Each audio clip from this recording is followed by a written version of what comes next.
2. The diary continued. We went to the San Carlo. Armadale's stupidity showed itself, even in such a simple matter as taking a box.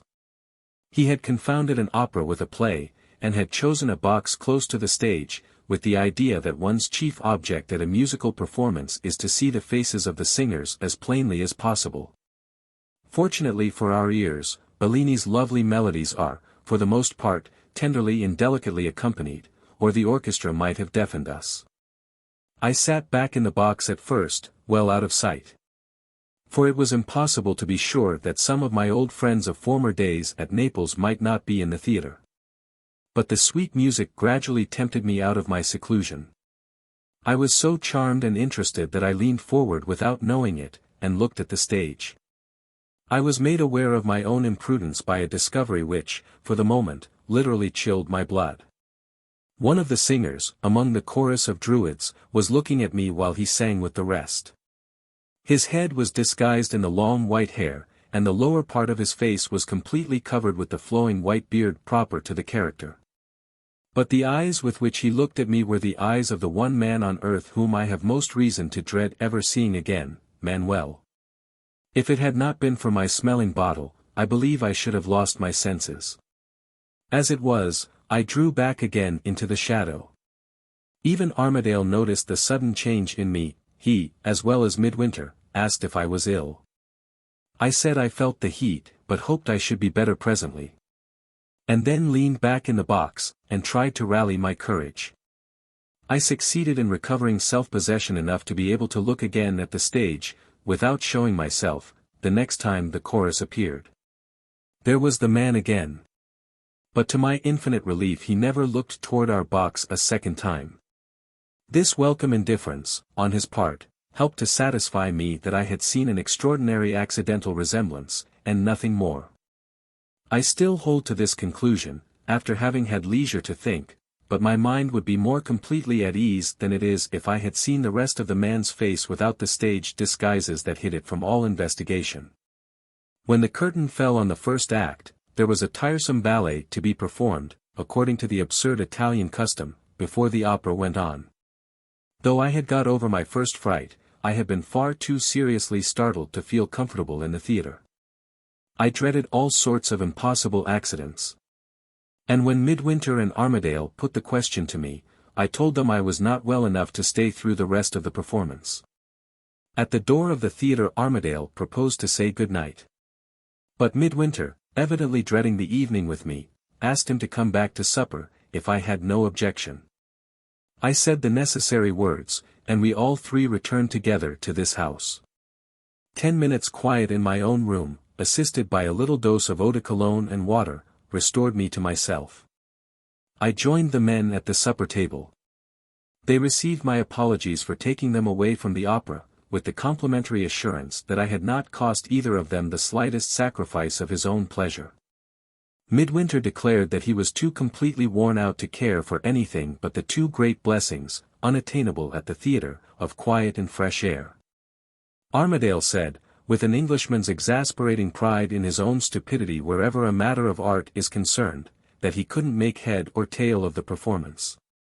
The principal disappointment, he was good enough to add, was mine, for I evidently understood foreign music, and enjoyed it. Ladies generally did. His darling little Neelie. I was in no humor to be persecuted with his darling Neelie, after what I had gone through at the theatre. It might have been the irritated state of my nerves, or it might have been the eau de cologne flying to my head, but the bare mention of the girl seemed to set me in a flame. I tried to turn Armadale's attention in the direction of the supper table. He was much obliged, but he had no appetite for more. I offered him wine next, the wine of the country, which is all that our poverty allows us to place on the table. He was much obliged again. The foreign wine was very little more to his taste than the foreign music, but he would take some because I asked him. And he would drink my health in the old-fashioned way, with his best wishes for the happy time when we should all meet again at Thorpe Ambrose, and when there would be a mistress to welcome me at the great house. Was he mad to persist in this way? No, his face answered for him. He was under the impression that he was making himself particularly agreeable to me. I looked at Midwinter. He might have seen some reason for interfering to change the conversation, if he had looked at me in return. But he sat silent in his chair, irritable and overworked, with his eyes on the ground, thinking. I got up and went to the window. Still impenetrable to a sense of his own clumsiness, Armadale followed me. If I had been strong enough to toss him out of the window into the sea, I should certainly have done it at that moment. Not being strong enough, I looked steadily at the view over the bay, and gave him a hint, the broadest and rudest I could think of, to go. A lovely night for a walk, I said, if you are tempted to walk back to the hotel. I doubt if he heard me. At any rate, I produced no sort of effect on him. He stood staring sentimentally at the moonlight, and, there is really no other word to express it, blew a sigh. I felt a presentiment of what was coming, unless I stopped his mouth by speaking first. With all your fondness for England, I said, you must own that we have no such moonlight as that at home. He looked at me vacantly, and blew another sigh. I wonder whether it is fine tonight in England as it is here, he said. I wonder whether my dear little girl at home is looking at the moonlight and thinking of me. I could endure it no longer. I flew out at him at last. Good heavens, Mr. Armadale! I exclaimed, is there only one subject worth mentioning, in the narrow little world you live in? I'm sick to death of Miss Milroy. Do pray talk of something else. His great, broad, stupid face colored up to the roots of his hideous yellow hair. I beg your pardon, he stammered, with a kind of sulky surprise. I didn't suppose, he stopped confusedly, and looked from me to Midwinter. I understood what the look meant. I didn't suppose she could be jealous of Miss Milroy after marrying you. That is what he would have said to Midwinter, if I had left them alone together in the room. As it was, Midwinter had heard us. Before I could speak again, before Armadale could add another word, he finished his friend's uncompleted sentence, in a tone that I now heard, and with a look that I now saw, for the first time. You didn't suppose, Allan, he said, that a lady's temper could be so easily provoked. The first bitter word of irony, the first hard look of contempt, I had ever had from him. And Armadale the cause of it. My anger suddenly left me. Something came in its place which steadied me in an instant, and took me silently out of the room. I sat down alone in the bedroom. I had a few minutes of thought with myself, which I don't choose to put into words, even in these secret pages. I got up, and unlocked, never mind what. I went round to Midwinter's side of the bed, and took, no matter what I took. The last thing I did before I left the room was to look at my watch. It was 10:30, Armadale's usual time for leaving us. I went back at once and joined the two men again. I approached Armadale good-humoredly, and said to him, "No. On second thoughts. I won't put down what I said to him, or what I did afterward. I'm sick of Armadale. He turns up at every second word I write. I shall pass over what happened in the course of the next hour, the hour between 10:30 and 11:30, and take up my story again at the time when Armadale had left us. Can I tell what took place, as soon as our visitor's back was turned, between Midwinter and me in our own room? Why not pass over what happened, in that case as well as in the other? Why agitate myself by writing it down? I don't know. Why do I keep a diary at all? Why did the clever thief the other day, in the English newspaper, keep the very thing to convict him in the shape of a record of everything he stole? Why are we not perfectly reasonable in all that we do? Why am I not always on my guard and never inconsistent with myself, like a wicked character in a novel? Why? Why? Why? I don't care why. I must write down what happened between Midwinter and me tonight, because I must. There's a reason that nobody can answer, myself included. It was 11:30. Armadale had gone. I had put on my dressing gown, and had just sat down to arrange my hair for the night, when I was surprised by a knock at the door, and Midwinter came in. He was frightfully pale. His eyes looked at me with a terrible despair in them. He never answered when I expressed my surprise at his coming in so much sooner than usual. He wouldn't even tell me, when I asked the question, if he was ill. Pointing peremptorily to the chair from which I had risen on his entering the room, he told me to sit down again, and then, after a moment, added these words, "I have something serious to say to you." I thought of what I had done, or, no, of what I had tried to do, in that interval between 10:30 and 11:30, which I have left unnoticed in my diary, and the deadly sickness of terror, which I never felt at the time, came upon me now. I sat down again, as I had been told, without speaking to Midwinter, and without looking at him. He took a turn up and down the room, and then came and stood over me. "If Allan comes here tomorrow," he began, "and if you see him." His voice faltered, and he said no more. There was some dreadful grief at his heart that was trying to master him. But there are times when his will is a will of iron.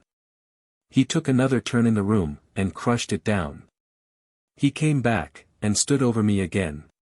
"When Allan comes here tomorrow," he resumed, "let him come into my room, if he wants to see me. I shall tell him that I find it impossible to finish the work I now have on hand as soon as I had hoped, and that he must, therefore, arrange to find a crew for the yacht without any assistance on my part. If he comes, in his disappointment, to appeal to you, give him no hope of my being free in time to help him if he waits. Encourage him to take the best assistance he can get from strangers, and to set about manning the yacht without any further delay. The more occupation he has to keep him away from this house, and the less you encourage him to stay here if he does come, the better I shall be pleased. Don't forget that, and don't forget one last direction which I have now to give you. When the vessel is ready for sea, and when Allan invites us to sail with him, it is my wish that you should positively decline to go. He will try to make you change your mind. For I shall, of course, decline, on my side, to leave you in this strange house, and in this foreign country, by yourself. No matter what he says, let nothing persuade you to alter your decision. Refuse, positively and finally. Refuse, I insist on it, to set your foot on the new yacht." He ended quietly and firmly, with no faltering in his voice, and no signs of hesitation or relenting in his face. The sense of surprise which I might otherwise have felt at the strange words he had addressed to me was lost in the sense of relief that they brought to my mind. The dread of those other words that I had expected to hear from him left me as suddenly as it had come. I could look at him, I could speak to him once more. "You may depend," I answered, "on my doing exactly what you order me to do. Must I obey you blindly? Or may I know your reason for the extraordinary directions you have just given to me?" His face darkened, and he sat down on the other side of my dressing table, with a heavy, hopeless sigh. "You may know the reason," he said, "if you wish it." He waited a little, and considered. "You have a right to know the reason," he resumed, "for you yourself are concerned in it." He waited a little again, and again went on. "I can only explain the strange request I have just made to you in one way," he said. "I must ask you to recall what happened in the next room, before Allan left us tonight."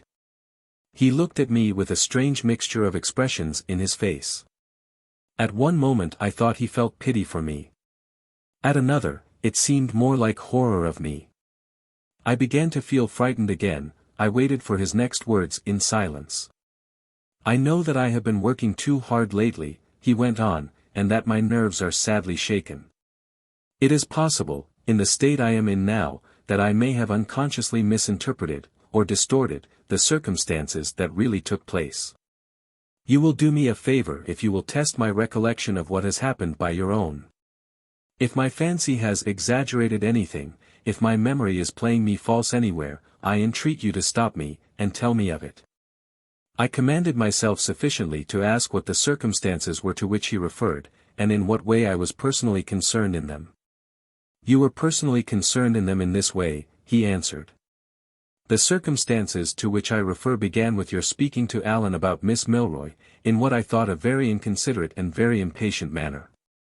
I am afraid I spoke just as petulantly on my side, and I beg your pardon for what I said to you in the irritation of the moment. You left the room. After a short absence, you came back again, and made a perfectly proper apology to Allan, which he received with his usual kindness and sweetness of temper. While this went on, you and he were both standing by the supper table. And Allan resumed some conversation which had already passed between you about the Neapolitan wine.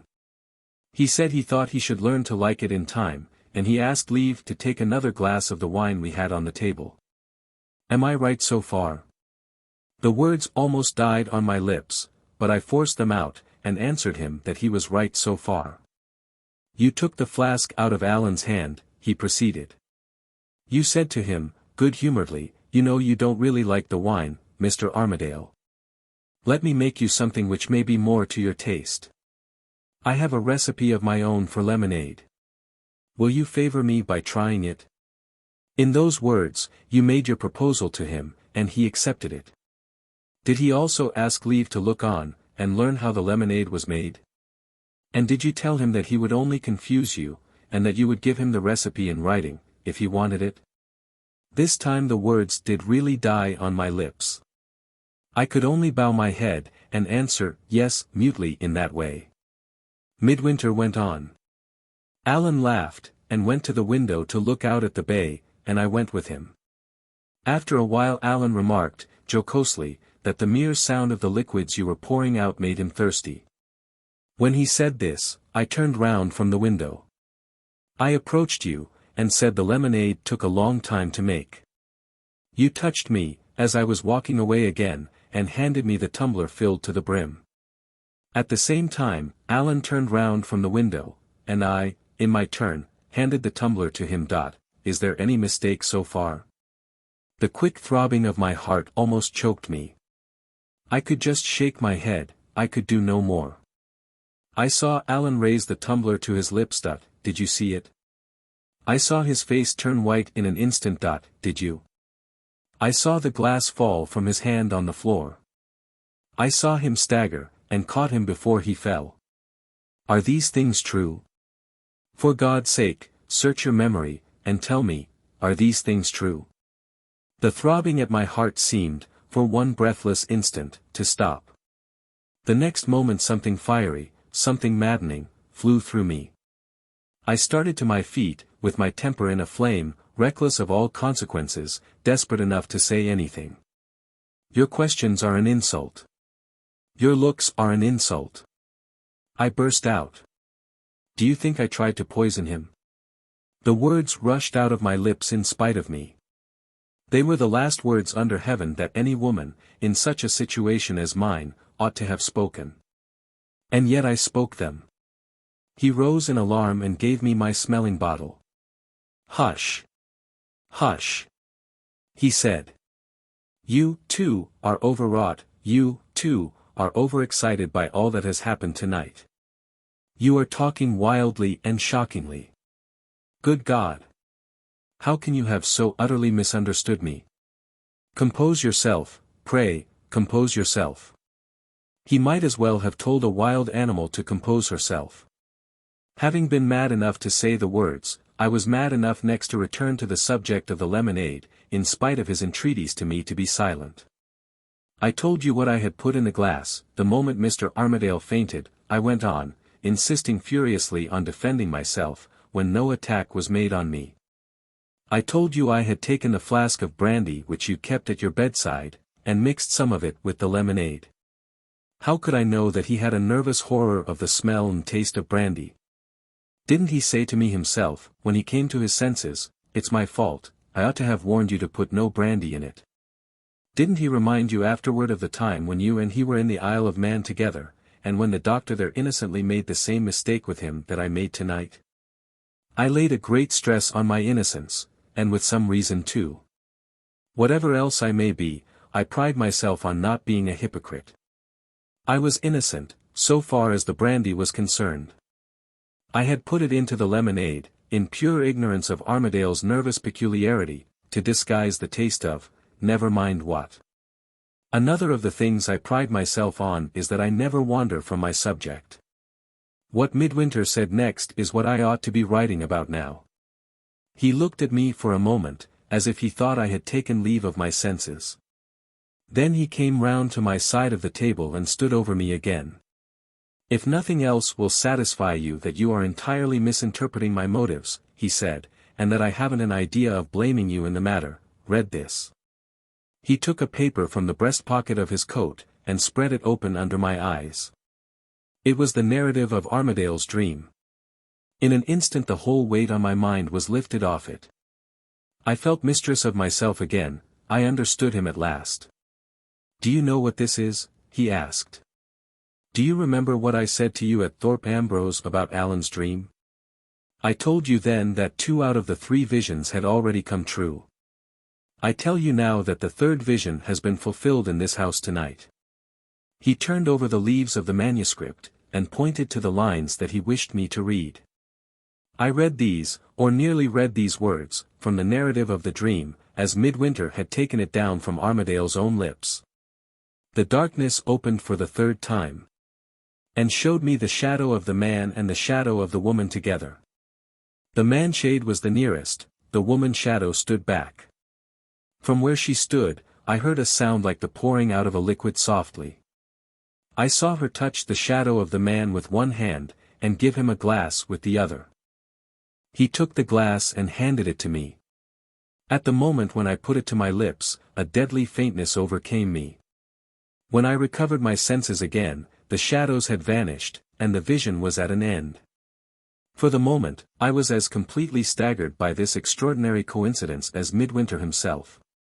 He put one hand on the open narrative and laid the other heavily on my arm. Now do you understand my motive in coming here? He asked.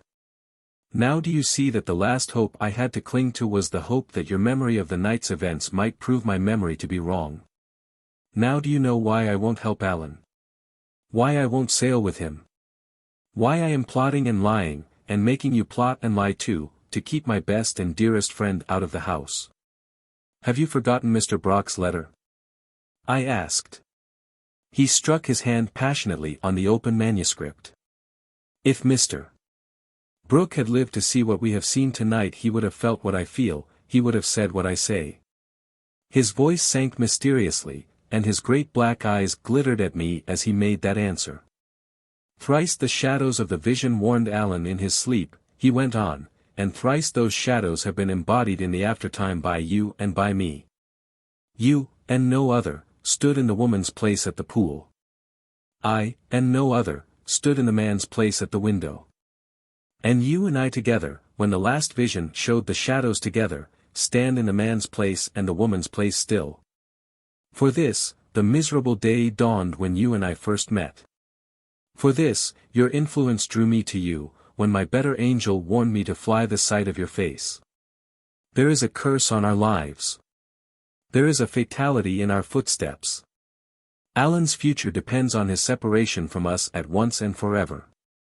Drive him from the place we live in, and the air we breathe. Force him among strangers, the worst and wickedest of them will be more harmless to him than we are. Let his yacht sail, though he goes on his knees to ask us, without you and without me. And let him know how I loved him in another world than this, where the wicked cease from troubling, and the weary are at rest. His grief conquered him, his voice broke into a sob when he spoke those last words. He took the narrative of the dream from the table, and left me as abruptly as he had come in. As I heard his door locked between us, my mind went back to what he had said to me about myself. In remembering the miserable day, when we first saw each other, and the better angel, that had warned him to fly the sight of my face, I forgot all else. It doesn't matter what I felt, I wouldn't own it, even if I had a friend to speak to. Who cares for the misery of such a woman as I am? Who believes in it? Besides, he spoke under the influence of a mad superstition that has got possession of him again. There is every excuse for him, there is no excuse for me. If I can't help being fond of him through it all, I must take the consequences and suffer. I deserve to suffer, I deserve neither love nor pity from anybody. Good heavens, what a fool I am. And how unnatural all this would be, if it was written in a book. It has struck one. I can hear Midwinter still, pacing to and fro in his room. He is thinking, I suppose. Well, I can think too. What am I to do next? I shall wait and see. Events take odd turns sometimes, and events may justify the fatalism of the amiable man in the next room, who curses the day when he first saw my face. He may live to curse it for other reasons than he has now. If I am the woman pointed at in the dream, there will be another temptation put in my way before long, and there will be no brandy in Armadale's lemonade if I mix it for him a second time. October 24th. Barely 12 hours have passed since I wrote my yesterday's entry, and that other temptation has come, tried, and conquered me already. This time there was no alternative. Instant exposure and ruin stared me in the face. I had no choice but to yield in my own defense. In plainer words still, it was no accidental resemblance that startled me at the theater last night. The chorus singer at the opera was Manuel himself. Not 10 minutes after Midwinter had left the sitting room for his study, the woman of the house came in with a dirty little three-cornered note in her hand. One look at the writing on the address was enough. He had recognized me in the box. And the ballet between the acts of the opera had given him time to trace me home. I drew that plain conclusion in the moment that elapsed before I opened the letter. It informed me, in 2 lines, that he was waiting in a by-street leading to the beach, and that, if I failed to make my appearance in 10 minutes, he should interpret my absence as my invitation to him to call at the house. What I went through yesterday must have hardened me, I suppose.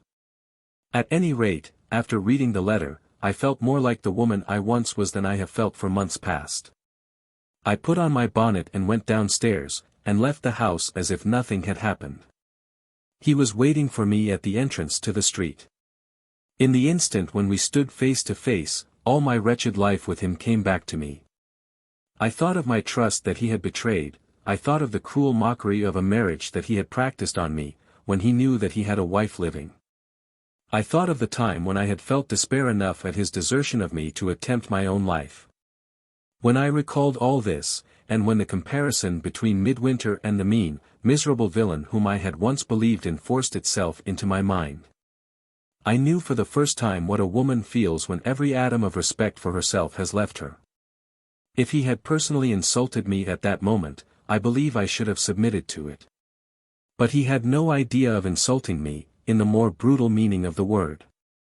He had me at his mercy, and his way of making me feel it was to behave with an elaborate mockery of penitence and respect. I let him speak as he pleased, without interrupting him, without looking at him a second time, without even allowing my dress to touch him, as we walked together toward the quieter part of the beach.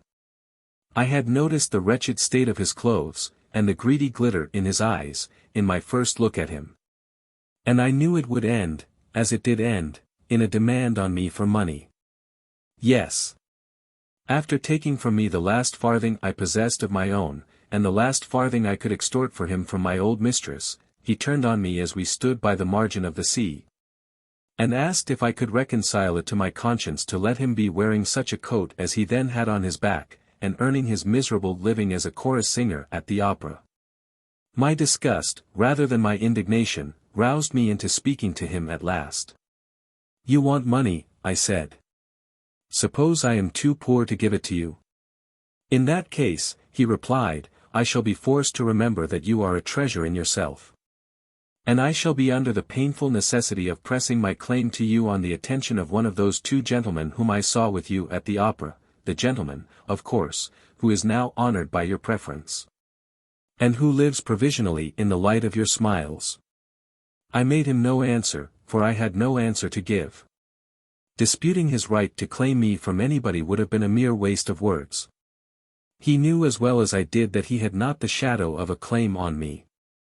But the mere attempt to raise it would, as he was well aware, lead necessarily to the exposure of my whole past life. Still keeping silence, I looked out over the sea. I don't know why, except that I instinctively looked anywhere rather than look at him. A little sailing boat was approaching the shore. The man steering was hidden from me by the sail. But the boat was so near that I thought I recognized the flag on the mast. I looked at my watch. Yes. It was Armadale coming over from Santa Lucia at his usual time, to visit us in his usual way. Before I had put my watch back in my belt, the means of extricating myself from the frightful position I was placed in showed themselves to me as plainly as I see them now. I turned and led the way to the higher part of the beach, where some fishing boats were drawn up which completely screened us from the view of any one landing on the shore below. Seeing probably that I had a purpose of some kind, Manuel followed me without uttering a word. As soon as we were safely under the shelter of the boats, I forced myself, in my own defense, to look at him again. "What should you say," I asked, "if I was rich instead of poor? What should you say if I could afford to give you £100? He started. I saw plainly that he had not expected so much as half the sum I had mentioned. It is needless to add that his tongue lied, while his face spoke the truth, and that when he replied to me the answer was, nothing like enough. "Suppose," I went on, without taking any notice of what he had said, "that I could show you a way of helping yourself to twice as much, 3 times as much, 5 times as much as £100. Are you bold enough to put out your hand and take it?" The greedy glitter came into his eyes once more. His voice dropped low, in breathless expectation of my next words. "Who is the person?" he asked. "And what is the risk?" I answered him at once, in the plainest terms. I threw Armadale to him, as I might have thrown a piece of meat to a wild beast who was pursuing me. "The person is a rich young Englishman," I said. "He has just hired the yacht called the Dorothea, in the harbor here. And he stands in need of a sailing master and a crew. You were once an officer in the Spanish Navy, you speak English and Italian perfectly, you are thoroughly well acquainted with Naples and all that belongs to it. The rich young Englishman is ignorant of the language, and the interpreter who assists him knows nothing of the sea. He is at his wit's end for want of useful help in this strange place. He has no more knowledge of the world than that child who is digging holes with a stick there in the sand, and he carries all his money with him in circular notes. So much for the person. As for the risk, estimate it for yourself." The greedy glitter in his eyes grew brighter and brighter with every word I said. He was plainly ready to face the risk before I had done speaking. "When can I see the Englishman?" he asked, eagerly. I moved to the seaward end of the fishing boat, and saw that Armadale was at that moment disembarking on the shore. "You can see him now," I answered, and pointed to the place. After a long look at Armadale walking carelessly up the slope of the beach, Manuel drew back again under the shelter of the boat. He waited a moment, considering something carefully with himself, and put another question to me, in a whisper this time. "When the vessel is manned," he said, "and the Englishman sails from Naples, how many friends sail with him?" "He has but 2 friends here," I replied, "that other gentleman whom you saw with me at the opera, and myself. He will invite us both to sail with him, and when the time comes, we shall both refuse. Do you answer for that?" "I answer for it positively." He walked a few steps away, and stood with his face hidden from me, thinking again. All I could see was that he took off his hat and passed his handkerchief over his forehead. All I could hear was that he talked to himself excitedly in his own language. There was a change in him when he came back. His face had turned to a livid yellow, and his eyes looked at me with a hideous distrust. "One last question," he said, and suddenly came closer to me, suddenly spoke with a marked emphasis on his next words. "What is your interest in this?" I started back from him. The question reminded me that I had an interest in the matter, which was entirely unconnected with the interest of keeping Manuel and Midwinter apart. Thus far I had only remembered that Midwinter's fatalism had smoothed the way for me, by abandoning Armadale beforehand to any stranger who might come forward to help him. Thus far the sole object I had kept in view was to protect myself, by the sacrifice of Armadale, from the exposure that threatened me. I tell no lies to my diary. I don't affect to have felt a moment's consideration for the interests of Armadale's purse or the safety of Armadale's life. I hated him too savagely to care what pitfalls my tongue might be the means of opening under his feet.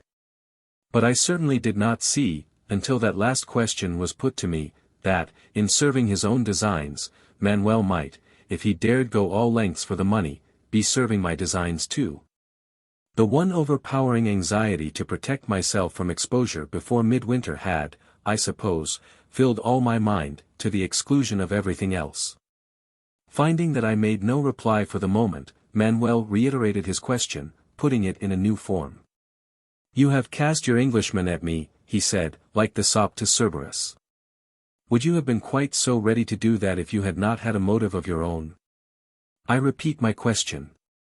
You have an interest in this, what is it?" "I have two interests," I answered. "The interest of forcing you to respect my position here, and the interest of ridding myself of the sight of you at once and forever." I spoke with a boldness he had not yet heard from me.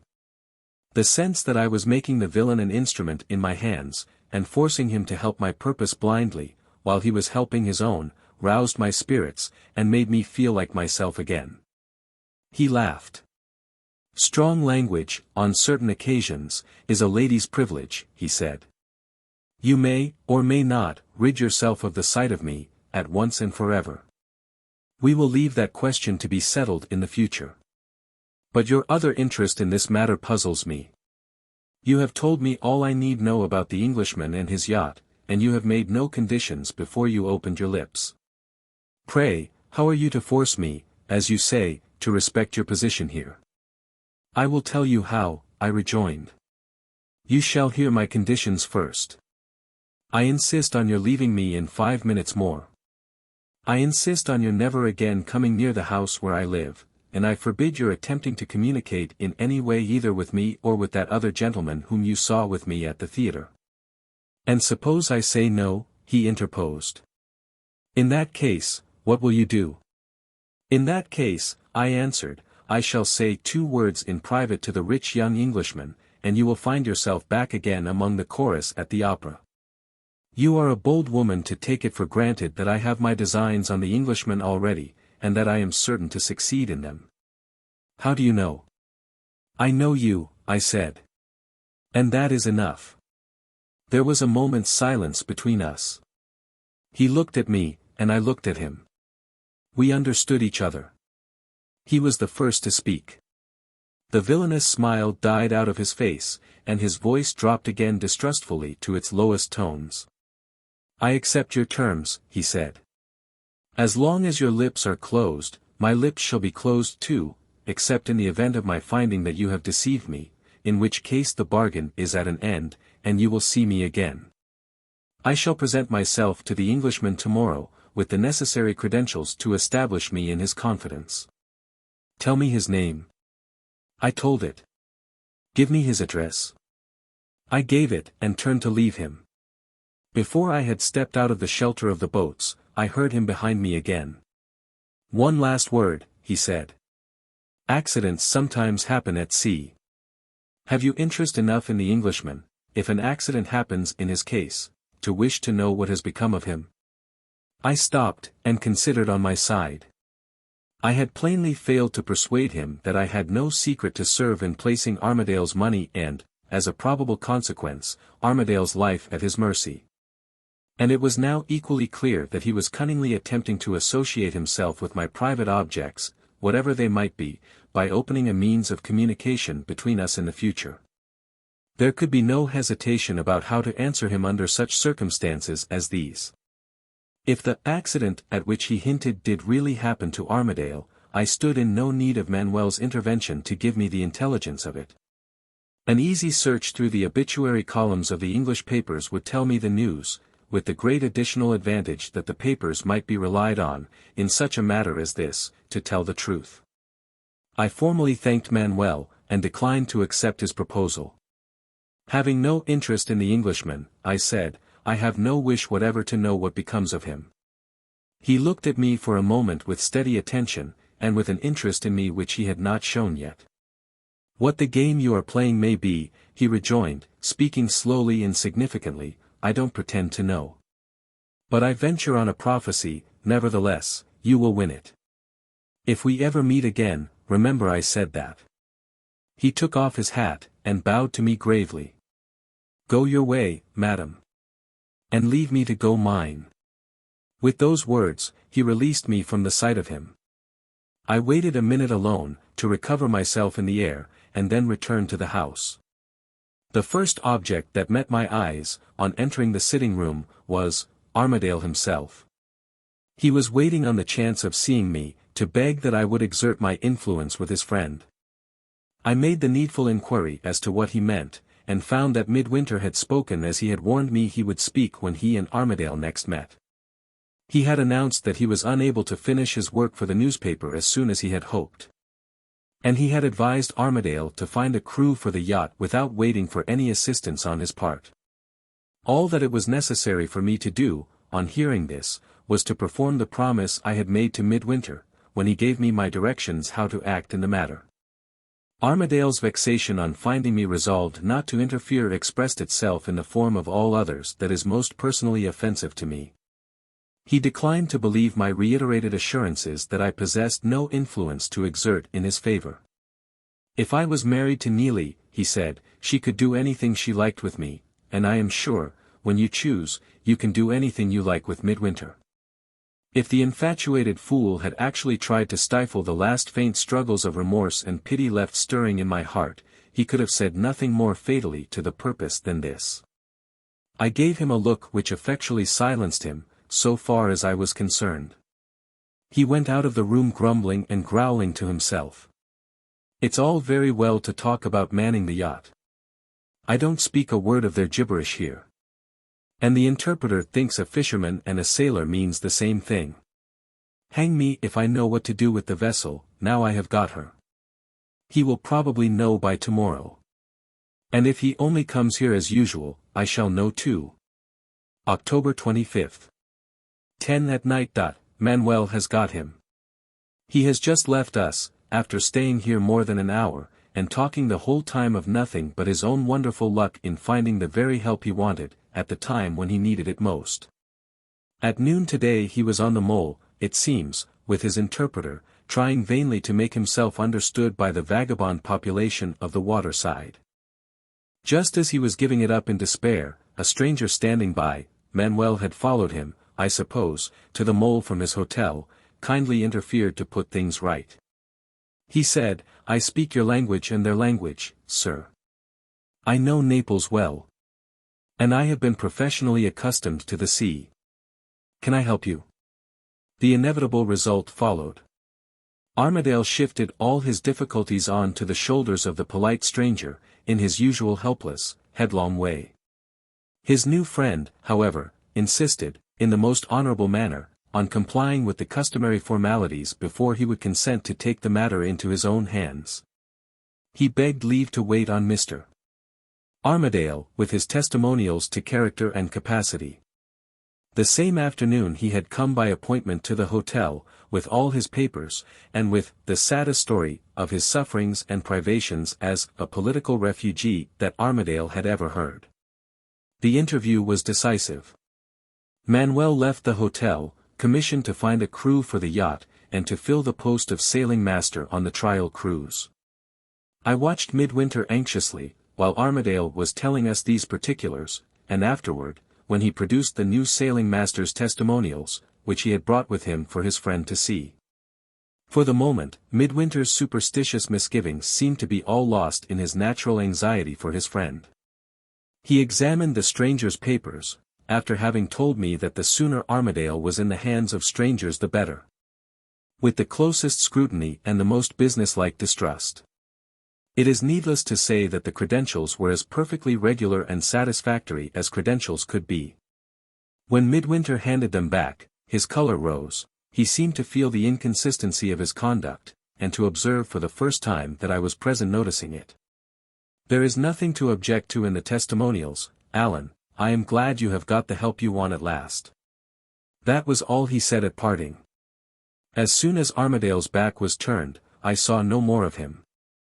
He has locked himself up again for the night, in his own room.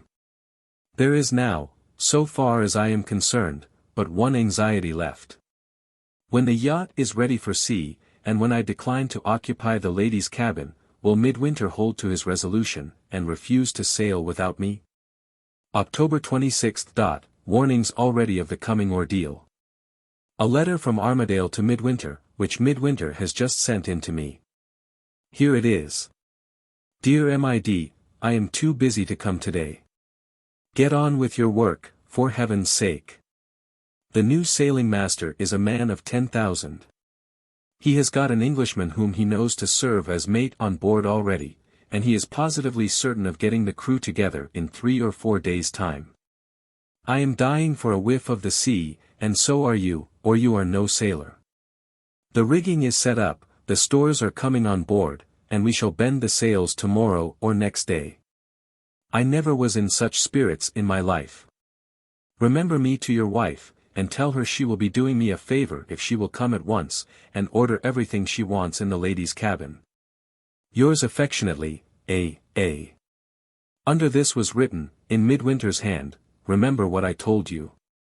Write, it will break it to him more gently in that way, and beg him to accept your apologies, and to excuse you from sailing on the trial cruise. I have written without a moment's loss of time. The sooner Manuel knows, which he is certain to do through Armadale, that the promise not to sail in the yacht is performed already, so far as I am concerned, the safer I shall feel. October 27th. A letter from Armadale, in answer to mine. He is full of ceremonious regrets at the loss of my company on the cruise, and he politely hopes that Midwinter may yet induce me to alter my mind. Wait a little, till he finds that Midwinter won't sail with him either. October 30th. Nothing new to record until today. Today the change in our lives here has come at last. Armadale presented himself this morning, in his noisiest high spirits, to announce that the yacht was ready for sea, and to ask when Midwinter would be able to go on board. I told him to make the inquiry himself in Midwinter's room. He left me, with a last request that I would consider my refusal to sail with him. I answered by a last apology for persisting in my resolution, and then took a chair alone at the window to wait the event of the interview in the next room. My whole future depended now on what passed between Midwinter and his friend. Everything had gone smoothly up to this time. The one danger to dread was the danger of Midwinter's resolution, or rather of Midwinter's fatalism, giving way at the last moment. If he allowed himself to be persuaded into accompanying Armadale on the cruise, Manuel's exasperation against me would hesitate at nothing. He would remember that I had answered to him for Armadale's sailing from Naples alone. And he would be capable of exposing my whole past life to Midwinter before the vessel left the port. As I thought of this, and as the slow minutes followed each other, and nothing reached my ears but the hum of voices in the next room, my suspense became almost unendurable. It was vain to try and fix my attention on what was going on in the street. I sat looking mechanically out of the window, and seeing nothing. Suddenly, I can't say in how long or how short a time, the hum of voices ceased, the door opened, and Armadale showed himself on the threshold, alone. I wish you good-bye, he said, roughly. And I hope, when I am married, my wife may never cause Midwinter the disappointment that Midwinter's wife has caused me. He gave me an angry look, and made me an angry bow, and, turning sharply, left the room. I saw the people in the street again. I saw the calm sea, and the masts of the shipping in the harbor where the yacht lay. I could think, I could breathe freely once more. The words that saved me from Manuel, the words that might be Armadale's sentence of death, had been spoken. The yacht was to sail without Midwinter, as well as without me. My first feeling of exultation was almost maddening. But it was the feeling of a moment only. My heart sank in me again when I thought of Midwinter alone in the next room. I went out into the passage to listen, and heard nothing. I tapped gently at his door, and got no answer. I opened the door and looked in. He was sitting at the table, with his face hidden in his hands. I looked at him in silence, and saw the glistening of the tears as they trickled through his fingers. "Leave me," he said, without moving his hands. "I must get over it by myself." I went back into the sitting room. Who can understand women? We don't even understand ourselves. His sending me away from him in that manner cut me to the heart. I don't believe the most harmless and most gentle woman living could have felt it more acutely than I felt it. And this, after what I have been doing. This, after what I was thinking of, the moment before I went into his room. Who can account for it? Nobody, I least of all. Half an hour later his door opened, and I heard him hurrying down the stairs. I ran on without waiting to think, and asked if I might go with him. He neither stopped nor answered. I went back to the window, and saw him pass, walking rapidly away, with his back turned on Naples and the sea. I can understand now that he might not have heard me. At the time I thought him inexcusably and brutally unkind to me. I put on my bonnet, in a frenzy of rage with him, I sent out for a carriage, and told the man to take me where he liked. He took me, as he took other strangers, to the museum to see the statues and the pictures. I flounced from room to room, with my face in a flame, and the people all staring at me. I came to myself again, I don't know how. I returned to the carriage, and made the man drive me back in a violent hurry, I don't know why. I tossed off my cloak and bonnet, and sat down once more at the window. The sight of the sea cooled me. I forgot Midwinter, and thought of Armadale and his yacht. There wasn't a breath of wind, there wasn't a cloud in the sky. The wide waters of the bay were as smooth as the surface of a glass. The sun sank, the short twilight came and went. I had some tea, and sat at the table thinking and dreaming over it. When I roused myself and went back to the window, the moon was up, but the quiet sea was as quiet as ever. I was still looking out, when I saw Midwinter in the street below, coming back. I was composed enough by this time to remember his habits, and to guess that he had been trying to relieve the oppression on his mind by one of his long solitary walks. When I heard him go into his own room, I was too prudent to disturb him again, I waited his pleasure where I was. Before long I heard his window opened, and I saw him, from my window, step into the balcony, and, after a look at the sea, hold up his hand to the air. I was too stupid, for the moment, to remember that he had once been a sailor, and to know what this meant. I waited, and wondered what would happen next. He went in again. And, after an interval, came out once more, and held up his hand as before to the air. This time he waited, leaning on the balcony rail, and looking out steadily, with all his attention absorbed by the sea. For a long, long time he never moved. Then, on a sudden, I saw him start. The next moment he sank on his knees, with his clasped hands resting on the balcony rail. God Almighty bless and keep you, Allan, he said, fervently. Goodbye, forever. I looked out to the sea. A soft, steady breeze was blowing, and the rippled surface of the water was sparkling in the quiet moonlight. I looked again, and there passed slowly, between me and the track of the moon, a long black vessel with tall, shadowy, ghost-like sails, gliding smooth and noiseless through the water, like a snake.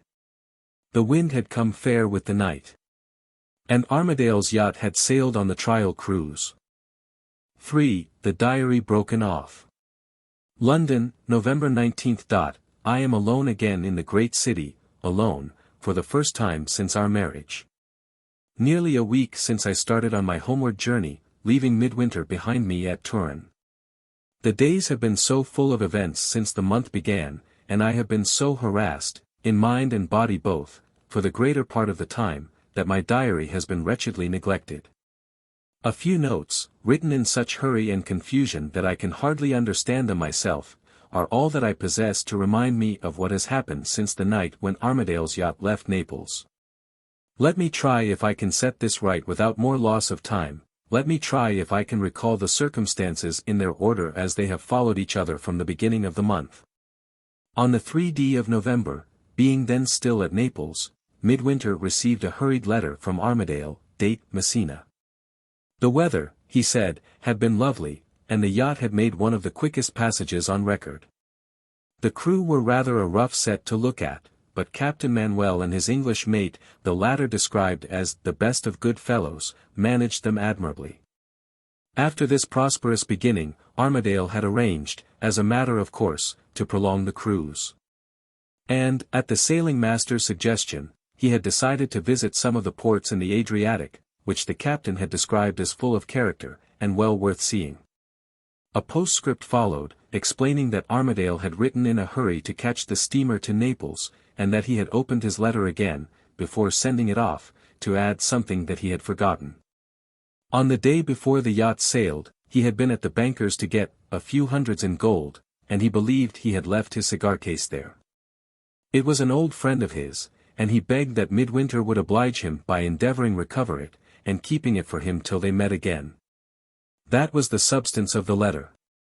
I thought over it carefully when Midwinter had left me alone again, after reading it. My idea was then, and is still, that Manuel had not persuaded Armadale to cruise in a sea like the Adriatic, so much less frequented by ships than the Mediterranean, for nothing. The terms, too, in which the trifling loss of the cigar case was mentioned struck me as being equally suggestive of what was coming. I concluded that Armadale's circular notes had not been transformed into those few hundreds in gold through any forethought or business knowledge of his own. Manuel's influence, I suspected, had been exerted in this matter also, and once more not without reason. At intervals through the wakeful night these considerations came back again and again to me. And time after time they pointed obstinately, so far as my next movements were concerned, in one and the same way, the way back to England. How to get there, and especially how to get there unaccompanied by Midwinter, was more than I had wit enough to discover that night. I tried and tried to meet the difficulty, and fell asleep exhausted toward the morning without having met it. Some hours later, as soon as I was dressed, Midwinter came in, with news received by that morning's post from his employers in London. The proprietors of the newspaper had received from the editor so favorable a report of his correspondence from Naples that they had determined on advancing him to a place of greater responsibility and greater emolument at Turin. His instructions were enclosed in the letter, and he was requested to lose no time in leaving Naples for his new post. On hearing this, I relieved his mind, before he could put the question, of all anxiety about my willingness to remove. Turin had the great attraction, in my eyes, of being on the road to England. I assured him at once that I was ready to travel as soon as he pleased. He thanked me for suiting myself to his plans, with more of his old gentleness and kindness than I had seen in him for some time past. The good news from Armadale on the previous day seemed to have roused him a little from the dull despair in which he had been sunk since the sailing of the yacht. And now the prospect of advancement in his profession, and, more than that, the prospect of leaving the fatal place in which the third vision of the dream had come true, had, as he owned himself, additionally cheered and relieved him.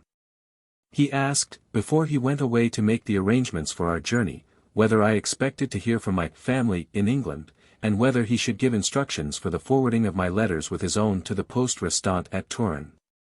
I instantly thanked him, and accepted the offer. His proposal had suggested to me, the moment he made it, that my fictitious family circumstances might be turned to good account once more, as a reason for unexpectedly summoning me from Italy to England. On the 9th of the month we were installed at Turin. On the 13th, Midwinter, being then very busy, asked if I would save him a loss of time by applying for any letters which might have followed us from Naples. I had been waiting for the opportunity he now offered me, and I determined to snatch at it without allowing myself time to hesitate. There were no letters at the poste restante for either of us. But when he put the question on my return, I told him that there had been a letter for me, with alarming news from home. My mother was dangerously ill, and I was entreated to lose no time in hurrying back to England to see her. It seems quite unaccountable, now that I am away from him, but it is none the less true, that I could not, even yet, tell him a downright premeditated falsehood, without a sense of shrinking in shame, which other people would think. And which I think myself, utterly inconsistent with such a character as mine. Inconsistent or not, I felt it. And what is stranger, perhaps I ought to say matter, still, if he had persisted in his first resolution to accompany me himself to England rather than allow me to travel alone. I firmly believe I should have turned my back on temptation for the second time, and have lulled myself to rest once more in the old dream of living out my life happy and harmless in my husband's love. Am I deceiving myself in this? It doesn't matter, I dare say I am. Never mind what might have happened. What did happen is the only thing of any importance now. It ended in Midwinter's letting me persuade him that I was old enough to take care of myself on the journey to England, and that he owed it to the newspaper people, who had trusted their interests in his hands, not to leave Turin just as he was established there. He didn't suffer at taking leave of me as he suffered when he saw the last of his friend. I saw that, and set down the anxiety he expressed that I should write to him at its proper value. I have quite got over my weakness for him at last. No man who really loved me would have put what he owed to a peck of newspaper people before what he owed to his wife. I hate him for letting me convince him. I believe he was glad to get rid of me. I believe he has seen some woman whom he likes at Turin. Well, let him follow his new fancy, if he pleases. I shall be the widow of Mr. Armadale of Thorpe Ambrose before long, and what will his likes or dislikes matter to me then? The events on the journey were not worth mentioning, and my arrival in London stands recorded already on the top of the new page. As for today, the one thing of any importance that I have done since I got to the cheap and quiet hotel at which I am now staying, has been to send for the landlord, and ask him to help me to a sight of the back numbers of the Times newspaper. He has politely offered to accompany me himself tomorrow morning to some place in the city where all the papers are kept, as he calls it, in file. Till tomorrow, then, I must control my impatience for news of Armadale as well as I can. And so good night to the pretty reflection of myself that appears in these pages. November 20th. Not a word of news yet, either in the obituary column or in any other part of the paper. I looked carefully through each number in succession, dating from the day when Armadale's letter was written at Messina to this present 20th of the month, and I am certain, whatever may have happened, that nothing is known in England as yet. Patience. The newspaper is to meet me at the breakfast table every morning till further notice, and any day now may show me what I most want to see. November 21st. No news again. I wrote to Midwinter today, to keep up appearances. When the letter was done, I fell into wretchedly low spirits, I can't imagine why, and felt such a longing for a little company that, in despair of knowing where else to go, I actually went to Pimlico. On the chance that Mother Oldershaw might have returned to her old quarters. There were changes since I had seen the place during my former stay in London. Dr. Downward's side of the house was still empty. But the shop was being brightened up for the occupation of a milliner and dressmaker. The people, when I went in to make inquiries, were all strangers to me. They showed, however, no hesitation in giving me Mrs. Oldershaw's address when I asked for it, from which I infer that the little difficulty which forced her to be in hiding in August last is at an end, so far as she is concerned. As for the doctor, the people at the shop either were, or pretended to be, quite unable to tell me what had become of him. I don't know whether it was the sight of the place at Pimlico that sickened me, or whether it was my own perversity, or what. But now that I had got Mrs. Oldershaw's address, I felt as if she was the very last person in the world that I wanted to see. I took a cab, and told the man to drive to the street she lived in, and then told him to drive back to the hotel. I hardly know what is the matter with me, unless it is that I am getting more impatient every hour for information about Armadale. When will the future look a little less dark, I wonder? Tomorrow is Saturday. Will tomorrow's newspaper lift the veil? November 22d. Saturday's newspaper has lifted the veil. Words are vain to express the panic of astonishment in which I write. I never once anticipated it. I can't believe it or realize it, now it has happened. The winds and waves themselves have turned my accomplices. The yacht has foundered at sea, and every soul on board has perished. Here is the account cut out of this morning's newspaper. Disaster at sea. Intelligence has reached the Royal Yacht Squadron and the insurers, which leaves no reasonable doubt, we regret to say, of the total loss, on the 5th of the present month, of the yacht Dorothea, with every soul on board. The particulars are as follows. At daylight, on the morning of the 6th, the Italian brig Speranza, bound from Venice to Marsala for orders, encountered some floating objects off Cape Spartivento, at the southernmost extremity of Italy, which attracted the curiosity of the people of the brig. The previous day had been marked by one of the most severe of the sudden and violent storms, peculiar to these southern seas, which has been remembered for years.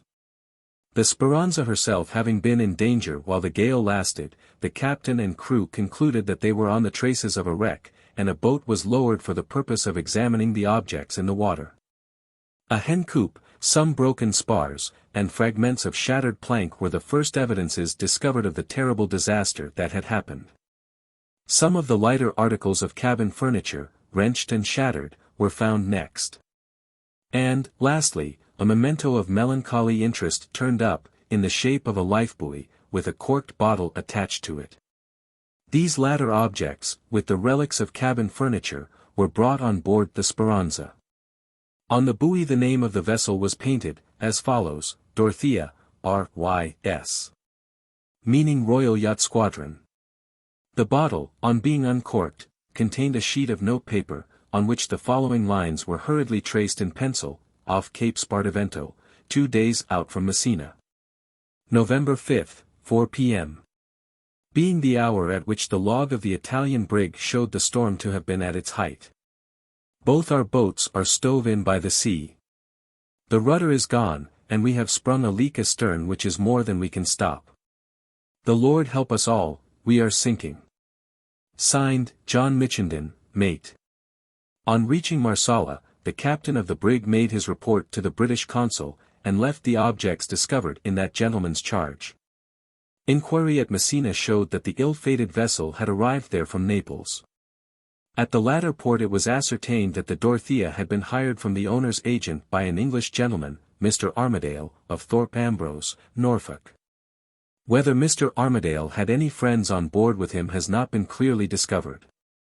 But there is unhappily no doubt that the ill-fated gentleman himself sailed in the yacht from Naples, and that he was also on board of the vessel when she left Messina.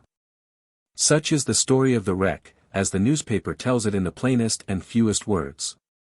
My head is in a whirl, my confusion is so great that I think of 50 different things in trying to think of one. I must wait, a day more or less is of no consequence now, I must wait till I can face my new position, without feeling bewildered by it. November 23 8 in the morning. I rose an hour ago, and saw my way clearly to the first step that I must take under present circumstances. It is of the utmost importance to me to know what is doing at Thorpe Ambrose. And it would be the height of rashness, while I am quite in the dark in this matter, to venture there myself. The only other alternative is to write to somebody on the spot for news, and the only person I can write to is, Bashwood. I have just finished the letter. It is headed, Private and Confidential, and signed, Lydia Armadale. There is nothing in it to compromise me, if the old fool is mortally offended by my treatment of him, and if he spitefully shows my letter to other people. But I don't believe he will do this. A man at his age forgives a woman anything, if the woman only encourages him. I have requested him, as a personal favor, to keep our correspondence for the present strictly private. I have hinted that my married life with my deceased husband has not been a happy one, and that I feel the injudiciousness of having married a young man. In the postscript I go further still, and venture boldly on these comforting words, I can explain, dear Mr. Bashwood, what may have seemed fake and deceitful in my conduct toward you when you give me a personal opportunity. If he was on the right side of 60, I should feel doubtful of results.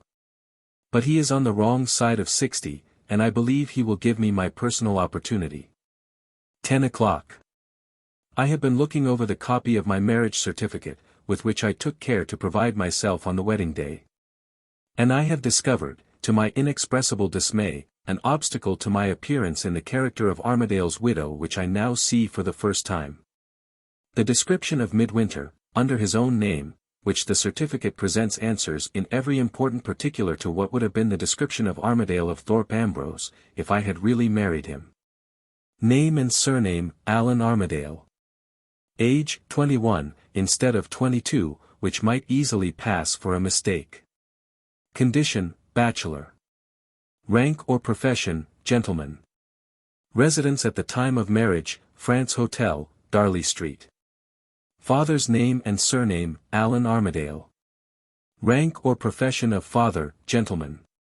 Every particular, except the year's difference in their two ages, which answers for the one answers for the other. But suppose, when I produce my copy of the certificate, that some meddlesome lawyer insists on looking at the original register? Midwinter's writing is as different as possible from the writing of his dead friend. The hand in which he has written Allan Armadale in the book has not a chance of passing for the hand in which Armadale of Thorpe Ambrose was accustomed to sign his name. Can I move safely in the matter, with such a pitfall as I see here open under my feet? How can I tell? Where can I find an experienced person to inform me? I must shut up my diary and think. 7 o'clock. My prospects have changed again since I made my last entry. I have received a warning to be careful in the future which I shall not neglect. And I have, I believe, succeeded in providing myself with the advice and assistance of which I stand in need. After vainly trying to think of some better person to apply to in the difficulty which embarrassed me, I made a virtue of necessity, and set forth to surprise Mrs. Oldershaw by a visit from her darling Lydia. It is almost needless to add that I determined to sound her carefully, and not to let any secret of importance out of my own possession. A sour and solemn old maid-servant admitted me into the house.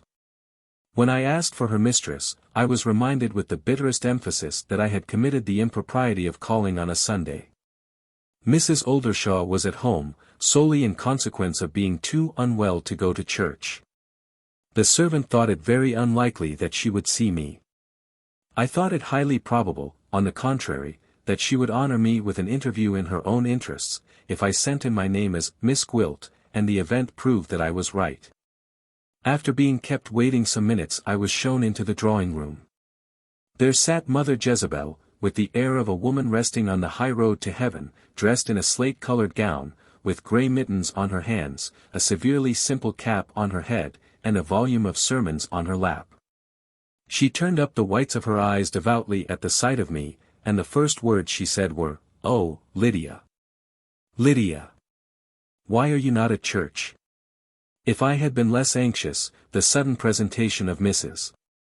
Oldershaw in an entirely new character might have amused me. But I was in no humor for laughing, and, my notes of hand being all paid, I was under no obligation to restrain my natural freedom of speech. "Stuff and nonsense," I said. "Put your Sunday face in your pocket. I have got some news for you, since I last wrote from Thorpe Ambrose." The instant I mentioned Thorpe Ambrose, the whites of the old hypocrite's eyes showed themselves again, and she flatly refused to hear a word more from me on the subject of my proceedings in Norfolk. I insisted, but it was quite useless.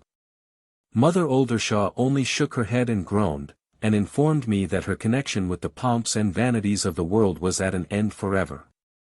"I have been born again, Lydia," said the brazen old wretch, wiping her eyes. "Nothing will induce me to return to the subject of that wicked speculation of yours on the folly of a rich young man."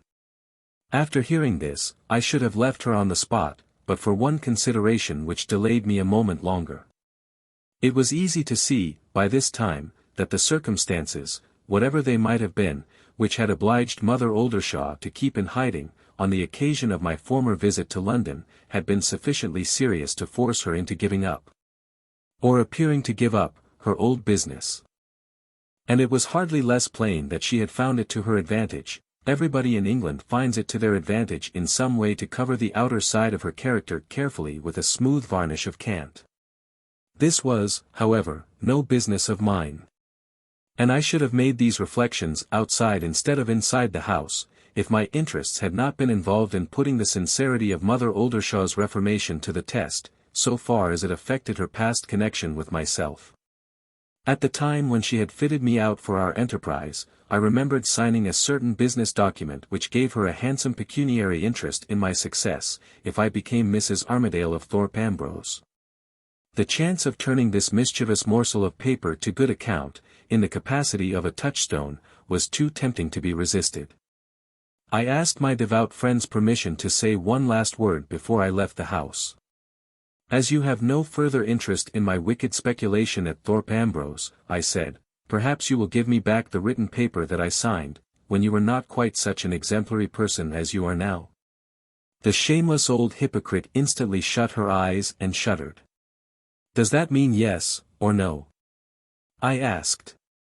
"On moral and religious grounds, Lydia," said Mrs. Oldershaw, "it means no." "On wicked and worldly grounds," I rejoined, "I beg to thank you for showing me your hand." There could, indeed, be no doubt now about the object she really had in view. She would run no more risks and lend no more money.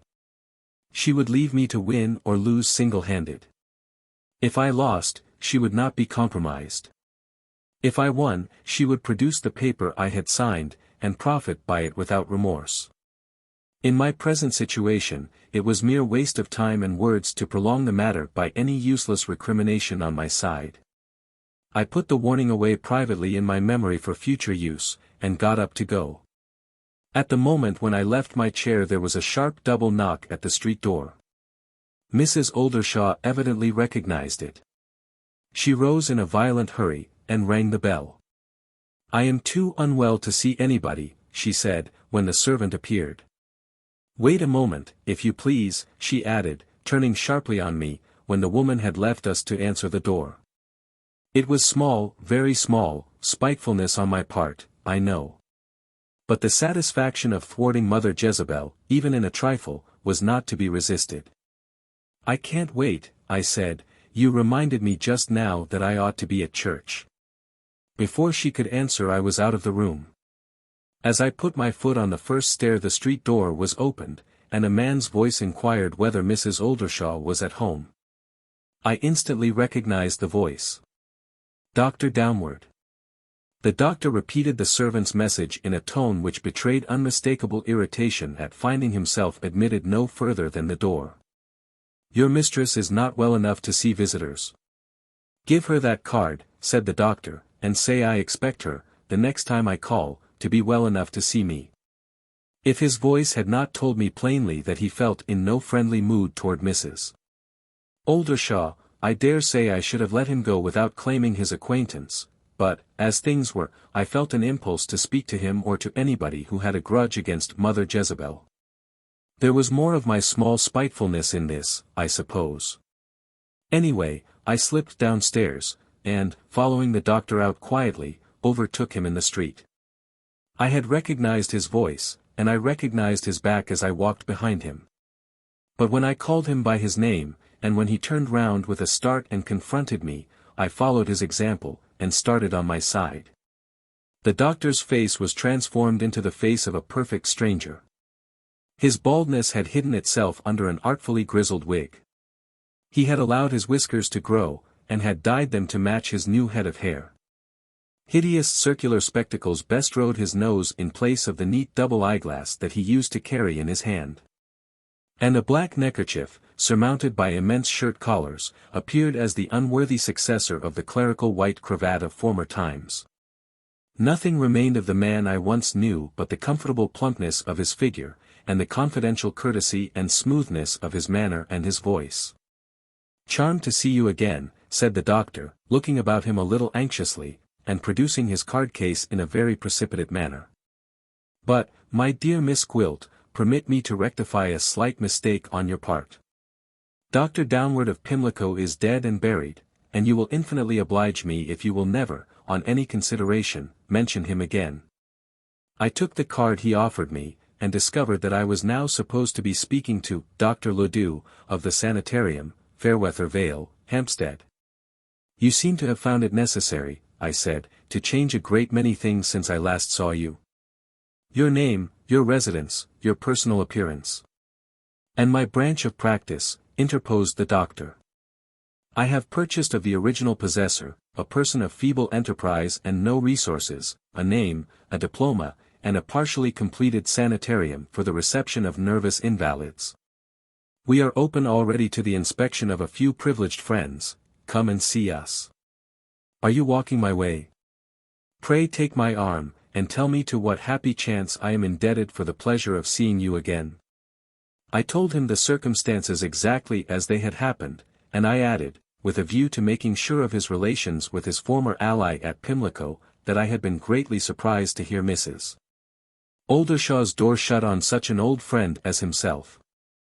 Cautious as he was, the doctor's manner of receiving my remarks satisfied me at once that my suspicions of an estrangement were well founded. His smile vanished, and he settled his hideous spectacles irritably on the bridge of his nose. "Pardon me if I leave you to draw your own conclusions," he said.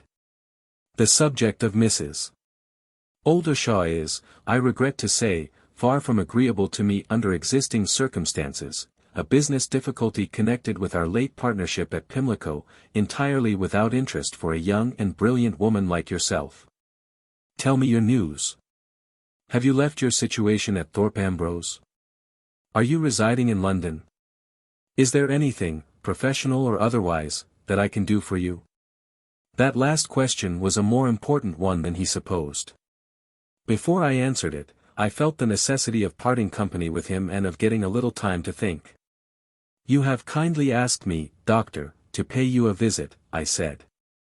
"In your quiet house at Hampstead, I may possibly have something to say to you which I can't say in this noisy street. When are you at home at the sanitarium? Should I find you there later in the day?" The doctor assured me that he was then on his way back, and begged that I would name my own hour. I said, toward the afternoon, and, pleading an engagement, hailed the first omnibus that passed us. "Don't forget the address," said the doctor, as he handed me in. "I have got your card," I answered, and so we parted.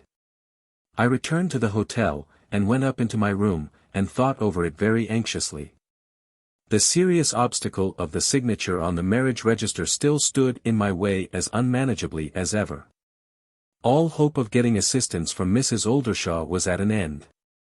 I could only regard her henceforth as an enemy hidden in the dark, the enemy, beyond all doubt now, who had had me followed and watched when I was last in London. To what other counsellor could I turn for the advice which my unlucky ignorance of law and business obliged me to seek from some one more experienced than myself? Could I go to the lawyer whom I consulted when I was about to marry Midwinter in my maiden name? Impossible. To say nothing of his cold reception of me when I had last seen him.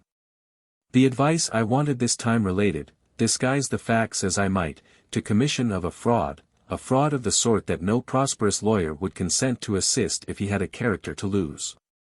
Was there any other competent person I could think of? There was one, and one only, the doctor who had died at Pimlico, and had revived again at Hampstead. I knew him to be entirely without scruples. To have the business experience that I wanted myself, and to be as cunning, as clever, and as far-seeing a man as could be found in all London. Beyond this, I had made two important discoveries in connection with him that morning. In the first place, he was on bad terms with Mrs. Oldershaw, which would protect me from all danger of the two leaguing together against me if I trusted him. In the second place, circumstances still obliged him to keep his identity carefully disguised, which gave me a hold over him in no respect inferior to any hold that I might give him over me. In every way he was the right man, the only man, for my purpose, and yet I hesitated at going to him, hesitated for a full hour and more, without knowing why. It was 2 o'clock before I finally decided on paying the doctor a visit. Having, after this, occupied nearly another hour in determining to a hairbreadth how far I should take him into my confidence, I sent for a cab at last, and set off toward 3 in the afternoon for Hampstead. I found the sanitarium with some little difficulty. Fairweather Vale proved to be a new neighbourhood, situated below the high ground of Hampstead, on the southern side. The day was overcast, and the place looked very dreary. We approached it by a new road running between trees, which might once have been the park avenue of a country house. At the end we came upon a wilderness of open ground, with half-finished villas dotted about, and a hideous litter of boards, wheelbarrows, and building materials of all sorts scattered in every direction. At one corner of this scene of desolation, stood a great overgrown dismal house, plastered with drab-colored stucco, and surrounded by a naked, unfinished garden, without a shrub or a flower in it, frightful to behold. On the open iron gate that led into this enclosure was a new brass plate, with "Sanitarium" inscribed on it in great black letters. The bell, when the cabman rang it, pealed through the empty house like a knell. And the pallid, withered old manservant in black who answered the door looked as if he had stepped up out of his grave to perform that service. He let out on me a smell of damp plaster and new varnish. And he let in with me a chilling draught of the damp November air. I didn't notice it at the time, but, writing of it now, I remember that I shivered as I crossed the threshold. I gave my name to the servant as Mrs. Armadale, and was shown into the waiting room. The very fire itself was dying of damp in the grate. The only books on the table were the doctor's works, in sober drab covers. And the only object that ornamented the walls was the foreign diploma, handsomely framed and glazed, of which the doctor had possessed himself by purchase, along with the foreign name. After a moment or two, the proprietor of the sanitarium came in, and held up his hands in cheerful astonishment at the sight of me. I hadn't an idea who Mrs. Armadale was, he said. My dear lady, have you changed your name too? How sly of you not to tell me when we met this morning. Come into my private snuggery. I can't think of keeping an old and dear friend like you in the patient's waiting room. The doctor's private snuggery was at the back of the house, looking out on fields and trees, doomed but not yet destroyed by the builder. Horrible objects in brass and leather and glass, twisted and turned as if they were sentient things writhing in agonies of pain, filled up one end of the room. A great bookcase with glass doors extended over the whole of the opposite wall, and exhibited on its shelves long rows of glass jars, in which shapeless dead creatures of a dull white color floated in yellow liquid. Above the fireplace hung a collection of photographic portraits of men and women, enclosed in two large frames hanging side by side with a space between them. The left-hand frame illustrated the effects of nervous suffering as seen in the face. The right-hand frame exhibited the ravages of insanity from the same point of view, while the space between was occupied by an elegantly illuminated scroll, bearing inscribed on it the time-honored motto, "Prevention is better than cure." Here I am, with my galvanic apparatus, and my preserved specimens, and all the rest of it, said the doctor, placing me in a chair by the fireside. And there is my system mutely addressing you just above your head, under a form of exposition which I venture to describe as frankness itself. This is no madhouse, my dear lady. Let other men treat insanity, if they like, I stop it. No patients in the house as yet. But we live in an age when nervous derangement, parent of insanity, is steadily on the increase, and in due time the sufferers will come. I can wait as Harvey waited, as Jenner waited. And now do put your feet up on the fender, and tell me about yourself. You are married, of course. And what a pretty name. Accept my best and most heartfelt congratulations. You have the two greatest blessings that can fall to a woman's lot. The two capital H's, as I call them, husband and home. I interrupted the genial flow of the doctor's congratulations at the first opportunity. I am married, but the circumstances are by no means of the ordinary kind, I said, seriously. My present position includes none of the blessings that are usually supposed to fall to a woman's lot. I am already in a situation of very serious difficulty, and before long I may be in a situation of very serious danger as well. The doctor drew his chair a little nearer to me, and fell at once into his old professional manner and his old confidential tone. If you wish to consult me, he said, softly, you know that I have kept some dangerous secrets in my time, and you also know that I possess two valuable qualities as an adviser. I am not easily shocked, and I can be implicitly trusted. I hesitated even now, at the 11th hour, sitting alone with him in his own room. It was so strange to me to be trusting to anybody but myself. And yet, how could I help trusting another person in a difficulty which turned on a matter of law? Just as you please, you know, added the doctor. I never invite confidences. I merely receive them. There was no help for it, I had come there not to hesitate, but to speak. I risked it, and spoke. The matter on which I wish to consult you, I said, is not, as you seem to think, within your experience as a professional man. But I believe you may be of assistance to me, if I trust myself to your larger experience as a man of the world. I warn you beforehand that I shall certainly surprise, and possibly alarm, you before I have done. With that preface I entered on my story, telling him what I had settled to tell him, and no more. I made no secret, at the outset, of my intention to personate Armadale's widow. And I mentioned without reserve, knowing that the doctor could go to the office and examine the will for himself, the handsome income that would be settled on me in the event of my success. Some of the circumstances that followed next in succession I thought it desirable to alter or conceal. I showed him the newspaper account of the loss of the yacht, but I said nothing about events at Naples. I informed him of the exact similarity of the two names, leaving him to imagine that it was accidental. I told him, as an important element in the matter, that my husband had kept his real name a profound secret from everybody but myself.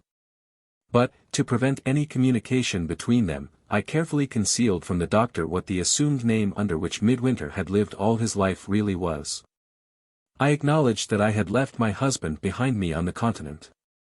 But when the doctor put the question, I allowed him to conclude. I couldn't, with all my resolution, tell him positively that Midwinter knew of the contemplated fraud, and that he was staying away purposely, so as not to compromise me by his presence.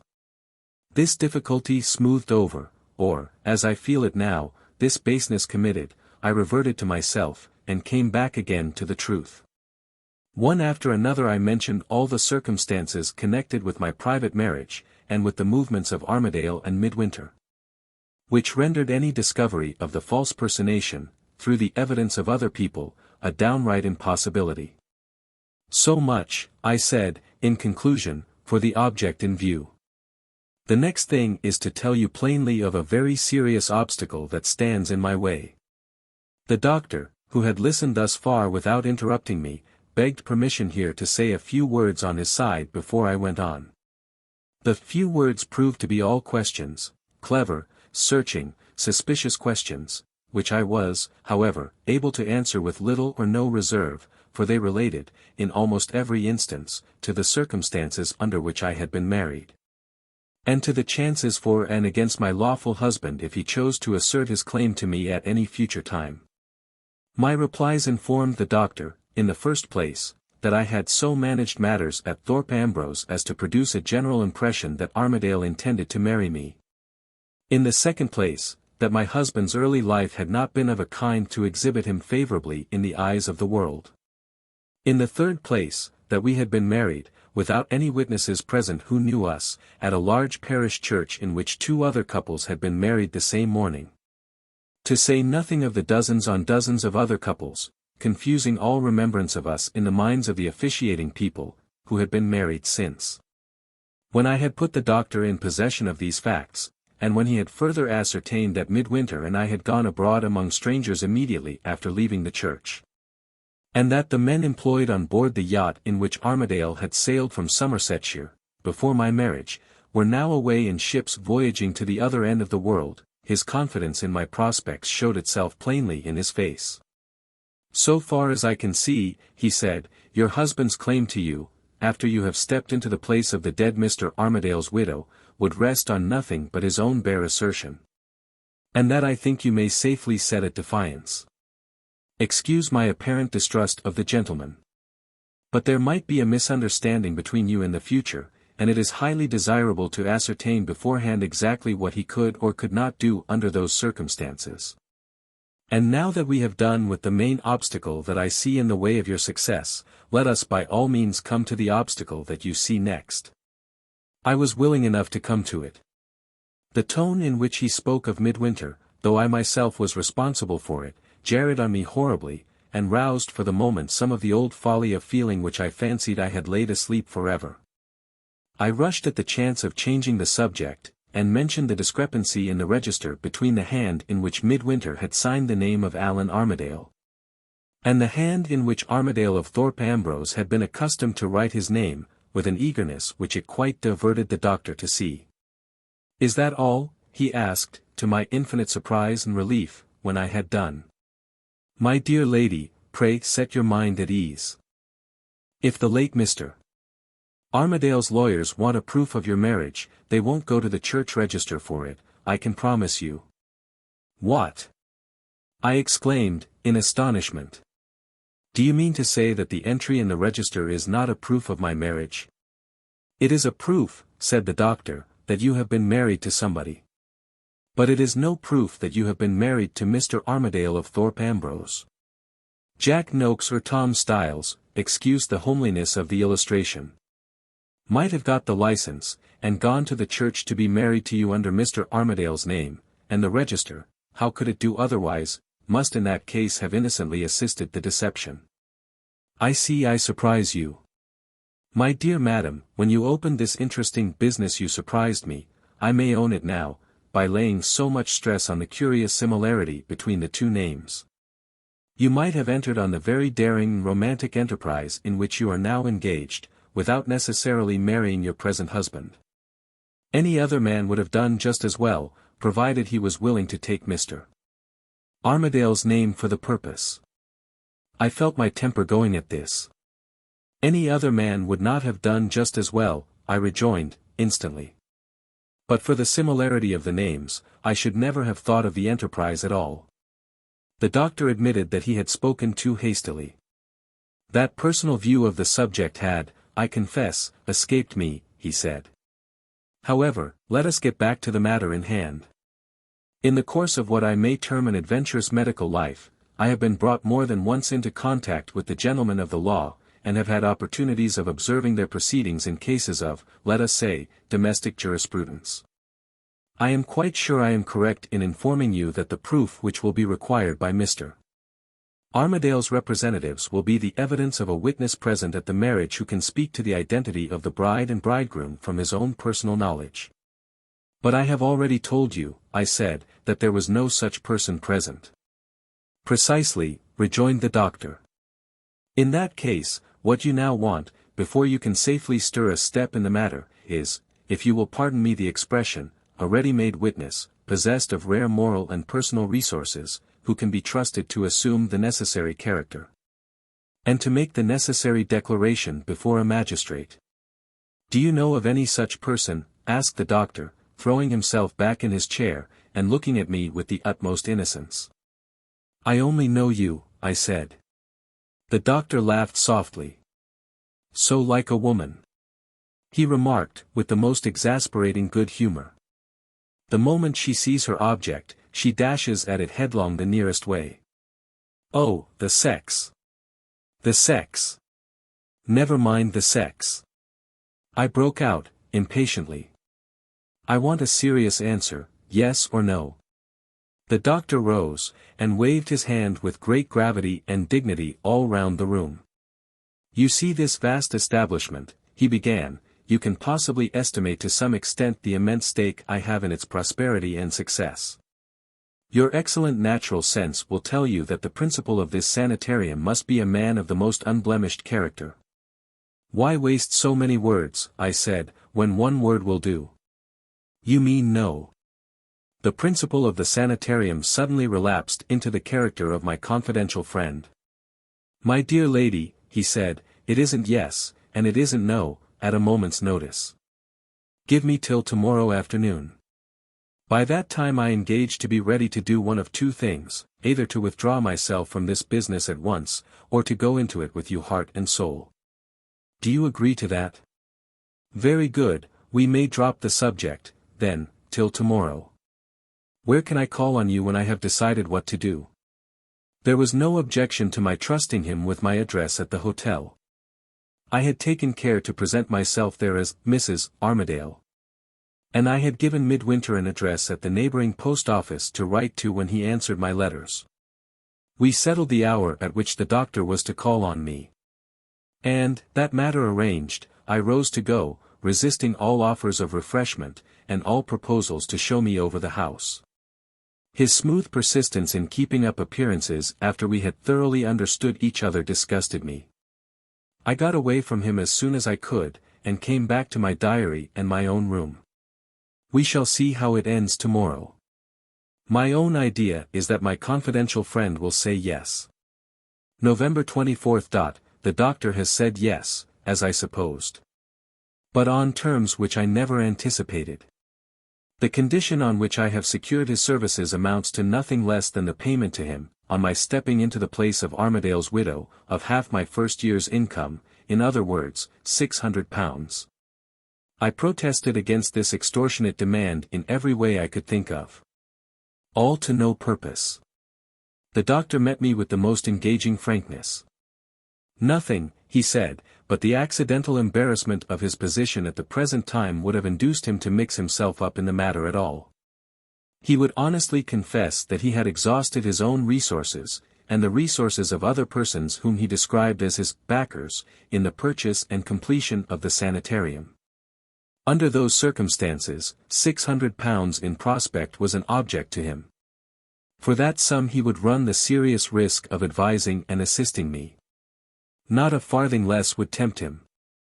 And there he left it, with his best and friendliest wishes, in my hands. It ended in the only way in which it could end. I had no choice but to accept the terms, and to let the doctor settle things on the spot as he pleased. The arrangement once made between us, I must do him the justice to say that he showed no disposition to let the grass grow under his feet. He called briskly for pen, ink and paper, and suggested opening the campaign at Thorpe Ambrose by tonight's post. We agreed on a form of letter which I wrote, and which he copied on the spot. I entered into no particulars at starting. I simply asserted that I was the widow of the deceased Mr. Armadale, that I had been privately married to him, that I had returned to England on his sailing in the yacht from Naples. And that I begged to enclose a copy of my marriage certificate, as a matter of form with which I presumed it was customary to comply. The letter was addressed to the representatives of the late Allan Armadale, Esq., Thorpe Ambrose, Norfolk. And the doctor himself carried it away, and put it in the post. I am not so excited and so impatient for results as I expected to be, now that the first step is taken. The thought of Midwinter haunts me like a ghost. I have been writing to him again, as before, to keep up appearances. It will be my last letter, I think. My courage feels shaken, my spirits get depressed, when my thoughts go back to Turin. I am no more capable of facing the consideration of Midwinter at this moment than I was in the bygone time. The day of reckoning with him, once distant and doubtful, is a day that may come to me now, I know not how soon. And here I am, trusting myself blindly to the chapter of accidents still. November 25th. At 2 o'clock today the doctor called again by appointment. He has been to his lawyers, of course without taking them into our confidence, to put the case simply of proving my marriage. The result confirms what he has already told me. The pivot on which the whole matter will turn, if my claim is disputed, will be the question of identity, and it may be necessary for the witness to make his declaration in the magistrate's presence before the week is out. In this position of affairs, the doctor thinks it important that we should be within easy reach of each other, and proposes to find a quiet lodging for me in his neighborhood. I am quite willing to go anywhere. For, among the other strange fancies that have got possession of me, I have an idea that I shall feel more completely lost to Midwinter if I move out of the neighborhood in which his letters are addressed to me. I was awake and thinking of him again last night. This morning I have finally decided to write to him no more. After staying half an hour, the doctor left me, having first inquired whether I would like to accompany him to Hampstead to look for lodgings. I informed him that I had some business of my own which would keep me in London. He inquired what the business was. You will see, I said, tomorrow or next day. I had a moment's nervous trembling when I was by myself again. My business in London, besides being a serious business in a woman's eyes, took my mind back to Midwinter in spite of me. The prospect of removing to my new lodging had reminded me of the necessity of dressing in my new character. The time had come now for getting my widow's weeds. My first proceeding, after putting my bonnet on, was to provide myself with money. I got what I wanted to fit me out for the character of Armadale's widow by nothing less than the sale of Armadale's own present to me on my marriage, the ruby ring. It proved to be a more valuable jewel than I had supposed. I am likely to be spared all money anxieties for some time to come. On leaving the jeweller's, I went to the great mourning shop in Regent Street. In 24 hours, if I can give them no more, they have engaged to dress me in my widow's costume from head to foot. I had another feverish moment when I left the shop. And, by way of further excitement on this agitating day, I found a surprise in store for me on my return to the hotel. An elderly gentleman was announced to be waiting to see me. I opened my sitting-room door, and there was old Bashwood. He had got my letter that morning, and had started for London by the next train to answer it in person. I had expected a great deal from him, but I had certainly not expected that. It flattered me.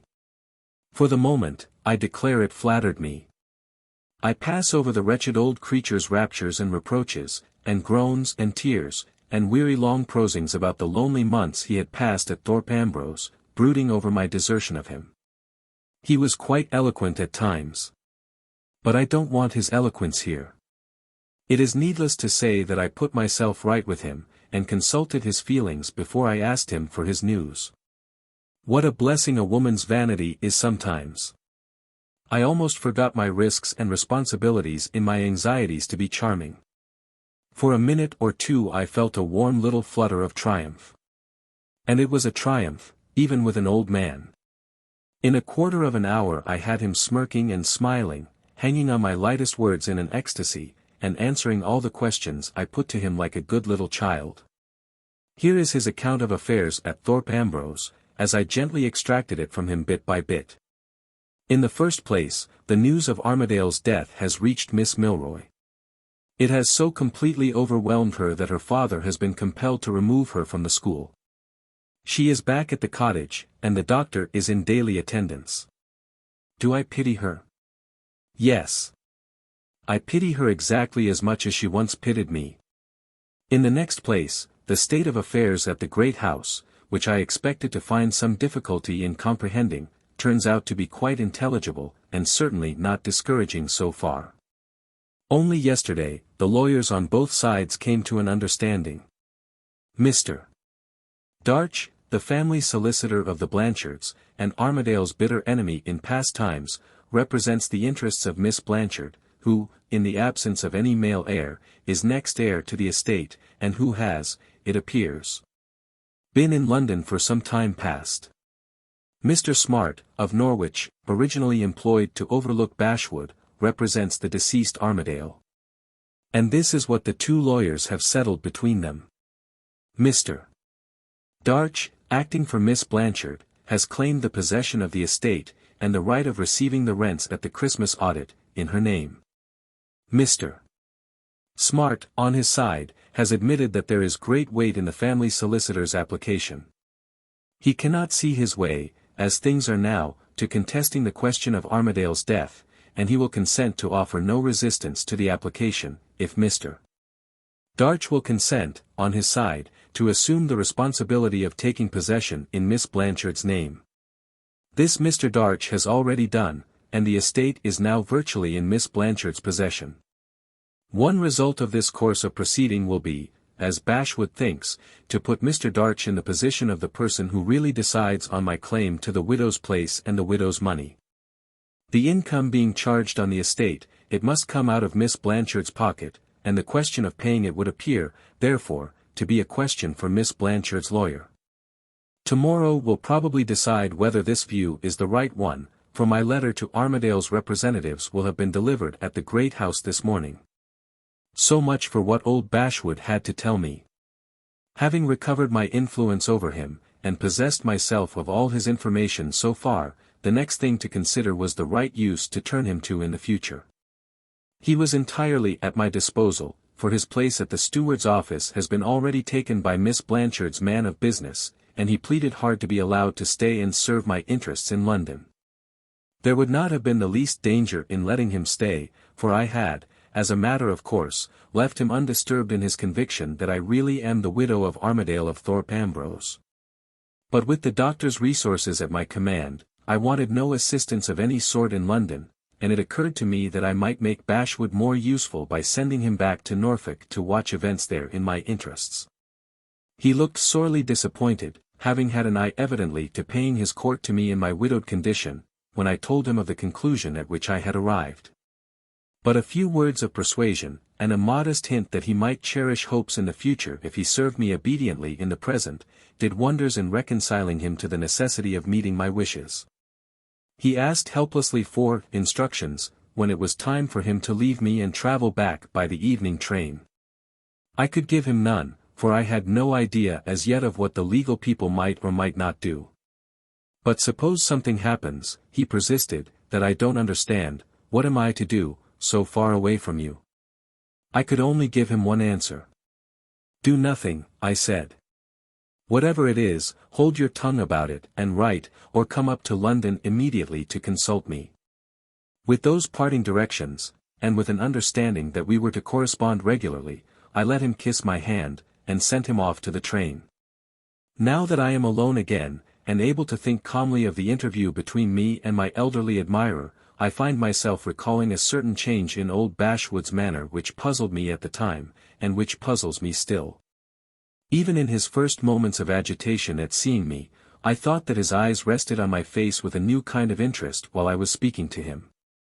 Besides this, he dropped a word or two afterward, in telling me of his lonely life at Thorpe Ambrose, which seemed to imply that he had been sustained in his solitude by a feeling of confidence about his future relations with me when we next met. If he had been a younger and a bolder man, and if any such discovery had been possible, I should almost have suspected him of having found out something about my past life which had made him privately confident of controlling me. If I showed any disposition to deceive and desert him again. But such an idea as this in connection with old Bashwood is simply absurd. Perhaps I am overexcited by the suspense and anxiety of my present position. Perhaps the merest fancies and suspicions are leading me astray. Let this be as it may, I have, at any rate, more serious subjects than the subject of old Bashwood to occupy me now. Tomorrow's post may tell me what Armadale's representatives think of the claim of Armadale's widow. November 26. The answer has arrived this morning, in the form, as Bashwood supposed, of a letter from Mr. Darch. The crabbed old lawyer acknowledges my letter in 3 lines. Before he takes any steps, or expresses any opinion on the subject, he wants evidence of identity as well as the evidence of the certificate. And he ventures to suggest that it may be desirable, before we go any further, to refer him to my legal advisers. 2 o'clock. The doctor called shortly after 12 to say that he had found a lodging for me within 20 minutes' walk of the sanitarium. In return for his news, I showed him Mr. Darch's letter. He took it away at once to his lawyers, and came back with the necessary information for my guidance. I have answered Mr.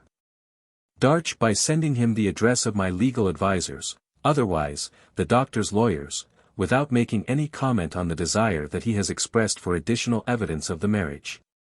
This is all that can be done today. Tomorrow will bring with it events of greater interest, for tomorrow the doctor is to make his declaration before the magistrate, and tomorrow I am to move to my new lodging in my widow's weeds. November 27. Fairweather Vale Villas. The declaration has been made, with all the necessary formalities. And I have taken possession, in my widow's costume, of my new rooms. I ought to be excited by the opening of this new act in the drama, and by the venturesome part that I am playing in it myself. Strange to say, I am quiet and depressed. The thought of Midwinter has followed me to my new abode, and is pressing on me heavily at this moment. I have no fear of any accident happening, in the interval that must still pass before I step publicly into the place of Armadale's widow. But when that time comes, and when Midwinter finds me, as sooner or later find me he must, figuring in my false character, and settled in the position that I have usurped, then, I ask myself, what will happen? The answer still comes as it first came to me this morning, when I put on my widow's dress. Now, as then, the presentiment is fixed in my mind that he will kill me. If it was not too late to draw back, absurd. I shall shut up my journal. November 28. The lawyers have heard from Mr. Darch, and have sent him the declaration by return of post. When the doctor brought me this news, I asked him whether his lawyers were aware of my present address. And, finding that he had not yet mentioned it to them, I begged that he would continue to keep it a secret for the future. The doctor laughed. "Are you afraid of Mr. Darch's stealing a march on us, and coming to attack you personally?" he asked. I accepted the imputation, as the easiest way of making him comply with my request. "Yes," I said, "I am afraid of Mr. Darch. My spirits have risen since the doctor left me. There is a pleasant sensation of security in feeling that no strangers are in possession of my address. I am easy enough in my mind today to notice how wonderfully well I look in my widow's weeds, and to make myself agreeable to the people of the house. Midwinter disturbed me a little again last night. But I have got over the ghastly delusion which possessed me yesterday. I know better now than to dread violence from him when he discovers what I have done. And there is still less fear of his stooping to assert his claim to a woman who has practiced on him such a deception as mine. The one serious trial that I shall be put to when the day of reckoning comes will be the trial of preserving my false character in his presence. I shall be safe in his loathing and contempt for me, after that. On the day when I have denied him to his face, I shall have seen the last of him forever. Shall I be able to deny him to his face? Shall I be able to look at him and speak to him as if he had never been more to me than a friend? How do I know till the time comes? Was there ever such an infatuated fool as I am, to be writing of him at all, when writing only encourages me to think of him? I will make a new resolution. From this time forth, his name shall appear no more in these pages. Monday, December 1st. The last month of the worn-out old year 1851. If I allowed myself to look back, what a miserable year I should see added to all the other miserable years that are gone. But I have made my resolution to look forward only, and I mean to keep it. I have nothing to record of the last 2 days, except that on the 29th I remembered Bashwood, and wrote to tell him of my new address. This morning the lawyers heard again from Mr. Darch. He acknowledges the receipt of the declaration, but postpones stating the decision at which he has arrived until he has communicated with the trustees under the late Mr.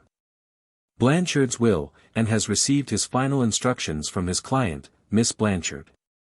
The doctor's lawyers declare that this last letter is a mere device for gaining time, with what object they are, of course, not in a position to guess. The doctor himself says, facetiously, it is the usual lawyer's object of making a long bill. My own idea is that Mr. Darch has his suspicions of something wrong, and that his purpose in trying to gain time. 10 at night. I had written as far as that last unfinished sentence, toward 4 in the afternoon, when I was startled by hearing a cab drive up to the door. I went to the window, and got there just in time to see old Bashwood getting out with an activity of which I should never have supposed him capable. So little did I anticipate the tremendous discovery that was going to burst on me in another minute, that I turned to the glass, and wondered what the susceptible old gentleman would say to me in my widow's cap. The instant he entered the room, I saw that some serious disaster had happened. His eyes were wild, his wig was awry. He approached me with a strange mixture of eagerness and dismay. "I've done as you told me," he whispered, breathlessly. "I've held my tongue about it, and come straight to you." He caught me by the hand before I could speak, with a boldness quite new in my experience of him. "Oh, how can I break it to you?" he burst out. "I'm beside myself when I think of it."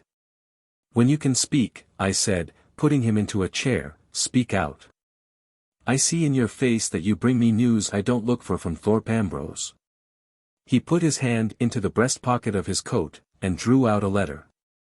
He looked at the letter, and looked at me. News you don't look for," he stammered, "but not from Thorpe Ambrose." "Not from Thorpe Ambrose."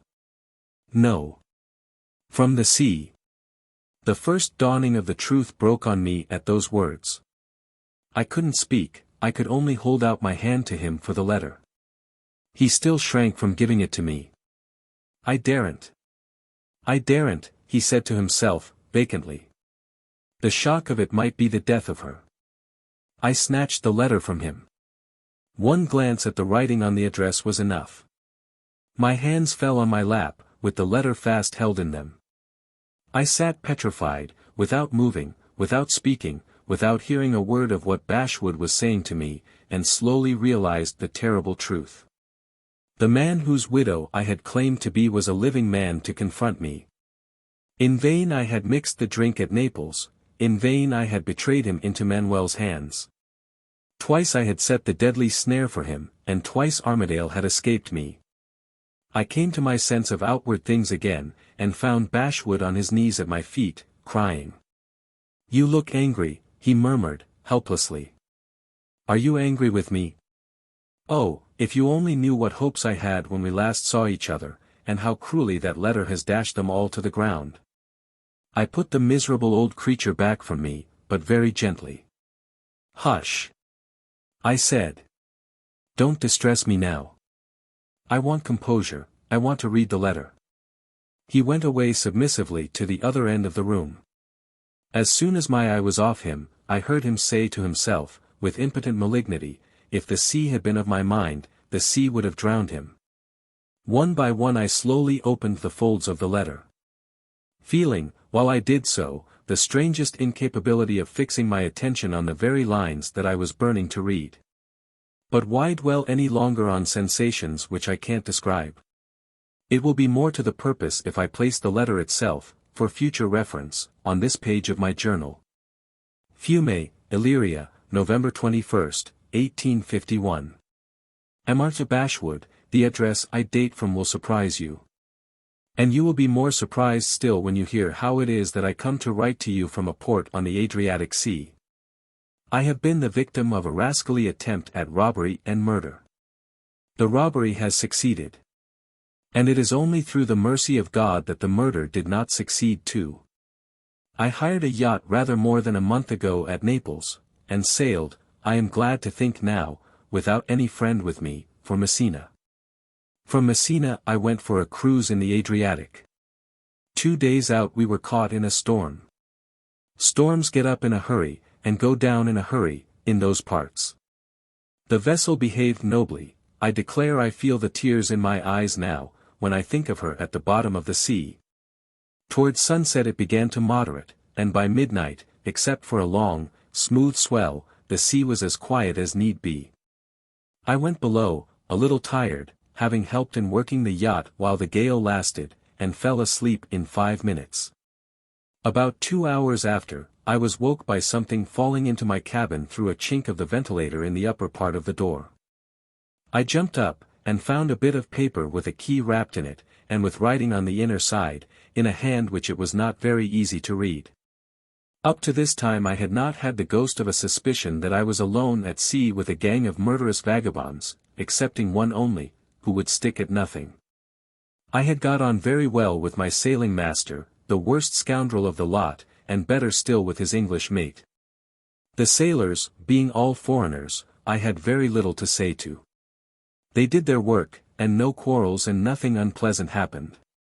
If anybody had told me, before I went to bed on the night after the storm, that the sailing master and the crew and the mate, who had been no better than the rest of them at starting, were all in a conspiracy to rob me of the money I had on board, and then to drown me in my own vessel afterward, I should have laughed in his face. Just remember that. And then fancy for yourself, for I'm sure I can't tell you, what I must have thought when I opened the paper round the key, and read what I now copy, from the mate's writing. As follows. Sir, stay in your bed till you hear a boat shove off from the starboard side, or you are a dead man. Your money is stolen, and in 5 minutes' time the yacht will be scuttled, and the cabin hatch will be nailed down on you. Dead men tell no tales. And the sailing master's notion is to leave proofs afloat that the vessel has foundered with all on board. It was his doing, to begin with, and we were all in it. I can't find it in my heart not to give you a chance for your life. It's a bad chance, but I can do no more. I should be murdered myself if I didn't seem to go with the rest. The key of your cabin door is thrown back to you, inside this. Don't be alarmed when you hear the hammer above. I shall do it, and I shall have short nails in my hand as well as long, and use the short ones only. Wait till you hear the boat with all of us shove off, and then pry up the cabin hatch with your back. The vessel will float a quarter of an hour after the holes are bored in her. Slip into the sea on the port side, and keep the vessel between you and the boat. You will find plenty of loose lumber, wrenched away on purpose, drifting about to hold on by. It's a fine night and a smooth sea, and there's a chance that a ship may pick you up while there's life left in you. I can do no more. Yours truly, J.M. As I came to those last words, I heard the hammering down of the hatch over my head. I don't suppose I'm more of a coward than most people, but there was a moment when the sweat poured down me like rain. I got to be my own man again before the hammering was done, and found myself thinking of somebody very dear to me in England. I said to myself, I'll have a try for my life, for her sake, though the chances are dead against me. I put a letter from that person I have mentioned into one of the stoppered bottles of my dressing case, along with the mate's warning, in case I lived to see him again. I hung this, and a flask of whiskey, in a sling round my neck. And, after first dressing myself in my confusion, thought better of it, and stripped, again, for swimming, to my shirt and drawers. By the time I had done that the hammering was over and there was such a silence that I could hear the water bubbling into the scuttled vessel amidships. The next noise was the noise of the boat and the villains in her, always excepting my friend, the mate, shoving off from the starboard side. I waited for the splash of the oars in the water, and then got my back under the hatch. The mate had kept his promise. I lifted it easily, crept across the deck, under cover of the bulwarks, on all fours, and slipped into the sea on the port side. Lots of things were floating about. I took the first thing I came to, a hen coop, and swam away with it about a couple of 100 yards, keeping the yacht between me and the boat. Having got that distance, I was seized with a shivering fit, and I stopped, fearing the cramp next, to take a pull at my flask. When I had closed the flask again, I turned for a moment to look back, and saw the yacht in the act of sinking. In a minute more there was nothing between me and the boat but the pieces of wreck that had been purposely thrown out to float. The moon was shining. And, if they had had a glass in the boat, I believe they might have seen my head, though I carefully kept the hen coop between me and them. As it was, they laid on their oars, and I heard loud voices among them disputing. After what seemed an age to me, I discovered what the dispute was about. The boat's head was suddenly turned my way. Some cleverer scoundrel than the rest, the sailing master, I dare say, had evidently persuaded them to row back over the place where the yacht had gone down, and make quite sure that I had gone down with her. They were more than halfway across the distance that separated us, and I had given myself up for lost, when I heard a cry from one of them, and saw the boat's progress suddenly checked. In a minute or two more the boat's head was turned again. And they rowed straight away from me like men rowing for their lives. I looked on one side toward the land, and saw nothing. I looked on the other toward the sea, and discovered what the boat's crew had discovered before me, a sail in the distance, growing steadily brighter and bigger in the moonlight the longer I looked at it. In a quarter of an hour more the vessel was within hail of me, and the crew had got me on board. They were all foreigners, and they quite deafened me by their jabber. I tried signs, but before I could make them understand me I was seized with another shivering fit, and was carried below. The vessel held on her course, I have no doubt, but I was in no condition to know anything about it. Before morning I was in a fever. And from that time I can remember nothing clearly till I came to my senses at this place, and found myself under the care of a Hungarian merchant, the consignee, as they call it, of the coasting vessel that had picked me up. He speaks English as well or better than I do, and he has treated me with a kindness which I can find no words to praise. When he was a young man he was in England himself, learning business, and he says he has remembrances of our country which make his heart warm toward an Englishman. He has fitted me out with clothes, and has lent me the money to travel with, as soon as the doctor allows me to start for home. Supposing I don't get a relapse, I shall be fit to travel in a week's time from this. If I can catch the mail at Trieste and stand the fatigue, I shall be back again at Thorpe Ambrose in a week or 10 days at most after you get my letter. You will agree with me that it is a terribly long letter. But I can't help that. I seem to have lost my old knack at putting things short, and finishing on the first page. However, I am near the end now. For I have nothing left to mention but the reason why I write about what has happened to me, instead of waiting till I get home, and telling it all by word of mouth. I fancy my head is still muddled by my illness. At any rate, it only struck me this morning that there is barely a chance of some vessel having passed the place where the yacht foundered, and having picked up the furniture, and other things wrenched out of her and left afloat. Some false report of my being drowned may, in that case, have reached England. If this has happened, which I hope to God may be an unfounded fear on my part, go directly to Major Milroy at the cottage. Show him this letter, I have written it quite as much for his eye as for yours, and then give him the enclosed note, and ask him if he doesn't think the circumstances justify me in hoping he will send it to Miss Milroy. I can't explain why I don't write directly to the Major, or to Miss Milroy, instead of to you. I can only say there are considerations I am bound in honor to respect, which oblige me to act in this roundabout way. I don't ask you to answer this, for I shall be on my way home, I hope, long before your letter could reach me in this out-of-the-way place. Whatever you do, don't lose a moment in going to Major Milroy. Go, on second thoughts, whether the loss of the yacht is known in England or not. Yours truly, Allan Armadale. I looked up when I had come to the end of the letter, and saw, for the first time, that Bashwood had left his chair and had placed himself opposite to me. He was intently studying my face, with the inquiring expression of a man who was trying to read my thoughts.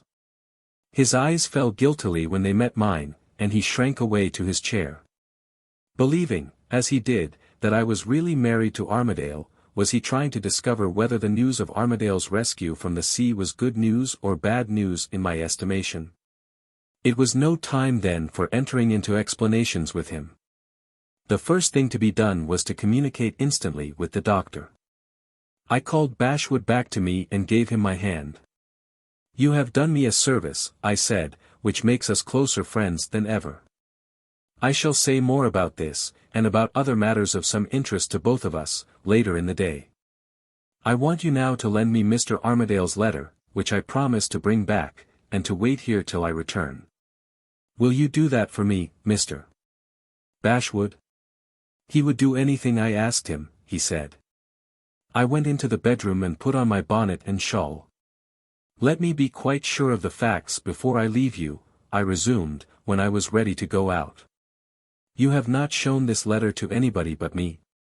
Not a living soul has seen it but our two selves. What have you done with the note enclosed to Miss Milroy?" He produced it from his pocket. I ran it over rapidly, saw that there was nothing in it of the slightest importance, and put it in the fire on the spot. That done, I left Bashwood in the sitting room, and went to the sanitarium, with Armadale's letter in my hand. The doctor had gone out, and the servant was unable to say positively at what time he would be back. I went into his study, and wrote a line preparing him for the news I had brought with me, which I sealed up, with Armadale's letter, in an envelope, to await his return. Having told the servant I would call again in an hour, I left the place. It was useless to go back to my lodgings and speak to Bashwood, until I knew first what the doctor meant to do. I walked about the neighborhood, up and down new streets and crescents and squares, with a kind of dull, numbed feeling in me, which prevented, not only all voluntary exercise of thought, but all sensation of bodily fatigue. I remembered the same feeling overpowering me, years ago, on the morning when the people of the prison came to take me into court to be tried for my life.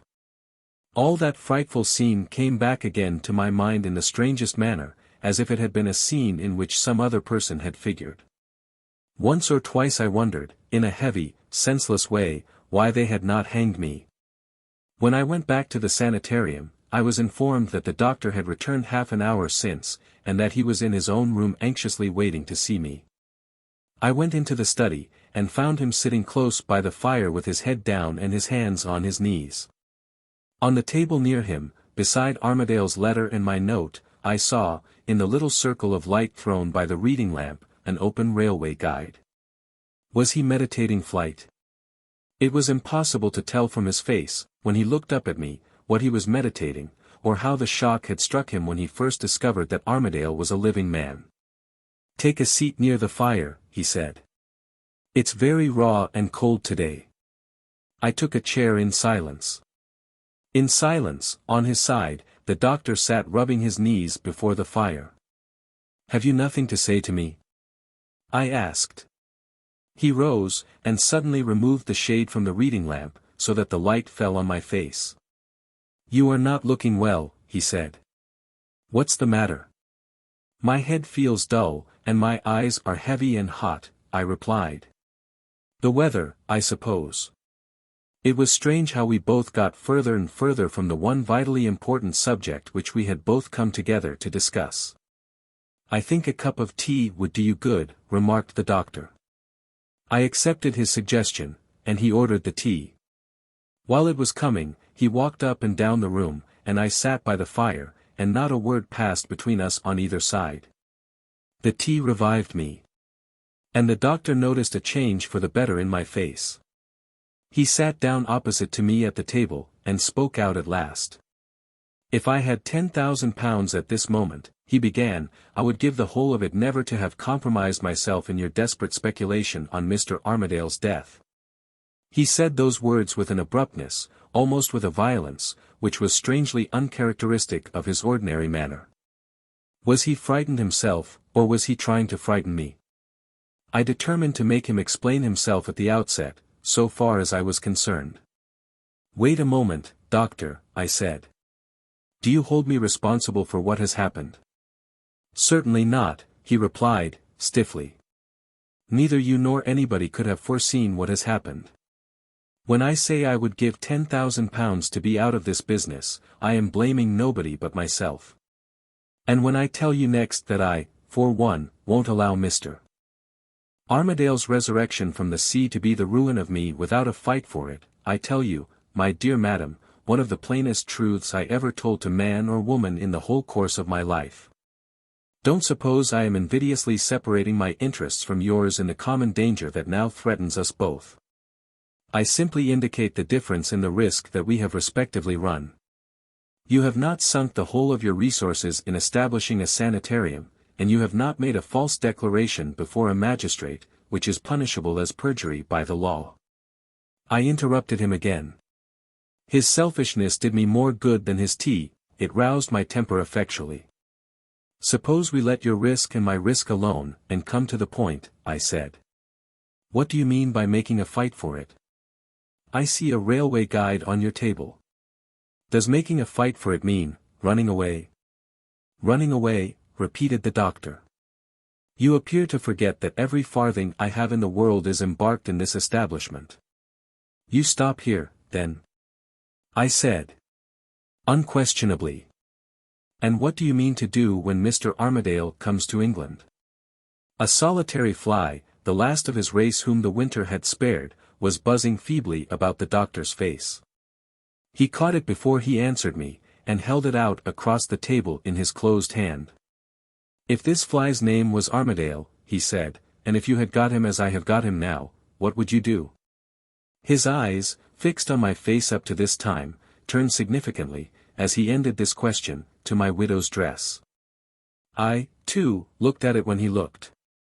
A thrill of the old deadly hatred and the old deadly determination ran through me again.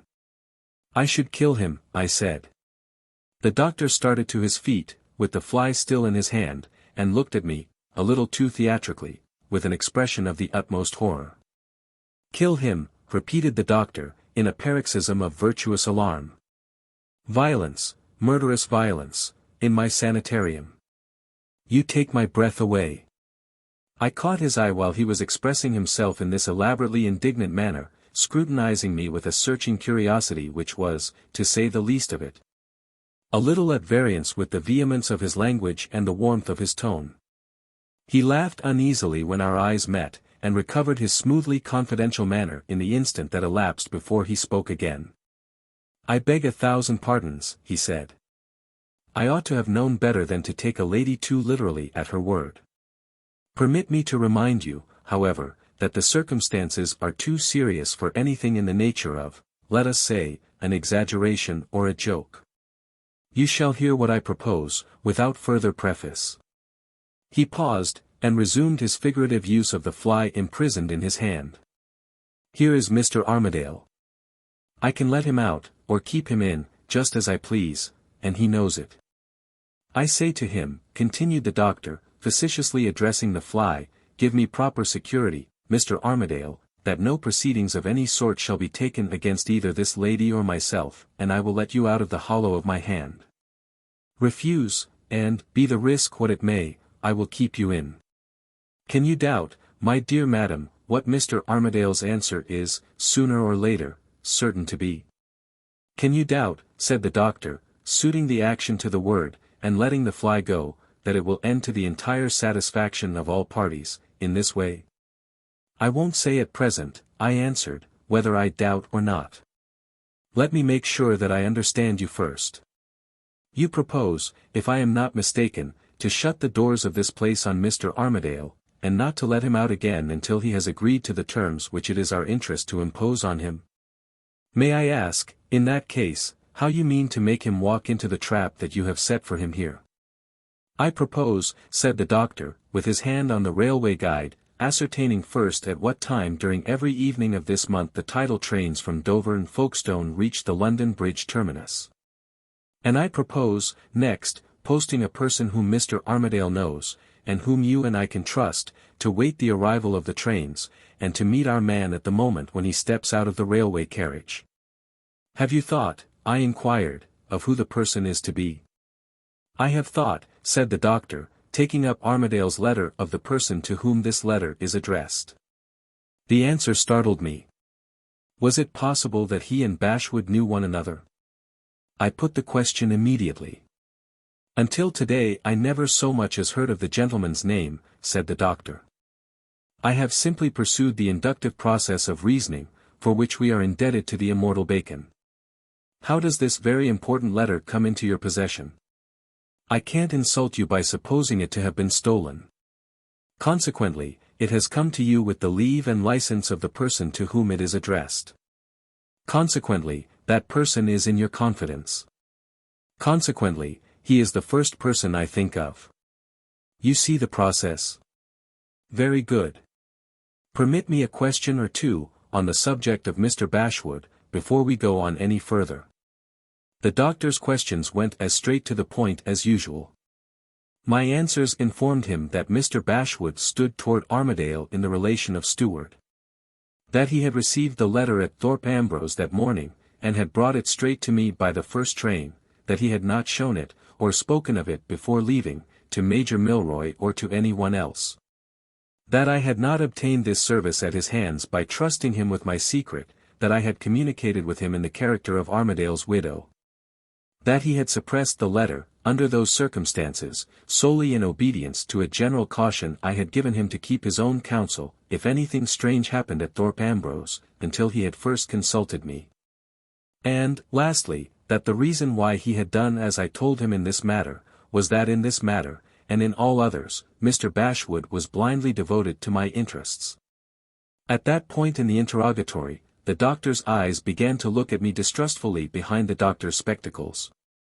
"What is the secret of this blind devotion of Mr. Bashwood's to your interests?" he asked. I hesitated for a moment, in pity to Bashwood, not in pity to myself. "If you must know," I answered, "Mr. Bashwood is in love with me." I, exclaimed the doctor, with an air of relief. "I begin to understand now. Is he a young man?" "He is an old man."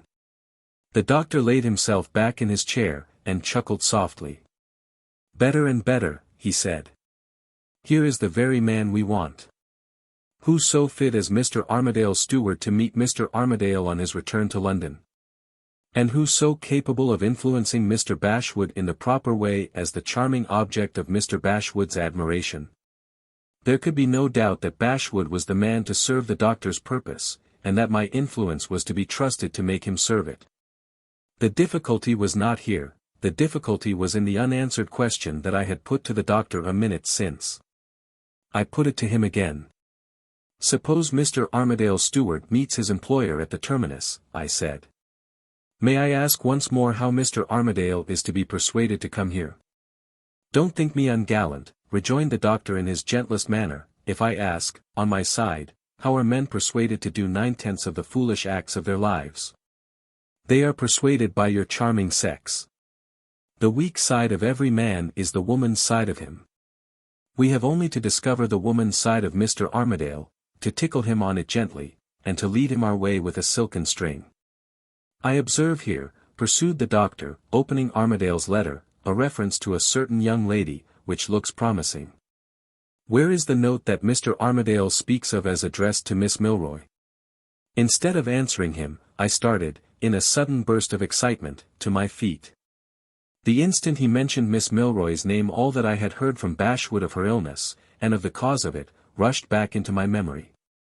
I saw the means of decoying Armadale into the sanitarium as plainly as I saw the doctor on the other side of the table, wondering at the extraordinary change in me. What a luxury it was to make Miss Milroy serve my interests at last. "Never mind the note," I said. "It's burned, for fear of accidents.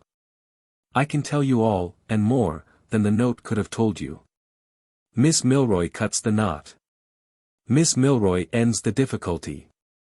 She is privately engaged to him. She has heard the false report of his death, and she has been seriously ill at Thorpe Ambrose ever since. When Bashwood meets him at the station, the very first question he is certain to ask." "I see," exclaimed the doctor, anticipating me. "Mr. Bashwood has nothing to do but to help the truth with a touch of fiction. When he tells his master that the false report has reached Miss Milroy, he has only to add that the shock has affected her head, and that she is here under medical care. Perfect. Perfect. We shall have him at the sanitarium as fast as the fastest cab horse in London can bring him to us. And mind! No risk, no necessity for trusting other people. This is not a madhouse, this is not a licensed establishment. No doctor's certificates are necessary here. My dear lady, I congratulate you, I congratulate myself. Permit me to hand you the railway guide, with my best compliments to Mr. Bashwood, and with the page turned down for him, as an additional attention, at the right place." Remembering how long I had kept Bashwood waiting for me, I took the book at once, and wished the doctor good evening without further ceremony. As he politely opened the door for me, he reverted, without the slightest necessity for doing so, and without a word from me to lead to it, to the outburst of virtuous alarm which had escaped him at the earlier part of our interview. "I do hope," he said, "that you will kindly forget and forgive my extraordinary want of tact and perception when, in short, when I caught the fly. I positively blush at my own stupidity in putting a literal interpretation on a lady's little joke." "Violence in my sanitarium," exclaimed the doctor, with his eyes once more fixed attentively on my face, "violence in this enlightened 19th century. Was there ever anything so ridiculous? Do fasten your cloak before you go out, it is so cold and raw. Shall I escort you? Shall I send my servant? Ah, you were always independent. Always, if I may say so, a host in yourself. May I call tomorrow morning, and hear what you have settled with Mr. Bashwood?" I said yes, and got away from him at last. In a quarter of an hour more I was back at my lodgings, and was informed by the servant that the elderly gentleman was still waiting for me. I have not got the heart or the patience, I hardly know which, to waste many words on what passed between me and Bashwood. It was so easy, so degradingly easy, to pull the strings of the poor old puppet in any way I pleased. I met none of the difficulties which I should have been obliged to meet in the case of a younger man, or of a man less infatuated with admiration for me. I left the allusions to Miss Milroy in Armadale's letter, which had naturally puzzled him, to be explained at a future time. I never even troubled myself to invent a plausible reason for wishing him to meet Armadale at the Terminus, and to entrap him by a stratagem into the doctor's sanitarium. All that I found it necessary to do was to refer to what I had written to Mr. Bashwood, on my arrival in London, and to what I had afterward said to him, when he came to answer my letter personally at the hotel. "You know already," I said, "that my marriage has not been a happy one.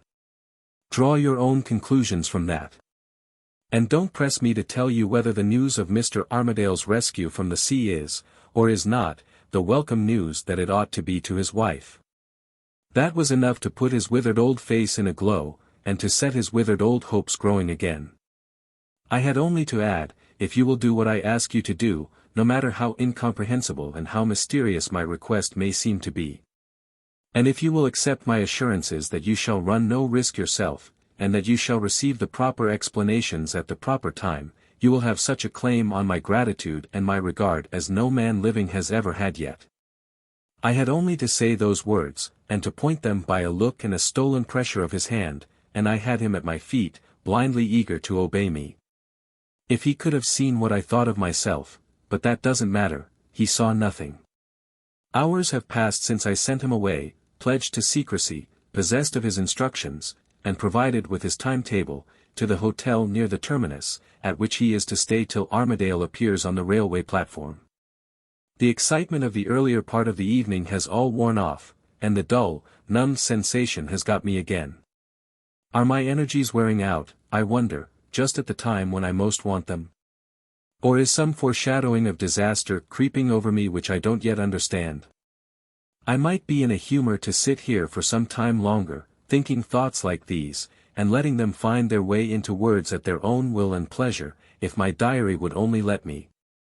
But my idle pen has been busy enough to make its way to the end of the volume. I have reached the last morsel of space left on the last page, and whether I like it or not, I must close the book this time for good and all, when I close it tonight.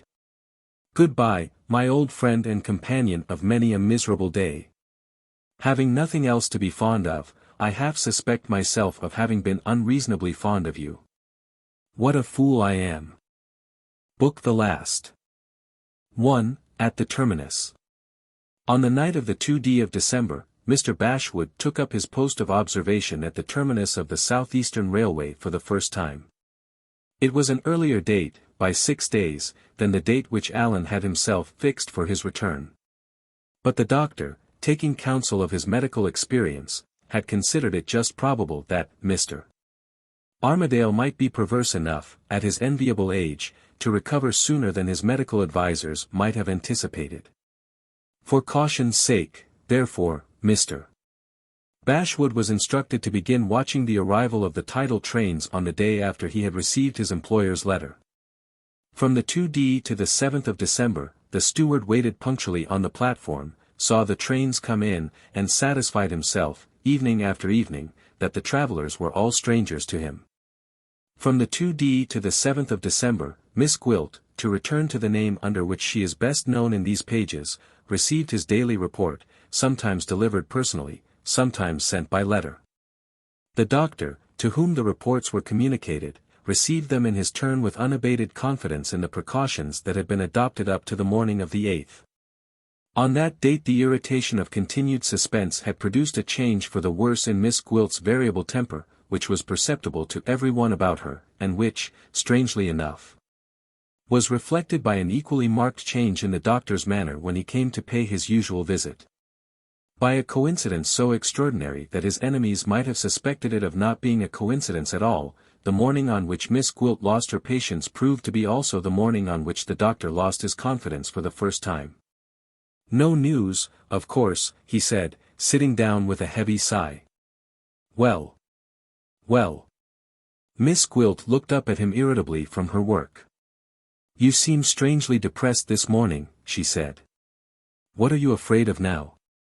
"The imputation of being afraid, madam," answered the doctor, solemnly, "is not an imputation to cast rashly on any man, even when he belongs to such an essentially peaceful profession as mine. I am not afraid. I am, as you more correctly put it in the first instance, strangely depressed. My nature is, as you know, naturally sanguine, and I only see today what but for my habitual hopefulness I might have seen, and ought to have seen, a week since." Miss Gwilt impatiently threw down her work. "If words cost money," she said, "the luxury of talking would be rather an expensive luxury in your case." "Which I might have seen, and ought to have seen," reiterated the doctor, without taking the slightest notice of the interruption, "a week since. To put it plainly, I feel by no means so certain as I did that Mr. Armadale will consent, without a struggle, to the terms which it is my interest, and in a minor degree yours, to impose on him. Observe. I don't question our entrapping him successfully into the sanitarium, I only doubt whether he will prove quite as manageable as I originally anticipated when we have got him there. Say, remarked the doctor, raising his eyes for the first time, and fixing them in steady inquiry on Miss Gwilt, say that he is bold, obstinate, what you please. And that he holds out for weeks together, for months together, as men in similar situations to his have held out before him. What follows? The risk of keeping him forcibly in concealment, of suppressing him, if I may so express myself, increases at compound interest, and becomes enormous. My house is at this moment virtually ready for patients. Patients may present themselves in a week's time. Patients may communicate with Mr. Armadale, or Mr. Armadale may communicate with patients. A note may be smuggled out of the house, and may reach the commissioners in lunacy. Even in the case of an unlicensed establishment like mine, those gentlemen, no. Those chartered despots in a land of liberty, have only to apply to the Lord Chancellor for an order, and to enter, by heavens, to enter my sanitarium. And search the house from top to bottom at a moment's notice. I don't wish to despond, I don't wish to alarm you, I don't pretend to say that the means we are taking to secure your own safety are any other than the best means at our disposal. All I ask you to do is to imagine the commissioners in the house, and then to conceive the consequences. The consequences, repeated the doctor, getting sternly on his feet, and taking up his hat as if he meant to leave the room. Have you anything more to say? Asked Miss Gwilt. Have you any remarks, rejoined the doctor, to offer on your side? He stood, hat in hand, waiting. For a full minute the two looked at each other in silence. Miss Gwilt spoke first. I think I understand you, she said, suddenly recovering her composure. I beg your pardon, returned the doctor, with his hand to his ear. What did you say? Nothing. Nothing. If you happen to catch another fly this morning, said Miss Gwilt, with a bitterly sarcastic emphasis on the words, I might be capable of shocking you by another little joke. The doctor held up both hands, in polite deprecation, and looked as if he was beginning to recover his good humor again. Hard, he murmured, gently, not to have forgiven me that unlucky blunder of mine, even yet. What else have you to say? I am waiting for you, said Miss Gwilt. She turned her chair to the window scornfully, and took up her work again, as she spoke. The doctor came behind her, and put his hand on the back of her chair.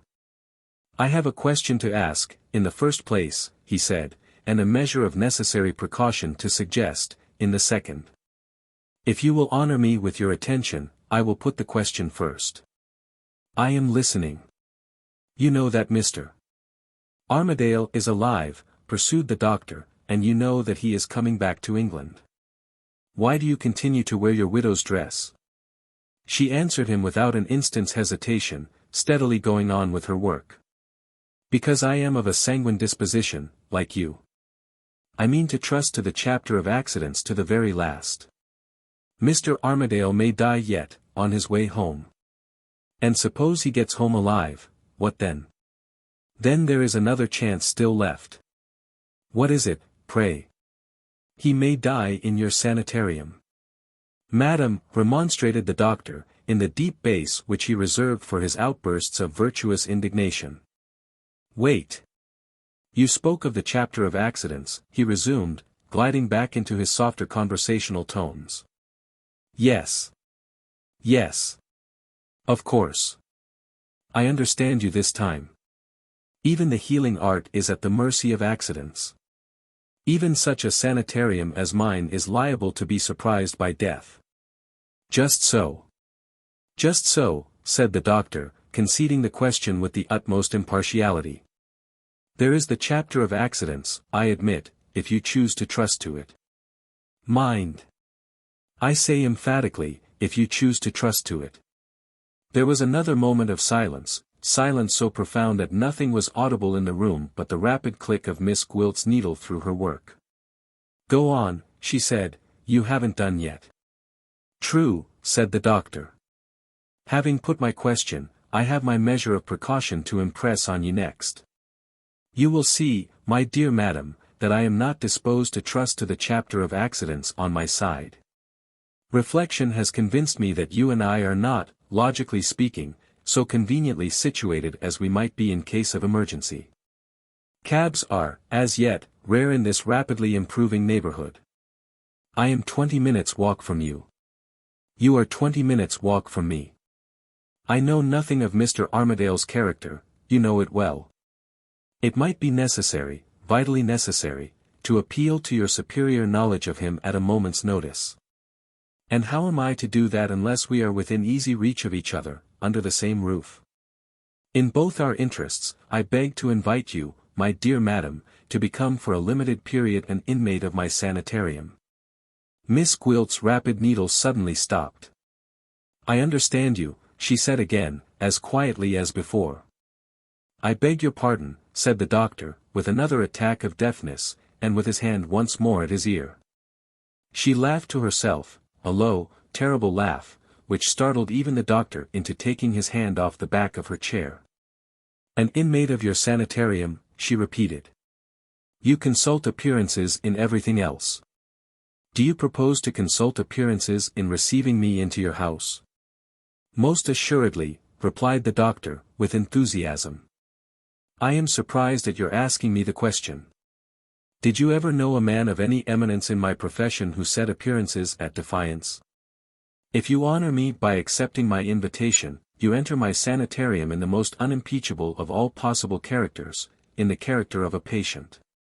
When do you want my answer? Can you decide today? Tomorrow? Yes. Have you anything more to say? Nothing more. Leave me, then. I don't keep up appearances.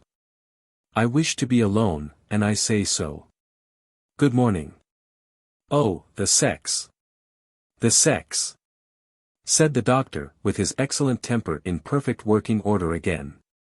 So delightfully impulsive. So charmingly reckless of what they say or how they say it. Oh, woman, in our hours of ease, uncertain, coy, and hard to please. There. There. There. Good morning. Miss Gwilt rose and looked after him contemptuously from the window, when the street door had closed, and he had left the house. Armadale himself drove me to it the first time, she said. Manuel drove me to it the second time. You cowardly scoundrel. Shall I let you drive me to it for the third time, and the last? She turned from the window, and looked thoughtfully at her widow's dress in the glass. The hours of the day passed, and she decided nothing. The night came, and she hesitated still. The new morning dawned, and the terrible question was still unanswered. By the early post there came a letter for her. It was Mr. Bashwood's usual report. Again he had watched for Allan's arrival, and again in vain. I'll have more time, she determined, passionately. No man alive shall hurry me faster than I like. At breakfast that morning, the morning of the 9th, the doctor was surprised in his study by a visit from Miss Gwilt. I want another day, she said, the moment the servant had closed the door on her. The doctor looked at her before he answered, and saw the danger of driving her to extremities plainly expressed in her face.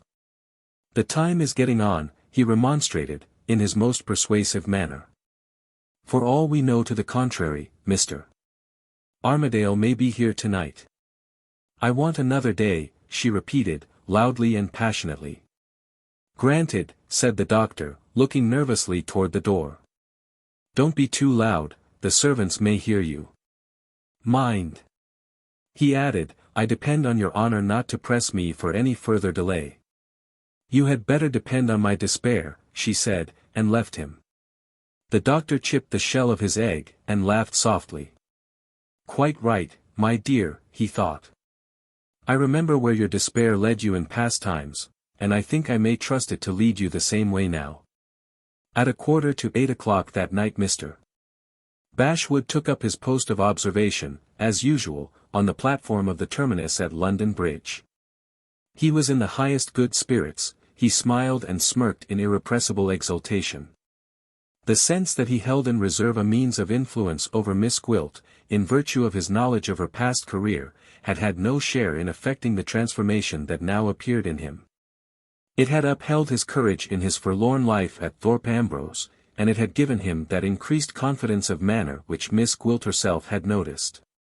But, from the moment when he had regained his old place in her favor, it had vanished as a motive power in him, annihilated by the electric shock of her touch and her look. His vanity, the vanity which in men at his age is only despair in disguise, had now lifted him to the seventh heaven of fatuous happiness once more. He believed in her again as he believed in the smart new winter overcoat that he wore, as he believed in the dainty little cane, appropriate to the dawning dandyism of lads in their teens, that he flourished in his hand. He hummed. The worn-out old creature, who had not sung since his childhood, hummed, as he paced the platform, the few fragments he could remember of a worn-out old song. The train was due as early as 8 o'clock that night. At 5 minutes past the hour the whistle sounded. In less than 5 minutes more the passengers were getting out on the platform. Following the instructions that had been given to him, Mr. Bashwood made his way, as well as the crowd would let him, along the line of carriages, and, discovering no familiar face on that first investigation, joined the passengers for a second search among them in the custom-house waiting-room next. He had looked round the room, and had satisfied himself that the persons occupying it were all strangers, when he heard a voice behind him, exclaiming, "Can that be Mr. Bashwood?" He turned in eager expectation, and found himself face to face with the last man under heaven whom he had expected to see. The man was Midwinter. 2. In the house. Noticing Mr. Bashwood's confusion, after a moment's glance at the change in his personal appearance, Midwinter spoke first. "I see I have surprised you," he said. "You are looking, I suppose, for somebody else. Have you heard from Allan? Is he on his way home again already?" The inquiry about Allan, though it would naturally have suggested itself to anyone in Midwinter's position at that moment, added to Mr. Bashwood's confusion. Not knowing how else to extricate himself from the critical position in which he was placed, he took refuge in simple denial. "I know nothing about Mr. Armadale, oh dear, no, sir, I know nothing about Mr. Armadale," he answered, with needless eagerness and hurry. "Welcome back to England, sir," he went on, changing the subject in his nervously talkative manner. "I didn't know you had been abroad. It's so long since I have had the pleasure. Have you enjoyed yourself, sir, in foreign parts? Such different manners from ours, yes, such different manners from ours. Do you make a long stay in England, now you have come back?" "I hardly know," said Midwinter. "I have been obliged to alter my plans, and to come to England unexpectedly." He hesitated a little. His manner changed, and he added, in lower tones, "A serious anxiety has brought me back. I can't say what my plans will be until that anxiety is set at rest." The light of a lamp fell on his face while he spoke, and Mr. Bashwood observed, for the first time, that he looked sadly worn and changed. "I'm sorry, sir, I'm sure I'm very sorry. If I could be of any use," suggested Mr. Bashwood, speaking under the influence in some degree of his nervous politeness, and in some degree of his remembrance of what Midwinter had done for him at Thorpe Ambrose in the bygone time. Midwinter thanked him and turned away sadly. "I am afraid you can be of no use, Mr. Bashwood, but I am obliged to you for your offer, all the same." He stopped, and considered a little. Suppose she should not be ill?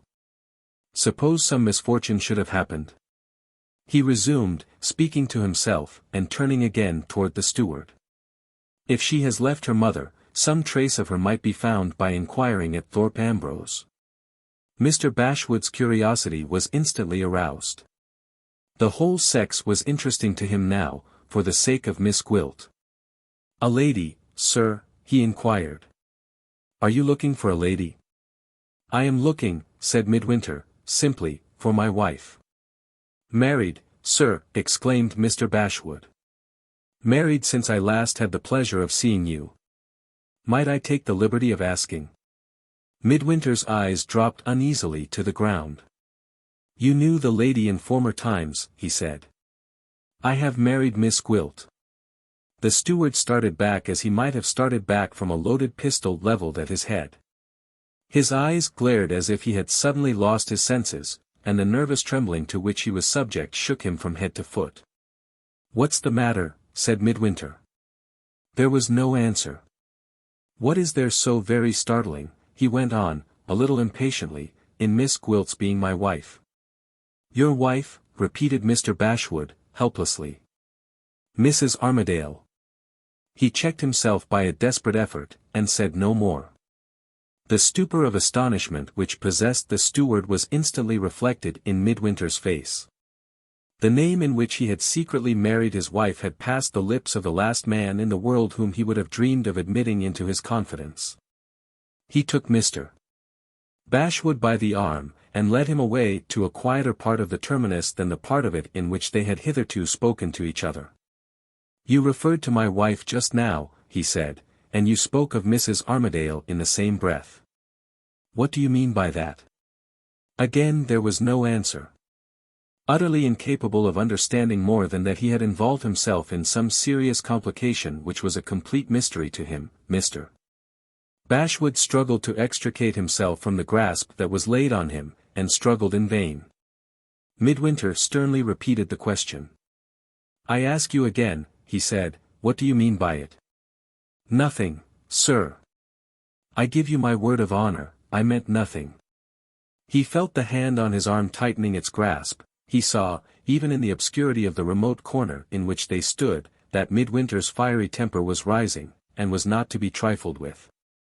The extremity of his danger inspired him with the one ready capacity that a timid man possesses when he is compelled by main force to face an emergency, the capacity to lie.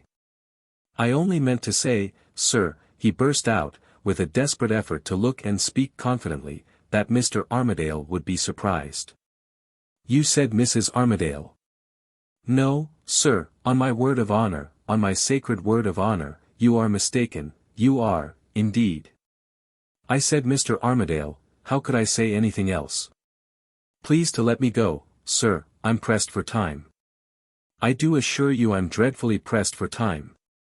For a moment longer Midwinter maintained his hold, and in that moment he decided what to do.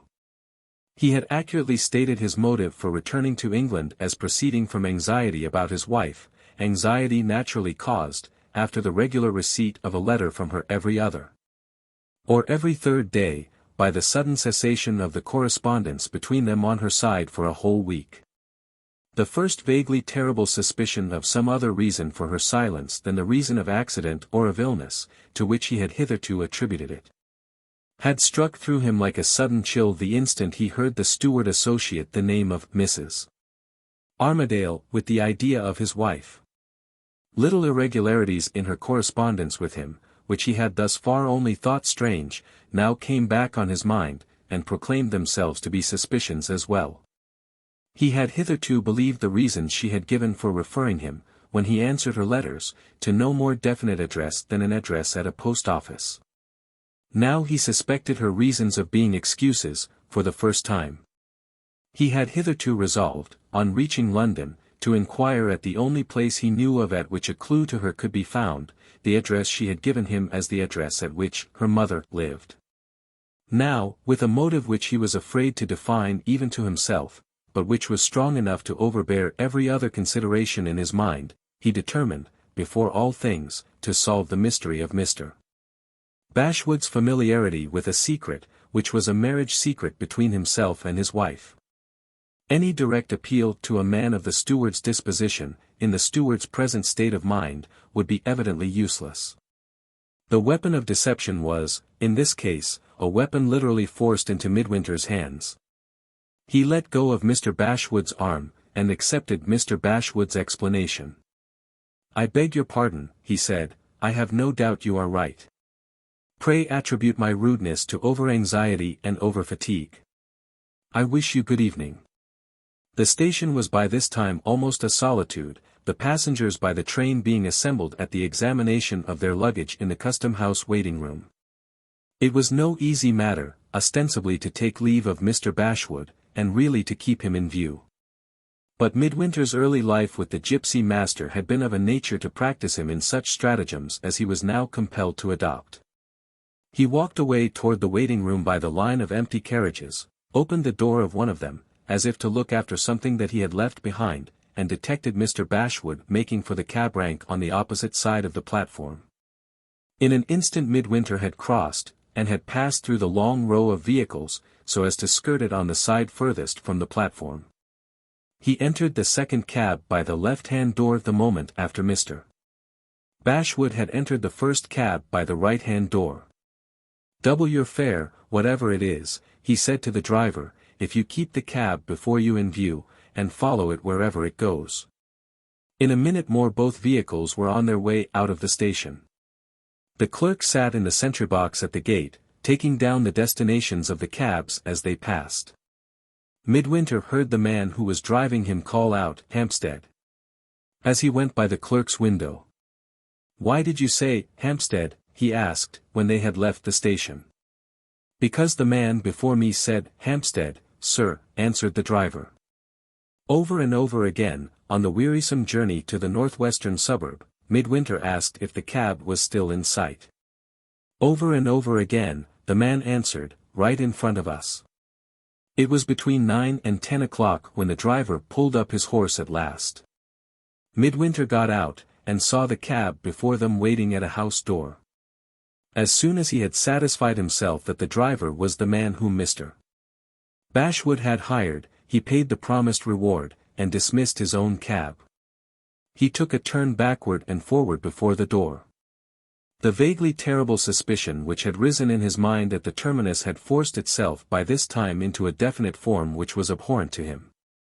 Without the shadow of an assignable reason for it, he found himself blindly distrusting his wife's fidelity, and blindly suspecting Mr. Bashwood of serving her in the capacity of go-between.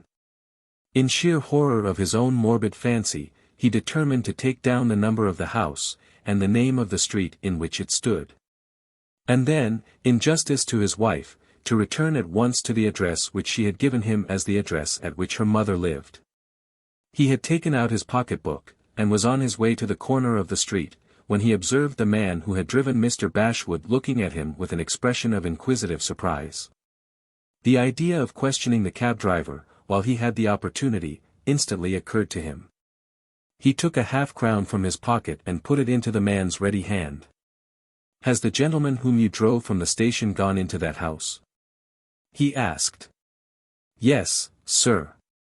"Did you hear him inquire for anybody when the door was opened?" "He asked for a lady, sir." "Mrs." The man hesitated. "It wasn't a common name, sir, I should know it again if I heard it." "Was it Midwinter?" "No, sir." "Armadale?" "That's it, sir." "Mrs. Armadale."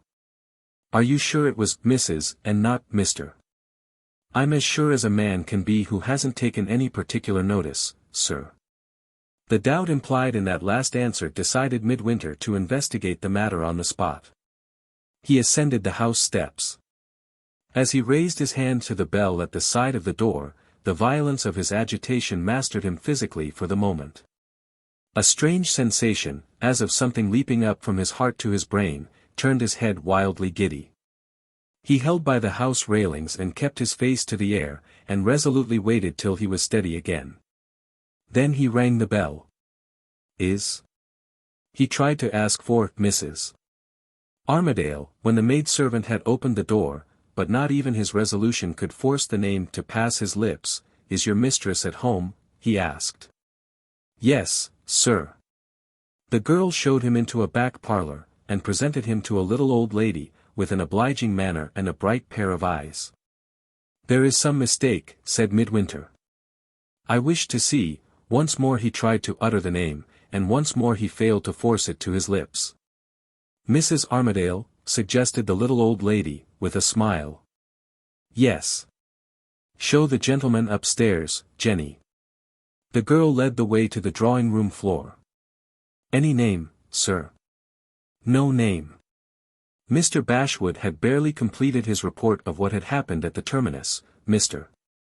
Bashwood's imperious mistress was still sitting speechless under the shock of the discovery that had burst on her, when the door of the room opened, and, without a word of warning to precede him, Midwinter appeared on the threshold. He took one step into the room, and mechanically pushed the door to behind him. He stood in dead silence, and confronted his wife, with a scrutiny that was terrible in its unnatural self-possession, and that enveloped her steadily in one comprehensive look from head to foot. In dead silence on her side, she rose from her chair. In dead silence she stood erect on the hearth-rug, and faced her husband in widow's weeds. He took one step nearer to her, and stopped again. He lifted his hand, and pointed with his lean brown finger at her dress. "What does that mean?" he asked, without losing his terrible self-possession, and without moving his outstretched hand. At the sound of his voice, the quick rise and fall of her bosom, which had been the one outward betrayal thus far of the inner agony that tortured her, suddenly stopped. She stood impenetrably silent, breathlessly still, as if his question had struck her dead, and his pointing hand had petrified her. He advanced one step nearer, and reiterated his words in a voice even lower and quieter than the voice in which he had spoken first. One moment more of silence, one moment more of inaction, might have been the salvation of her. But the fatal force of her character triumphed at the crisis of her destiny, and his.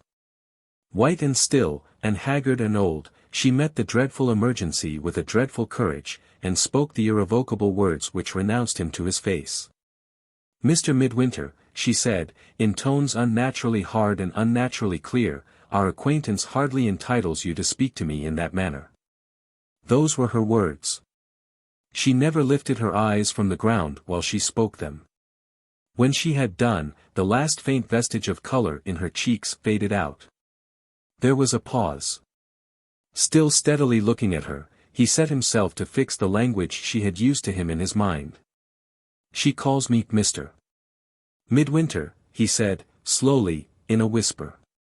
"She speaks of our acquaintance." He waited a little and looked round the room. His wandering eyes encountered Mr. Bashwood for the first time. He saw the steward standing near the fireplace, trembling, and watching him. "I once did you a service," he said, "and you once told me you were not an ungrateful man. Are you grateful enough to answer me if I ask you something?" He waited a little again. Mr. Bashwood still stood trembling at the fireplace, silently watching him. "I see you looking at me," he went on. "Is there some change in me that I am not conscious of myself? Am I seeing things that you don't see? Am I hearing words that you don't hear? Am I looking or speaking like a man out of his senses?" Again he waited, and again the silence was unbroken. His eyes began to glitter. And the savage blood that he had inherited from his mother rose dark and slow in his ashy cheeks. "Is that woman," he asked, "the woman whom you once knew, whose name was Miss Gwilt?" Once more his wife collected her fatal courage. Once more his wife spoke her fatal words. "You compel me to repeat," she said, "that you are presuming on our acquaintance, and that you are forgetting what is due to me." He turned upon her, with a savage suddenness which forced a cry of alarm from Mr. Bashwood's lips. "Are you, or are you not, my wife?" he asked, through his set teeth. She raised her eyes to his for the first time. Her lost spirit looked at him, steadily defiant, out of the hell of its own despair. "I am not your wife," she said. He staggered back, with his hands groping for something to hold by, like the hands of a man in the dark. He leaned heavily against the wall of the room, and looked at the woman who had slept on his bosom, and who had denied him to his face. Mr. Bashwood stole panic-stricken to her side. "Go in there," he whispered, trying to draw her toward the folding doors which led into the next room. "For God's sake, be quick. He'll kill you." She put the old man back with her hand. She looked at him with a sudden irradiation of her blank face. She answered him with lips that struggled slowly into a frightful smile. "Let him kill me," she said.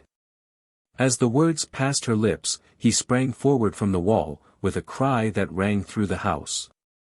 The frenzy of a maddened man flashed at her from his glassy eyes, and clutched at her in his threatening hands. He came on till he was within arm's length of her, and suddenly stood still. The black flush died out of his face in the instant when he stopped. His eyelids fell, his outstretched hands wavered and sank helpless. He dropped, as the dead drop. He lay as the dead lie, in the arms of the wife who had denied him. She knelt on the floor, and rested his head on her knee. She caught the arm of the steward hurrying to help her, with a hand that closed round it like a vice. "Go for a doctor," she said, "and keep the people of the house away till he comes." There was that in her eye, there was that in her voice, which would have warned any man living to obey her in silence. In silence Mr. Bashwood submitted, and hurried out of the room. The instant she was alone she raised him from her knee.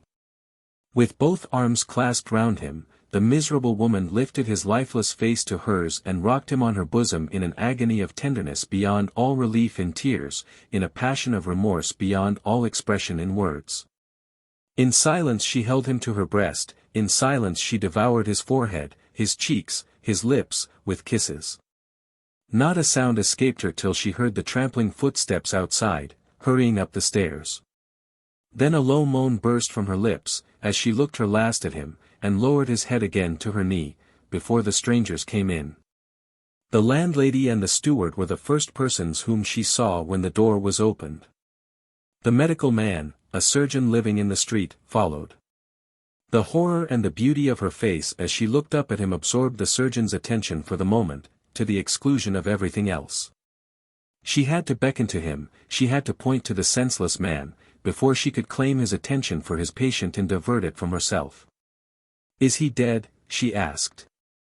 The surgeon carried Midwinter to the sofa, and ordered the windows to be opened. "It is a fainting fit," he said, "nothing more." At that answer her strength failed her for the first time. She drew a deep breath of relief, and leaned on the chimney-piece for support. Mr. Bashwood was the only person present who noticed that she was overcome. He led her to the opposite end of the room, where there was an easy chair, leaving the landlady to hand the restoratives to the surgeon as they were wanted. "Are you going to wait here till he recovers?" whispered the steward, looking toward the sofa, and trembling as he looked. The question forced her to a sense of her position, to a knowledge of the merciless necessities which that position now forced her to confront. With a heavy sigh she looked toward the sofa, considered with herself for a moment, and answered Mr. Bashwood's inquiry by a question on her side. "Is the cab that brought you here from the railway still at the door?" "Yes." "Drive at once to the gates of the sanitarium, and wait there till I join you." Mr. Bashwood hesitated. She lifted her eyes to his, and, with a look, sent him out of the room. "The gentleman is coming to, ma'am," said the landlady, as the steward closed the door. "He has just breathed again." She bowed in mute reply, rose, and considered with herself once more, looked toward the sofa for the second time, then passed through the folding doors into her own room. After a short lapse of time the surgeon drew back from the sofa and motioned to the landlady to stand aside. The bodily recovery of the patient was assured. There was nothing to be done now but to wait, and let his mind slowly recall its sense of what had happened. "Where is she?" were the first words he said to the surgeon, and the landlady anxiously watching him. The landlady knocked at the folding doors, and received no answer. She went in, and found the room empty. A sheet of notepaper was on the dressing table, with the doctor's fee placed on it. The paper contained these lines, evidently written in great agitation or in great haste: "It is impossible for me to remain here tonight, after what has happened. I will return tomorrow to take away my luggage, and to pay what I owe you." "Where is she?" Midwinter asked again, when the landlady returned alone to the drawing-room. "Gone, sir." "I don't believe it." The old lady's color rose. "If you know her handwriting, sir," she answered, handing him the sheet of notepaper, "perhaps you may believe that." He looked at the paper. "I beg your pardon, ma'am," he said, as he handed it back, "I beg your pardon, with all my heart." There was something in his face as he spoke those words which more than soothed the old lady's irritation, it touched her with a sudden pity for the man who had offended her.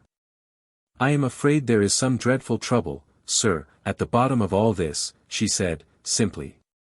"Do you wish me to give any message to the lady when she comes back?" Midwinter rose and steadied himself for a moment against the sofa. "I will bring my own message tomorrow," he said. "I must see her before she leaves your house." The surgeon accompanied his patient into the street. "Can I see you home?" he said, kindly. "You had better not walk, if it is far. You mustn't overexert yourself, you mustn't catch a chill this cold night." Midwinter took his hand and thanked him. "I have been used to hard walking and cold nights, sir," he said. "And I am not easily worn out, even when I look so broken as I do now. If you will tell me the nearest way out of these streets, I think the quiet of the country and the quiet of the night will help me. I have something serious to do tomorrow," he added, in a lower tone, "and I can't rest or sleep till I have thought over it tonight." The surgeon understood that he had no common man to deal with. He gave the necessary directions without any further remark, and parted with his patient at his own door. Left by himself, Midwinter paused, and looked up at the heavens in silence. The night had cleared, and the stars were out, the stars which he had first learned to know from his gypsy master on the hillside. For the first time his mind went back regretfully to his boyish days. "Oh, for the old life," he thought, longingly. "I never knew till now how happy the old life was." He roused himself, and went on toward the open country. His face darkened as he left the streets behind him and advanced into the solitude and obscurity that lay beyond. "She has denied her husband tonight," he said. "She shall know her master tomorrow." 3. The Purple Flask. The cab was waiting at the gates as Miss Gwilt approached the sanitarium. Mr. Bashwood got out and advanced to meet her. She took his arm and led him aside a few steps, out of the cabman's hearing. "Think what you like of me," she said, keeping her thick black veil down over her face, "but don't speak to me tonight. Drive back to your hotel as if nothing had happened. Meet the tidal train tomorrow as usual, and come to me afterward at the sanitarium. Go without a word, and I shall believe there is one man in the world who really loves me. Stay and ask questions, and I shall bid you good-bye at once and forever." She pointed to the cab. In a minute more it had left the sanitarium and was taking Mr. Bashwood back to his hotel. She opened the iron gate and walked slowly up to the house door. A shudder ran through her as she rang the bell. She laughed bitterly. Shivering again, she said to herself, "Who would have thought I had so much feeling left in me?" For once in her life the doctor's face told the truth, when the study door opened between 10 and 11 at night, and Miss Gwilt entered the room. "Mercy on me," he exclaimed, with a look of the blankiest bewilderment. "What does this mean?" "It means," she answered, "that I have decided tonight instead of deciding tomorrow. You, who know women so well, ought to know that they act on impulse. I am here on an impulse. Take me or leave me, just as you like." "Take you or leave you," repeated the doctor, recovering his presence of mind. "My dear lady, what a dreadful way of putting it. Your room shall be got ready instantly. Where is your luggage? Will you let me send for it?" "No. You can do without your luggage tonight." "What admirable fortitude! You will fetch it yourself tomorrow. What extraordinary independence! Do take off your bonnet. Do draw into the fire. What can I offer you?" "Offer me the strongest sleeping draught you ever made in your life," she replied. "And leave me alone till the time comes to take it. I shall be your patient in earnest," she added, fiercely, as the doctor attempted to remonstrate.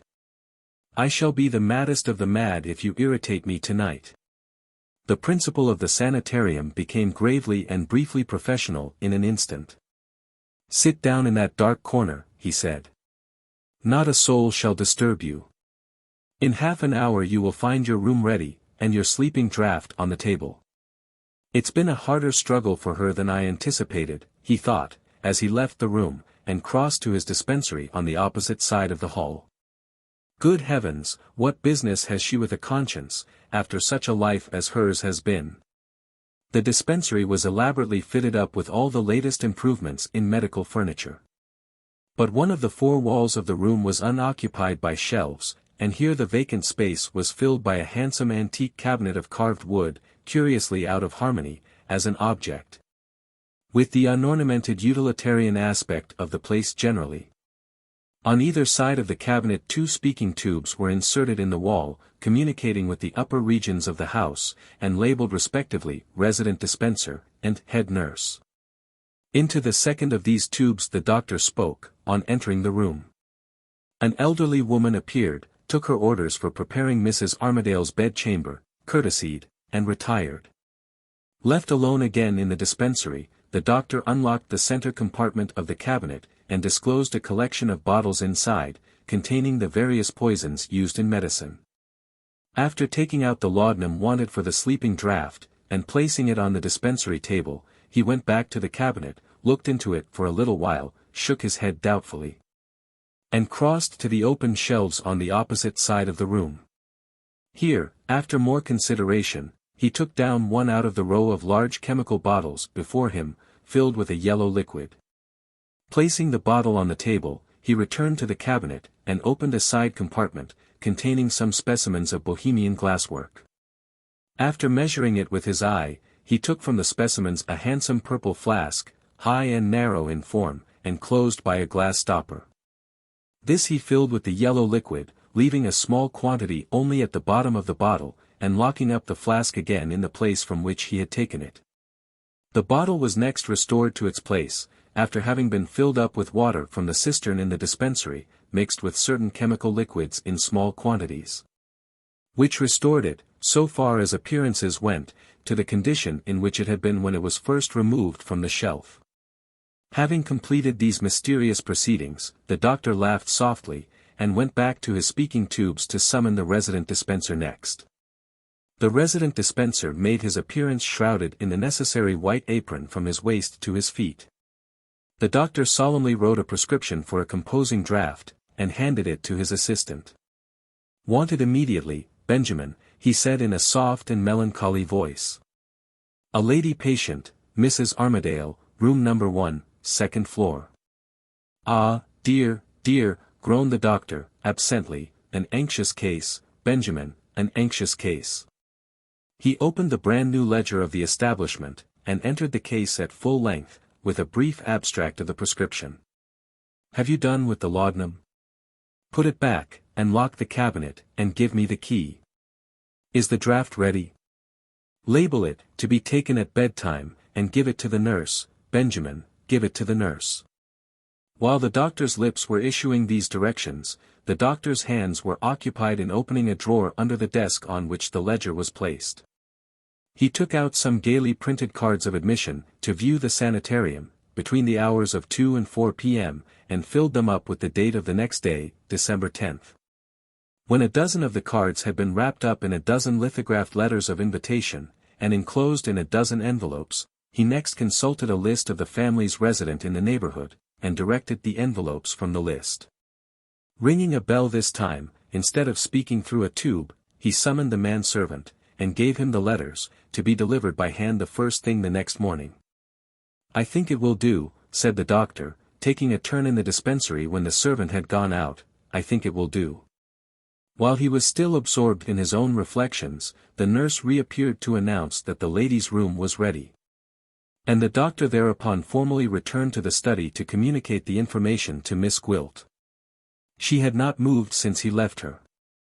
She rose from her dark corner when he made his announcement, and, without speaking or raising her veil, glided out of the room like a ghost. After a brief interval, the nurse came downstairs again, with a word for her master's private ear.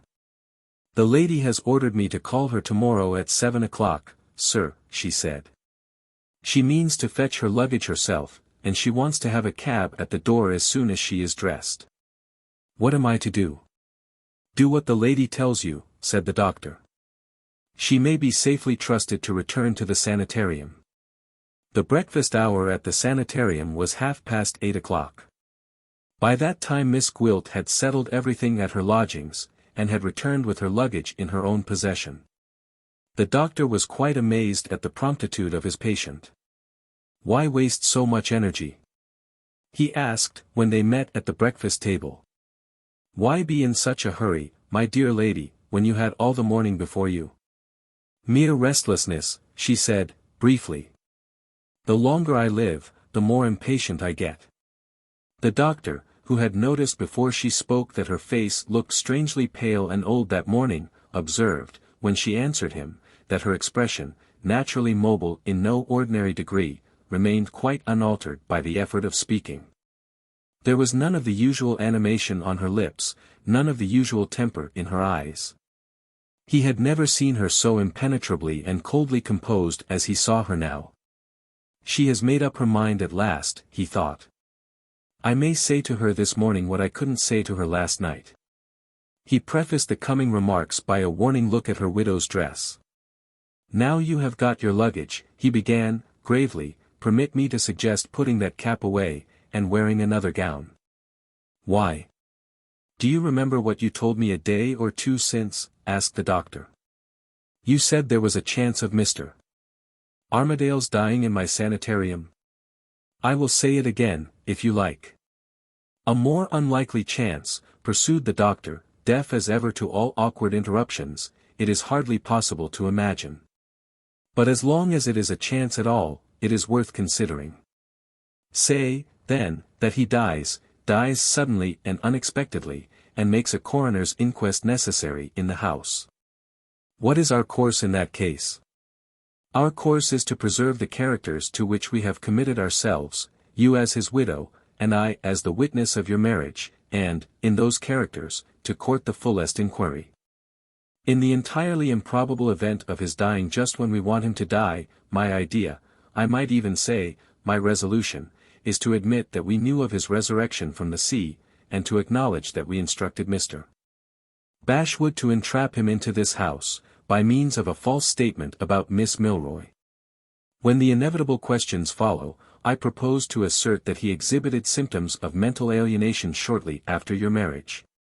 That his delusion consisted in denying that you were his wife, and in declaring that he was engaged to be married to Miss Milroy. That you were in such terror of him on this account, when you heard he was alive and coming back, as to be in a state of nervous agitation that required my care. That at your request, and to calm that nervous agitation, I saw him professionally, and got him quietly into the house by a humoring of his delusion, perfectly justifiable in such a case.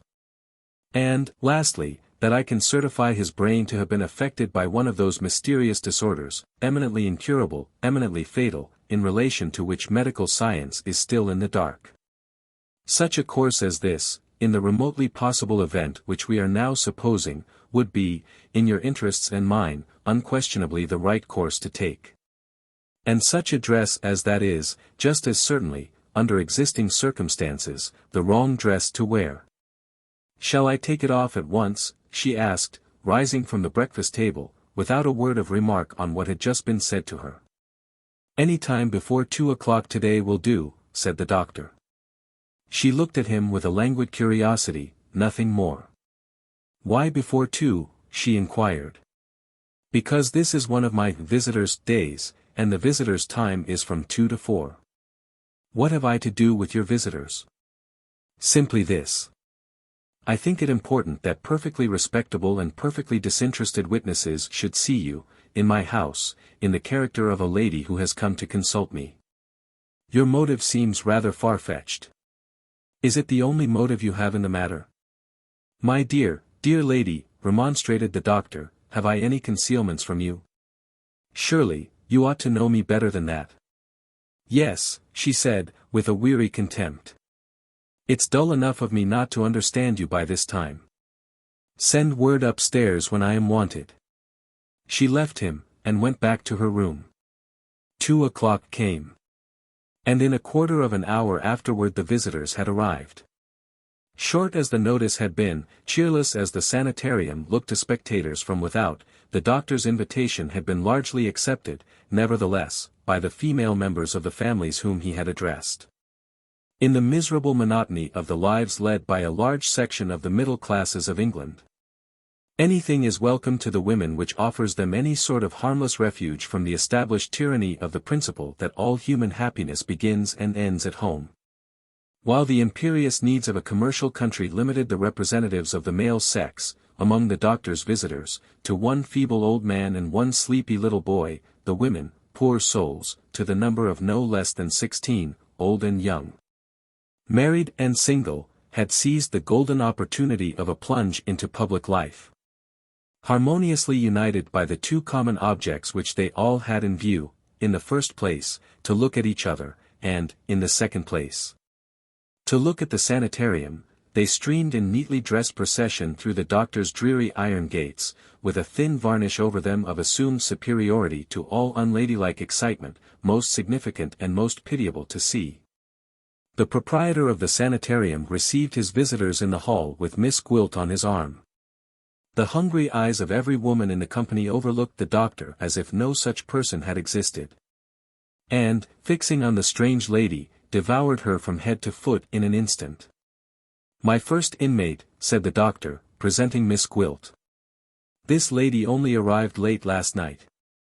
And she takes the present opportunity, the only one my morning's engagements have allowed me to give her, of going over the sanitarium. Allow me, ma'am," he went on, releasing Miss Gwilt, and giving his arm to the eldest lady among the visitors. "Shattered nerves, domestic anxiety," he whispered, confidentially. "Sweet woman. Sad case." He sighed softly, and led the old lady across the hall. The flock of visitors followed, Miss Gwilt accompanying them in silence, and walking alone, among them, but not of them, the last of all. "The grounds, ladies and gentlemen," said the doctor, wheeling round, and addressing his audience from the foot of the stairs, "are, as you have seen, in a partially unfinished condition. Under any circumstances, I should lay little stress on the grounds, having Hampstead Heath so near at hand, and carriage exercise and horse exercise being parts of my system. In a lesser degree, it is also necessary for me to ask your indulgence for the basement floor, on which we now stand. The waiting room and study on that side, and the dispensary on the other, to which I shall presently ask your attention, are completed. But the large drawing room is still in the decorator's hands. In that room, when the walls are dry, not a moment before, my inmates will assemble for cheerful society. Nothing will be spared that can improve, elevate, and adorn life at these happy little gatherings. Every evening, for example, there will be music for those who like it." At this point there was a faint stir among the visitors. A mother of a family interrupted the doctor. She begged to know whether music every evening included Sunday evening. And, if so, what music was performed. "Sacred music, of course, ma'am," said the doctor. "Handel on Sunday evening, and Haydn occasionally, when not too cheerful. But, as I was about to say, music is not the only entertainment offered to my nervous inmates. Amusing reading is provided for those who prefer books." There was another stir among the visitors. Another mother of a family wished to know whether amusing reading meant novels. "Only such novels as I have selected and perused myself, in the first instance," said the doctor. "Nothing painful, ma'am. There may be plenty that is painful in real life, but for that very reason, we don't want it in books. The English novelist who enters my house, no foreign novelist will be admitted, must understand his art as the healthy-minded English reader understands it in our time. He must know that our purer modern taste, our higher modern morality, limits him to doing exactly two things for us, when he writes us a book. All we want of him is, occasionally to make us laugh, and invariably to make us comfortable." There was a third stir among the visitors, caused plainly this time by approval of the sentiments which they had just heard. The doctor, wisely cautious of disturbing the favorable impression that he had produced, dropped the subject of the drawing-room, and led the way upstairs. As before, the company followed. And, as before, Miss Gwilt walked silently behind them, last of all. One after another the ladies looked at her with the idea of speaking, and saw something in her face, utterly unintelligible to them, which checked the well-meant words on their lips. The prevalent impression was that the principal of the sanitarium had been delicately concealing the truth, and that his first inmate was mad. The doctor led the way, with intervals of breathing time accorded to the old lady on his arm, straight to the top of the house. Having collected his visitors in the corridor, and having waved his hand indicatively at the numbered doors opening out of it on either side, he invited the company to look into any or all of the rooms at their own pleasure. Numbers 1 to 4, ladies and gentlemen, said the doctor, include the dormitories of the attendants. Numbers 4 to 8 are rooms intended for the accommodation of the poorer class of patients, whom I receive on terms which simply cover my expenditure, nothing more. In the cases of these poorer persons among my suffering fellow creatures, personal piety and the recommendation of 2 clergymen are indispensable to admission. Those are the only conditions I make, but those I insist on. Pray observe that the rooms are all ventilated, and the bedsteads all iron, and kindly notice, as we descend again to the second floor, that there is a door shutting off all communication between the second story and the top story when necessary. The rooms on the second floor, which we have now reached, are, with the exception of my own room, entirely devoted to the reception of lady inmates, experience having convinced me that the greater sensitiveness of the female constitution necessitates the higher position of the sleeping apartment, with a view to the greater purity and freer circulation of the air. Here the ladies are established immediately under my care, while my assistant physician, whom I expect to arrive in a week's time, looks after the gentlemen on the floor beneath. Observe, again, as we descend to this lower, or first floor, a second door, closing all communication at night between the 2 stories to every one but the assistant physician and myself. And now that we have reached the gentleman's part of the house, and that you have observed for yourselves the regulations of the establishment, permit me to introduce you to a specimen of my system of treatment next. I can exemplify it practically, by introducing you to a room fitted up, under my own direction, for the accommodation of the most complicated cases of nervous suffering and nervous delusion that can come under my care. He threw open the door of a room at one extremity of the corridor, numbered 4. Look in, ladies and gentlemen, he said, and, if you see anything remarkable, pray mention it. The room was not very large, but it was well lit by one broad window. Comfortably furnished as a bedroom, it was only remarkable among other rooms of the same sort in one way. It had no fireplace. The visitors, having noticed this, were informed that the room was warmed in winter by means of hot water, and were then invited back again into the corridor, to make the discoveries, under professional direction, which they were unable to make for themselves. A word, ladies and gentlemen, said the doctor. Literally a word, on nervous derangement first. What is the process of treatment, when, let us say, mental anxiety has broken you down, and you apply to your doctor? He sees you, hears you, and gives you 2 prescriptions. One is written on paper, and made up at the chemist's. The other is administered by word of mouth, at the propitious moment when the fee is ready, and consists in a general recommendation to you to keep your mind easy. That excellent advice given, your doctor leaves you to spare yourself all earthly annoyances by your own unaided efforts, until he calls again. Here my system steps in and helps you. When I see the necessity of keeping your mind easy, I take the bull by the horns and do it for you. I place you in a sphere of action in which the 10,000 trifles which must, and do, irritate nervous people at home are expressly considered and provided against. I throw up impregnable moral entrenchments between worry and you. Find a door banging in this house, if you can. Catch a servant in this house rattling the tea things when he takes away the tray. Discover barking dogs, crowing cocks, hammering workmen, screeching children here, and I engage to close my sanitarium tomorrow. Are these nuisances laughing matters to nervous people? Ask them. Can they escape these nuisances at home? Ask them. Will 10 minutes irritation from a barking dog or a screeching child undo every atom of good done to a nervous sufferer by a month's medical treatment? There isn't a competent doctor in England who will venture to deny it. On those plain grounds my system is based. I assert the medical treatment of nervous suffering to be entirely subsidiary to the moral treatment of it. That moral treatment of it you find here. That moral treatment, sedulously pursued throughout the day, follows the sufferer into his room at night, and soothes, helps and cures him, without his own knowledge. You shall see how. The doctor paused to take breath and looked, for the first time since the visitors had entered the house, at Miss Gwilt. For the first time, on her side, she stepped forward among the audience, and looked at him in return. After a momentary obstruction in the shape of a cough, the doctor went on. "Say, ladies and gentlemen," he proceeded, "that my patient has just come in. His mind is one mass of nervous fancies and caprices, which his friends, with the best possible intentions, have been ignorantly irritating at home. They have been afraid of him, for instance, at night. They have forced him to have somebody to sleep in the room with him, or they have forbidden him, in case of accidents, to lock his door.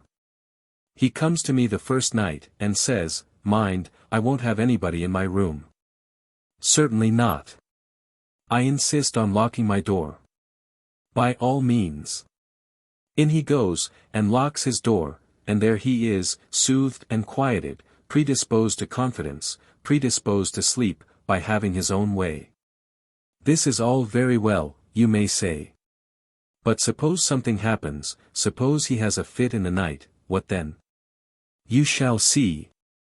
Hullo, my young friend," cried the doctor, suddenly addressing the sleepy little boy. "Let's have a game. You shall be the poor sick man, and I'll be the good doctor. Go into that room and lock the door. There's a brave boy. Have you locked it? Very good. Do you think I can't get at you if I like? I wait till you're asleep, I press this little white button, hidden here in the stenciled pattern of the outer wall, the mortise of the lock inside falls back silently against the doorpost, and I walk into the room whenever I like. The same plan is pursued with the window. My capricious patient won't open it at night, when he ought. I humor him again. Shut it, dear sir, by all means. As soon as he is asleep, I pull the black handle hidden here, in the corner of the wall. The window of the room inside noiselessly opens, as you see. Say the patient's caprice is the other way, he persists in opening the window when he ought to shut it. Let him. By all means, let him. I pull a second handle when he is snug in his bed, and the window noiselessly closes in a moment. Nothing to irritate him, ladies and gentlemen, absolutely nothing to irritate him. But I haven't done with him yet. Epidemic disease, in spite of all my precautions, may enter this sanitarium, and may render the purifying of the sickroom necessary. Or the patient's case may be complicated by other than nervous malady, say, for instance, asthmatic difficulty of breathing. In the one case, fumigation is necessary, in the other, additional oxygen in the air will give relief. The epidemic nervous patient says, "I won't be smoked under my own nose." The asthmatic nervous patient gasps with terror at the idea of a chemical explosion in his room. I noiselessly fumigate one of them. I noiselessly oxygenize the other, by means of a simple apparatus fixed outside in the corner here. It is protected by this wooden casing, it is locked with my own key, and it communicates by means of a tube with the interior of the room. Look at it. With a preliminary glance at Miss Gwilt, the doctor unlocked the lid of the wooden casing, and disclosed inside nothing more remarkable than a large stone jar, having a glass funnel, and a pipe communicating with the wall. Inserted in the cork which closed the mouth of it. With another look at Miss Gwilt, the doctor locked the lid again, and asked, in the blandest manner, whether his system was intelligible now. I might introduce you to all sorts of other contrivances of the same kind, he resumed, leading the way downstairs, but it would be only the same thing over and over again. A nervous patient who always has his own way is a nervous patient who is never worried, and a nervous patient who is never worried is a nervous patient cured. There it is in a nutshell. Come and see the dispensary, ladies. The dispensary and the kitchen next. Once more, Miss Gwilt dropped behind the visitors, and waited alone, looking steadfastly at the room which the doctor had opened, and at the apparatus which the doctor had unlocked. Again, without a word passing between them, she had understood him. She knew, as well as if he had confessed it, that he was craftily putting the necessary temptation in her way, before witnesses who could speak to the superficially innocent acts which they had seen, if anything serious happened. The apparatus, originally constructed to serve the purpose of the doctor's medical crotchets, was evidently to be put to some other use, of which the doctor himself had probably never dreamed till now. And the chances were that, before the day was over, that other use would be privately revealed to her at the right moment, in the presence of the right witness. Armadale will die this time, she said to herself, as she went slowly down the stairs. The doctor will kill him, by my hands. The visitors were in the dispensary when she joined them. All the ladies were admiring the beauty of the antique cabinet. And, as a necessary consequence, all the ladies were desirous of seeing what was inside. The doctor, after a preliminary look at Miss Gwilt, good-humoredly shook his head. "There is nothing to interest you inside," he said. "Nothing but rows of little shabby bottles containing the poisons used in medicine which I keep under lock and key. Come to the kitchen, ladies, and honor me with your advice on domestic matters below stairs." He glanced again at Miss Gwilt as the company crossed the hall, with a look which said plainly, "Wait here." In another quarter of an hour the doctor had expounded his views on cookery and diet, and the visitors, duly furnished with prospectuses, were taking leave of him at the door. "Quite an intellectual treat," they said to each other, as they streamed out again in neatly dressed procession through the iron gates. "And what a very superior man." The doctor turned back to the dispensary, humming absently to himself, and failing entirely to observe the corner of the hall in which Miss Gwilt stood retired. After an instant's hesitation, she followed him. The assistant was in the room when she entered it, summoned by his employer the moment before. "Doctor," she said, coldly and mechanically, as if she was repeating a lesson, "I am as curious as the other ladies about that pretty cabinet of yours. Now they are all gone, won't you show the inside of it to me?" The doctor laughed in his pleasantest manner. "The old story," he said. "Bluebeard's locked chamber, and female curiosity. Don't go, Benjamin, don't go. My dear lady, what interest can you possibly have in looking at a medical bottle, simply because it happens to be a bottle of poison?" She repeated her lesson for the second time. "I have the interest of looking at it," she said, "and of thinking, if it got into some people's hands, of the terrible things it might do." The doctor glanced at his assistant with a compassionate smile. "Curious, Benjamin," he said, "the romantic view taken of these drugs of ours by the unscientific mind. My dear lady," he added, turning to Miss Gwilt, "if that is the interest you attach to looking at poisons, you needn't ask me to unlock my cabinet, you need only look about you round the shelves of this room. There are all sorts of medical liquids and substances in those bottles, most innocent, most useful in themselves, which, in combination with other substances and other liquids, become poisons as terrible and as deadly as any that I have in my cabinet under lock and key." She looked at him for a moment, and creased to the opposite side of the room. "Show me one," she said. Still smiling as good-humoredly as ever, the doctor humored his nervous patient. He pointed to the bottle from which he had privately removed the yellow liquid on the previous day, and which he had filled up again with a carefully colored imitation in the shape of a mixture of his own. "Do you see that bottle?" he said, "that plump, round, comfortable-looking bottle? Never mind the name of what is beside it, let us stick to the bottle, and distinguish it, if you like, by giving it a name of our own. Suppose we call it our stout friend? Very good. Our stout friend, by himself, is a most harmless and useful medicine. He is freely dispensed every day to tens of thousands of patients all over the civilized world. He has made no romantic appearances in courts of law, he has excited no breathless interest in novels, he has played no terrifying part on the stage. There he is, an innocent, inoffensive creature, who troubles nobody with the responsibility of locking him up. But bring him into contact with something else, introduce him to the acquaintance of a certain common mineral substance, of a universally accessible kind, broken into fragments. Provide yourself with, say, 6 doses of our stout friend, and pour those doses consecutively on the fragments I have mentioned, at intervals of not less than 5 minutes. Quantities of little bubbles will rise at every pouring.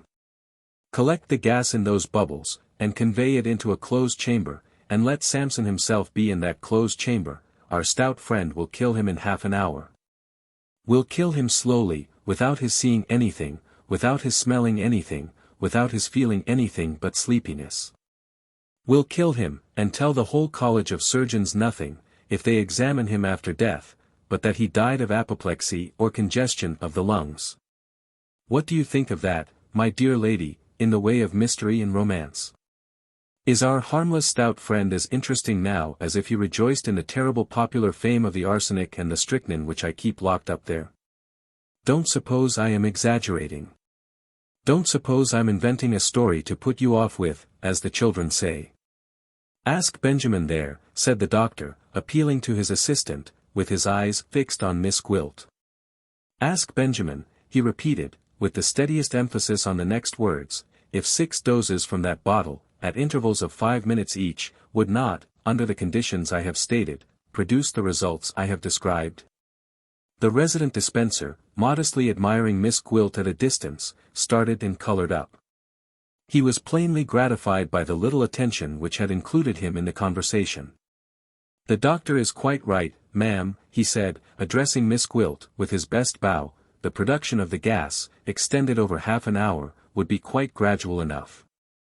And, added the dispenser, silently appealing to his employer to let him exhibit a little chemical knowledge on his own account, the volume of the gas would be sufficient at the end of the time, if I am not mistaken, sir, to be fatal to any person entering the room in less than 5 minutes. Unquestionably, Benjamin, rejoined the doctor. But I think we have had enough of chemistry for the present, he added, turning to Miss Gwilt. With every desire, my dear lady, to gratify every passing wish you may form, I venture to propose trying a more cheerful subject. Suppose we leave the dispensary, before it suggests any more inquiries to that active mind of yours. No. You want to see an experiment? You want to see how the little bubbles are made? Well, well. There is no harm in that. We will let Mrs. Armadale see the bubbles, continued the doctor, in the tone of a parent humoring a spoiled child. Try if you can find a few of those fragments that we want, Benjamin. I dare say the workmen, slovenly fellows, have left something of the sort about the house or the grounds. The resident dispenser left the room. As soon as his back was turned, the doctor began opening and shutting drawers in various parts of the dispensary, with the air of a man who wants something in a hurry, and does not know where to find it. Bless my soul! He exclaimed, suddenly stopping at the drawer from which he had taken his cards of invitation on the previous day. What's this? A key? A duplicate key, as I'm alive, of my fumigating apparatus upstairs. Oh dear, dear, how careless I get, said the doctor, turning round briskly to Miss Gwilt. I hadn't the least idea that I possessed this second key. I should never have missed it. I do assure you I should never have missed it if anybody had taken it out of the drawer. He bustled away to the other end of the room, without closing the drawer, and without taking away the duplicate key. In silence, Miss Gwilt listened till he had done. In silence, she glided to the drawer. In silence, she took the key and hid it in her apron pocket. The dispenser came back, with the fragments required of him, collected in a basin. Thank you, Benjamin, said the doctor. Kindly cover them with water, while I get the bottle down. As accidents sometimes happen in the most perfectly regulated families, so clumsiness sometimes possesses itself of the most perfectly disciplined hands. In the process of its transfer from the shelf to the doctor, the bottle slipped and fell smashed to pieces on the floor. Oh, my fingers and thumbs! Cried the doctor, with an air of comic vexation. What in the world do you mean by playing me such a wicked trick as that? Well, well, well, it can't be helped. Have we got any more of it, Benjamin? Not a drop, sir. Not a drop. Echoed the doctor. My dear madam, what excuses can I offer you? My clumsiness has made our little experiment impossible for today. Remind me to order some more tomorrow, Benjamin, and don't think of troubling yourself to put that mess to rights. I'll send the man here to mop it all up. Our stout friend is harmless enough now, my dear lady, in combination with a boarded floor and a coming mop. I'm so sorry, I really am so sorry to have disappointed you. With those soothing words, he offered his arm, and led Miss Gwilt out of the dispensary. Have you done with me for the present? She asked, when they were in the hall. Oh, dear, dear, what a way of putting it, exclaimed the doctor. Dinner at 6, he added, with his politest emphasis, as she turned from him in disdainful silence, and slowly mounted the stairs to her own room. A clock of the noiseless sort, incapable of offending irritable nerves, was fixed in the wall, above the first-floor landing, at the sanitarium. At the moment when the hands pointed to 6:15, the silence of the lonely upper regions was softly broken by the rustling of Miss Gwilt's dress. She advanced along the corridor of the first floor, paused at the covered apparatus fixed outside the room numbered 4, listened for a moment, and then unlocked the cover with the duplicate key. The open lid cast a shadow over the inside of the casing. All she saw at first was what she had seen already, the jar, and the pipe and glass funnel inserted in the cork. She removed the funnel. And, looking about her, observed on the windowsill close by a wax-tipped wand used for lighting the gas. She took the wand, and, introducing it through the aperture occupied by the funnel, moved it to and fro in the jar. The faint splash of some liquid, and the grating noise of certain hard substances which she was stirring about, were the two sounds that caught her ear. She drew out the wand, and cautiously touched the wet left on it with the tip of her tongue. Caution was quite needless in this case. The liquid was water. In putting the funnel back in its place, she noticed something faintly shining in the obscurely lit vacant space at the side of the jar. She drew it out, and produced a purple flask. The liquid with which it was filled showed dark through the transparent coloring of the glass, and fastened at regular intervals down one side of the flask were 6 thin strips of paper, which divided the contents into 6 equal parts. There was no doubt now that the apparatus had been secretly prepared for her, the apparatus of which she alone, besides the doctor, possessed the key. She put back the flask, and locked the cover of the casing. For a moment she stood looking at it, with the key in her hand. On a sudden, her lost color came back. On a sudden, its natural animation returned, for the first time that day, to her face. She turned and hurried breathlessly upstairs to her room on the 2nd floor. With eager hands she snatched her cloak out of the wardrobe, and took her bonnet from the box. I'm not in prison, she burst out, impetuously. I've got the use of my limbs. I can go, no matter where, as long as I am out of this house. With her cloak on her shoulders, with her bonnet in her hand, she crossed the room to the door. A moment more, and she would have been out in the passage. In that moment the remembrance flashed back on her of the husband whom she had denied to his face. She stopped instantly, and threw the cloak and bonnet from her on the bed. No, she said, the gulf is dug between us, the worst is done. There was a knock at the door. The doctor's voice outside politely reminded her that it was 6 o'clock. She opened the door, and stopped him on his way downstairs. What time is the train due tonight? She asked, in a whisper. At 10, answered the doctor, in a voice which all the world might hear, and welcome. What room is Mr. Armadale to have when he comes? What room would you like him to have? Number 4. The doctor kept up appearances to the very last. Number 4 let it be, he said, graciously. Provided, of course, that number 4 is unoccupied at the time. The evening wore on, and the night came. At a few minutes before 10, Mr. Bashwood was again at his post, once more on the watch for the coming of the tidal train. The inspector on duty, who knew him by sight, and who had personally ascertained that his regular attendance at the terminus implied no designs on the purses and portmanteaus of the passengers, noticed 2 new circumstances in connection with Mr. Bashwood that night. In the first place, instead of exhibiting his customary cheerfulness, he looked anxious and depressed. In the second place, while he was watching for the train, he was to all appearance being watched in his turn, by a slim, dark, undersized man, who had left his luggage, marked with the name of Midwinter, at the Custom House Department the evening before, and who had returned to have it examined about half an hour since. What had brought Midwinter to the terminus? And why was he, too, waiting for the tidal train? After straying as far as Hendon during his lonely walk of the previous night, he had taken refuge at the village inn, and had fallen asleep, from sheer exhaustion, toward those later hours of the morning which were the hours that his wife's foresight had turned to account. When he returned to the lodging, the landlady could only inform him that her tenant had settled everything with her, and had left, for what destination neither she nor her servant could tell, more than 2 hours since. Having given some little time to inquiries, the result of which convinced him that the clue was lost so far, Midwinter had quitted the house, and had pursued his way mechanically to the busier and more central parts of the metropolis. With the light now thrown on his wife's character, to call at the address she had given him as the address at which her mother lived would be plainly useless. He went on through the streets, resolute to discover her, and trying vainly to see the means to his end, till the sense of fatigue forced itself on him once more.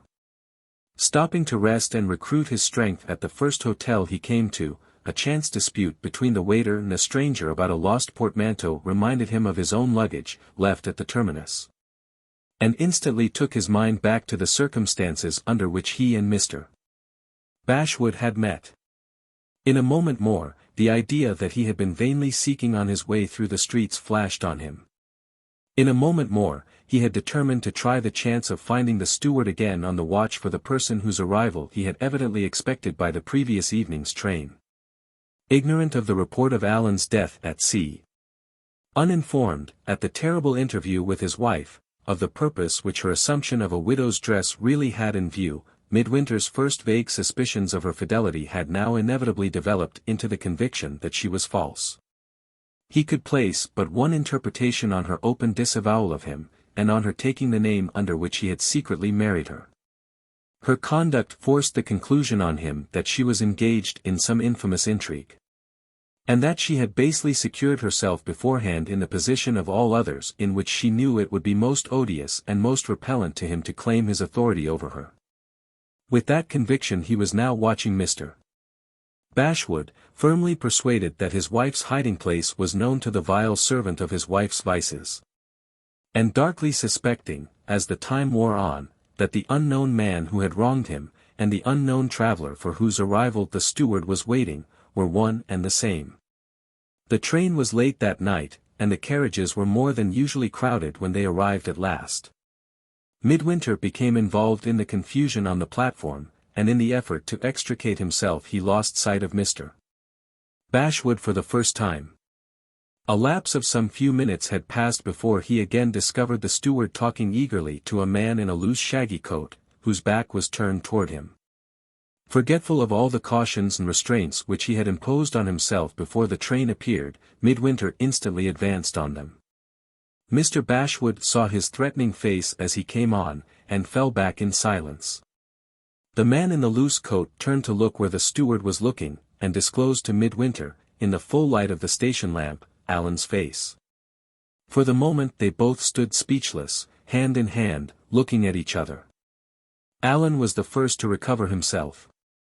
"Thank God for this," he said, fervently. "I don't ask how you came here, it's enough for me that you have come. Miserable news has met me already, Midwinter. Nobody but you can comfort me, and help me to bear it." His voice faltered over those last words, and he said no more. The tone in which he had spoken roused Midwinter to meet the circumstances as they were, by appealing to the old grateful interest in his friend which had once been the foremost interest of his life. He mastered his personal misery for the first time since it had fallen on him, and gently taking Allan aside, asked what had happened. The answer, after informing him of his friend's reported death at sea, announced, on Mr. Bashwood's authority, that the news had reached Miss Milroy, and that the deplorable result of the shock thus inflicted had obliged the Major to place his daughter in the neighborhood of London, under medical care. Before saying a word on his side, Midwinter looked distrustfully behind him. Mr. Bashwood had followed them. Mr. Bashwood was watching to see what they did next. Was he waiting your arrival here to tell you this about Miss Milroy? Asked Midwinter, looking again from the steward to Allan. Yes, said Allan. He has been kindly waiting here, night after night, to meet me, and break the news to me. Midwinter paused once more. The attempt to reconcile the conclusion he had drawn from his wife's conduct with the discovery that Allan was the man for whose arrival Mr. Bashwood had been waiting was hopeless. The one present chance of discovering a truer solution of the mystery was to press the steward on the one available point in which he had laid himself open to attack. He had positively denied on the previous evening that he knew anything of Allan's movements, or that he had any interest in Allan's return to England.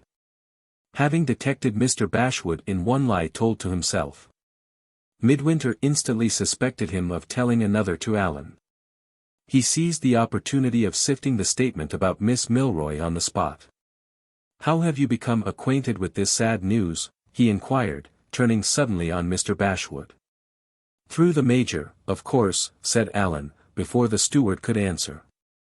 "Who is the doctor who has the care of Miss Milroy?" persisted Midwinter, still addressing Mr. Bashwood. For the second time the steward made no reply. For the second time, Allan answered for him. "He is a man with a foreign name," said Allan. "He keeps a sanitarium near Hampstead."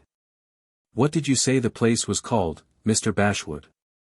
"Fairweather Vale, sir," said the steward, answering his employer, as a matter of necessity, but answering very unwillingly. The address of the sanitarium instantly reminded Midwinter that he had traced his wife to Fairweather Vale Villas the previous night. He began to see light through the darkness, dimly, for the first time. The instinct which comes with emergency, before the slower process of reason can assert itself, brought him at a leap to the conclusion that Mr. Bashwood, who had been certainly acting under his wife's influence the previous day, might be acting again under his wife's influence now. He persisted in sifting the steward's statement, with the conviction growing firmer and firmer in his mind that the statement was a lie, and that his wife was concerned in it. "Is the Major in Norfolk?" he asked, "or is he near his daughter in London?" "In Norfolk," said Mr. Bashwood. Having answered Allan's look of inquiry, instead of Midwinter's spoken question, in those words, he hesitated, looked Midwinter in the face for the first time, and added, suddenly, "I object, if you please, to be cross-examined, sir. I know what I have told Mr. Armadale, and I know no more." The words, and the voice in which they were spoken, were alike at variance with Mr. Bashwood's usual language and Mr. Bashwood's usual tone. There was a sullen depression in his face, there was a furtive distrust and dislike in his eyes when they looked at Midwinter, which Midwinter himself now noticed for the first time. Before he could answer the steward's extraordinary outbreak, Allan interfered. "Don't think me impatient," he said, "but it's getting late, it's a long way to Hampstead. I'm afraid the sanitarium will be shut up." Midwinter started. "You are not going to the sanitarium tonight," he exclaimed. Allan took his friend's hand and wrung it hard. "If you were as fond of her as I am," he whispered, "you would take no rest, you could get no sleep, till you had seen the doctor, and heard the best and the worst he had to tell you. Poor dear little soul! Who knows, if she could only see me alive and well." The tears came into his eyes, and he turned away his head in silence. Midwinter looked at the steward. "Stand back," he said. "I want to speak to Mr. Armadale." There was something in his eye which it was not safe to trifle with. Mr. Bashwood drew back out of hearing, but not out of sight. Midwinter laid his hand fondly on his friend's shoulder. "Allan," he said, "I have reasons." He stopped. Could the reasons be given before he had fairly realized them himself, at that time, too, and under those circumstances?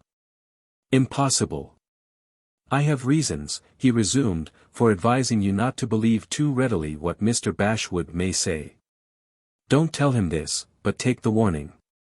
Allan looked at his friend in astonishment. "It was you who always liked Mr. Bashwood," he exclaimed. "It was you who trusted him, when he first came to the great house. Perhaps I was wrong, Allan, and perhaps you were right. Will you only wait till we can telegraph to Major Milroy and get his answer? Will you only wait over the night? I shall go mad if I wait over the night, said Allan. You have made me more anxious than I was before. If I am not to speak about it to Bashwood, I must and will go to the sanitarium, and find out whether she is or is not there, from the doctor himself. Midwinter saw that it was useless. In Allan's interests there was only one other course left to take. Will you let me go with you? He asked. Allan's face brightened for the first time. You dear, good fellow, he exclaimed. It was the very thing I was going to beg of you myself. Midwinter beckoned to the steward. Mr. Armadale is going to the sanitarium, he said, and I mean to accompany him.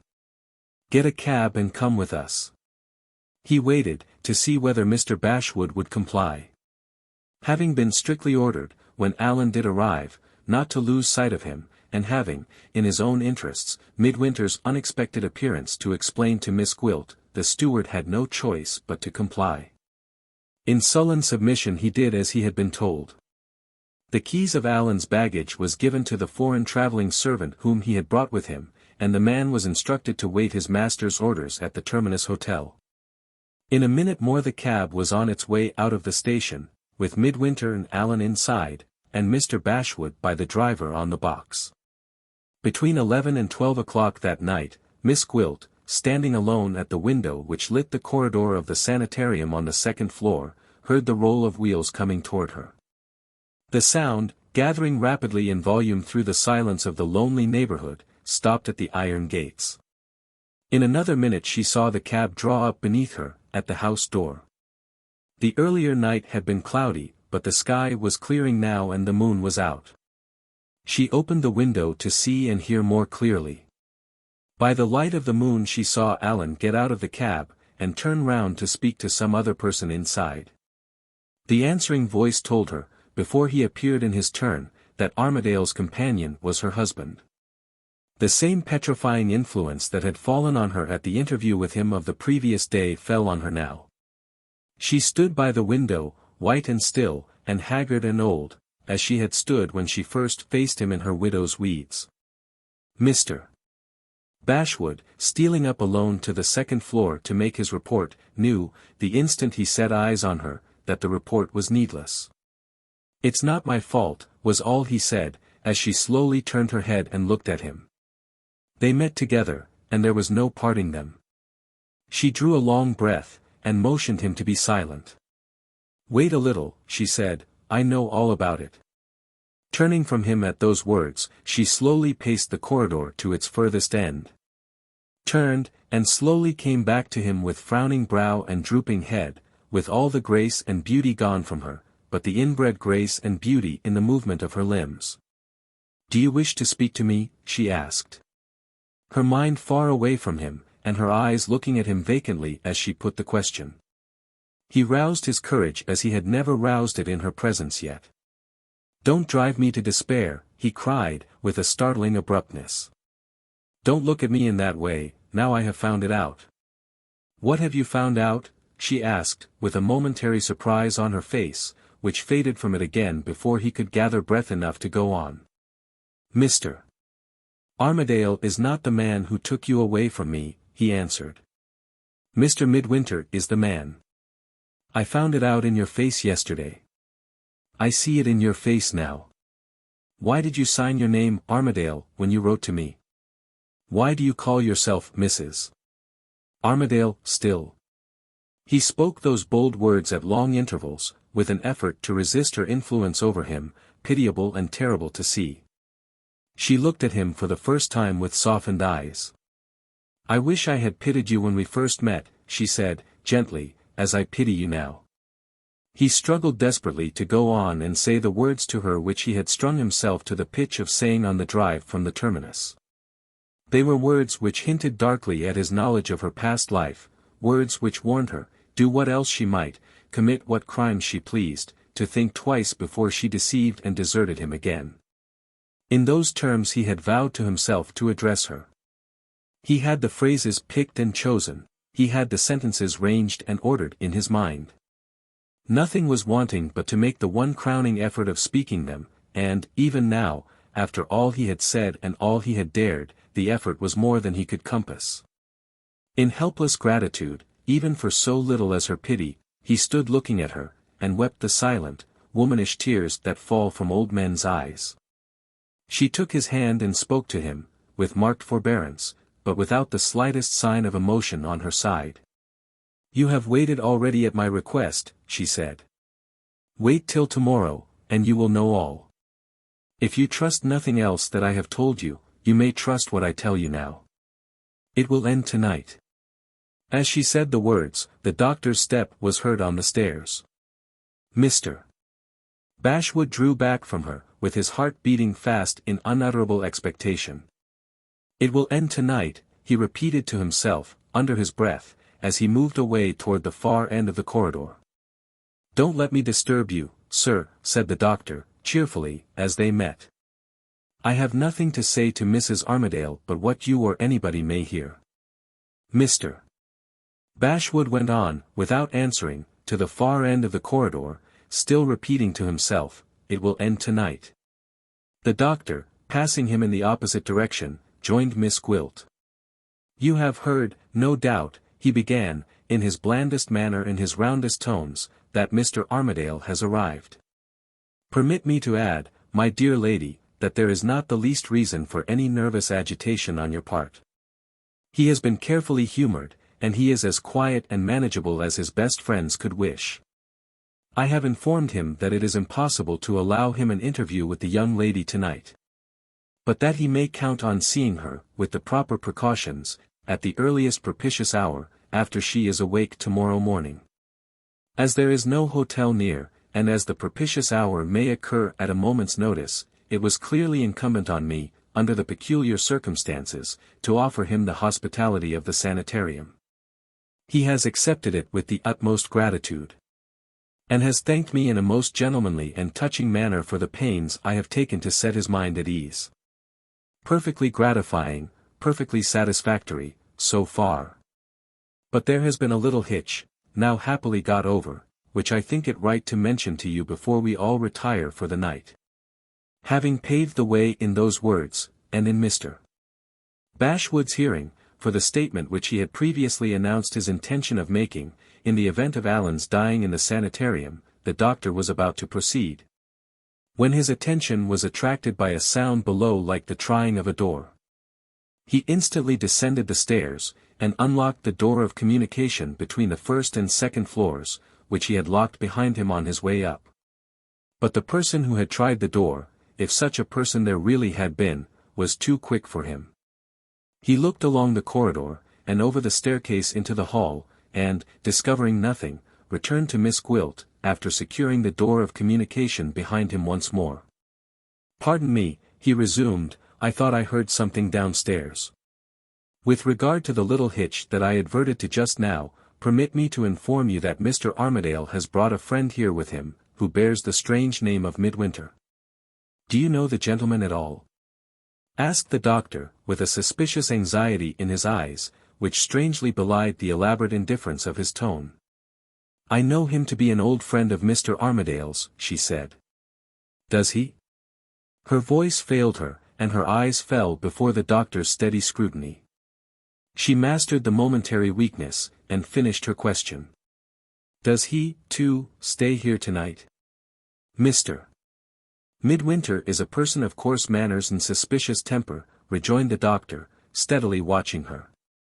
"He was rude enough to insist on staying here as soon as Mr. Armadale had accepted my invitation." He paused to note the effect of those words on her.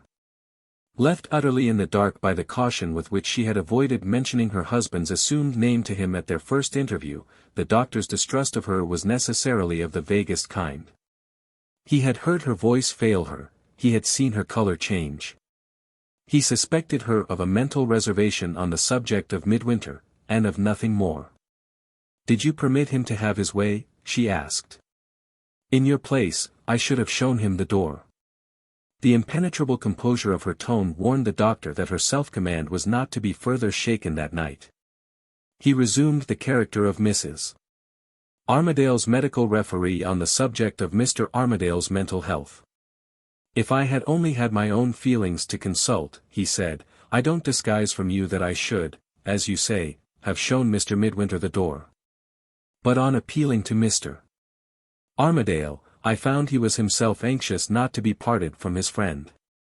Under those circumstances, but one alternative was left, the alternative of humoring him again.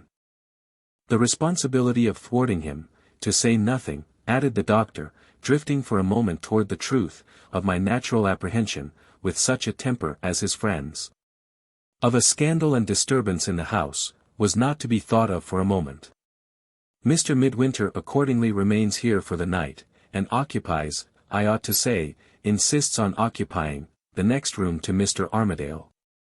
Advise me, my dear madam, in this emergency, concluded the doctor, with his loudest emphasis. What rooms shall we put them in, on the first floor? Put Mr. Armadale in number 4. And his friend next to him, in number 3, said the doctor. Well. Well. Well. Perhaps they are the most comfortable rooms. I'll give my orders immediately. Don't hurry away, Mr. Bashwood, he called out, cheerfully, as he reached the top of the staircase. I have left the assistant physician's key on the windowsill yonder, and Mrs. Armadale can let you out at the staircase door whenever she pleases. Don't sit up late, Mrs. Armadale. Yours is a nervous system that requires plenty of sleep.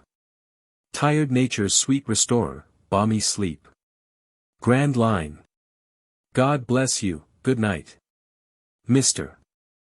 Bashwood came back from the far end of the corridor, still pondering, in unutterable expectation, on what was to come with the night. Am I to go now? He asked. No. You are to stay. I said you should know all if you waited till the morning.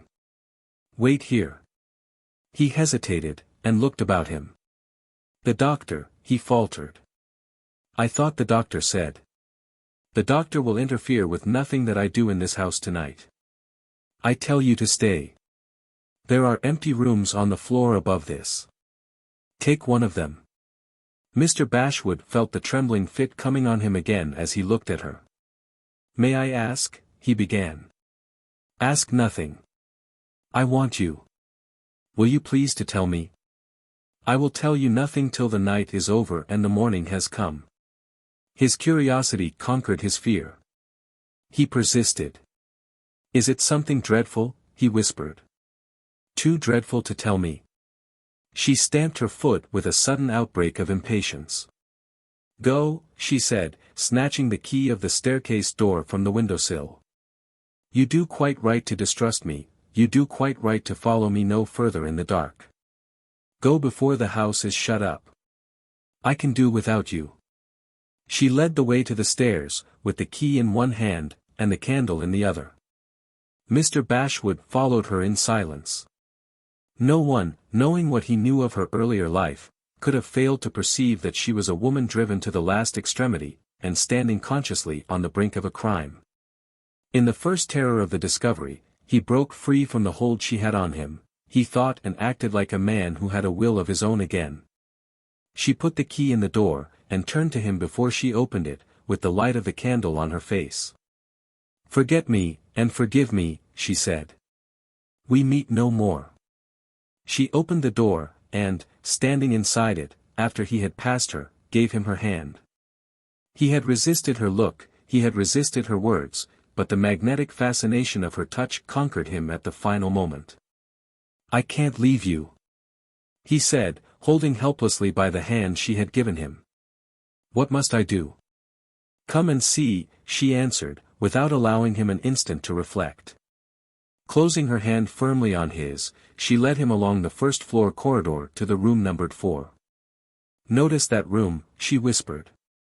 After a look over the stairs to see that they were alone, she retraced her steps with him to the opposite extremity of the corridor. Here, facing the window which lit the place at the other end, was one little room, with a narrow grating in the higher part of the door, intended for the sleeping apartment of the doctor's deputy. From the position of this room, the grating commanded a view of the bedchambers down each side of the corridor, and so enabled the deputy physician to inform himself of any irregular proceedings on the part of the patients under his care, with little or no chance of being detected in watching them. Miss Gwilt opened the door and led the way into the empty room. "Wait here," she said, "while I go back upstairs, and lock yourself in, if you like. You will be in the dark, but the gas will be burning in the corridor. Keep at the grating, and make sure that Mr. Armadale goes into the room I have just pointed out to you, and that he doesn't leave it afterward. If you lose sight of the room for a single moment before I come back, you will repent it to the end of your life. If you do as I tell you, you shall see me tomorrow, and claim your own reward. Quick with your answer. Is it yes or no?" He could make no reply in words. He raised her hand to his lips, and kissed it rapturously. She left him in the room. From his place at the grating he saw her glide down the corridor to the staircase door.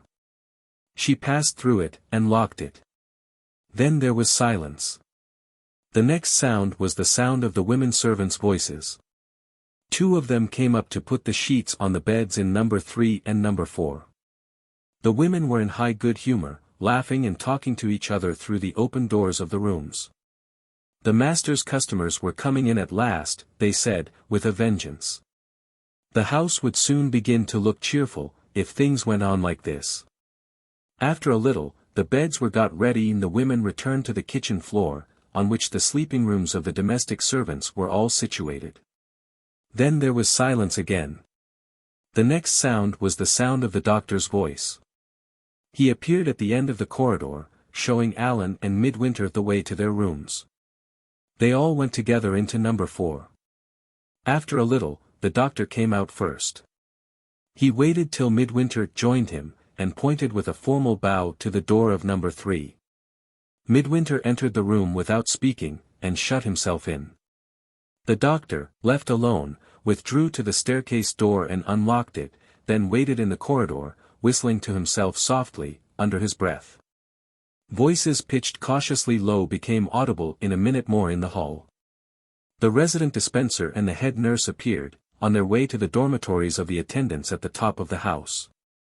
The man bowed silently, and passed the doctor, the woman courtesied silently, and followed the man. The doctor acknowledged their salutations by a courteous wave of his hand. And, once more left alone, paused a moment, still whistling softly to himself, then walked to the door of number 4, and opened the case of the fumigating apparatus fixed near it in the corner of the wall. As he lifted the lid and looked in, his whistling ceased. He took a long purple bottle out, examined it by the gaslight, put it back, and closed the case. This done, he advanced on tiptoe to the open staircase door, passed through it, and secured it on the inner side as usual. Mr. Bashwood had seen him at the apparatus. Mr. Bashwood had noticed the manner of his withdrawal through the staircase door.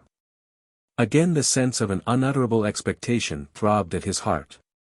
A terror that was slow and cold and deadly crept into his hands, and guided them in the dark to the key that had been left for him in the inner side of the door. He turned it in vague distrust of what might happen next, and waited. The slow minutes passed, and nothing happened.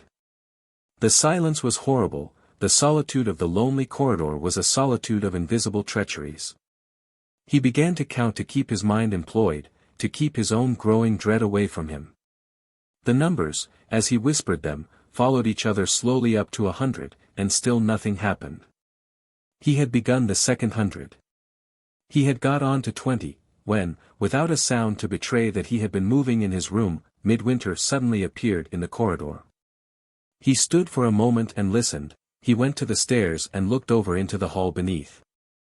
Then, for the second time that night, he tried the staircase door, and for the second time found it fast.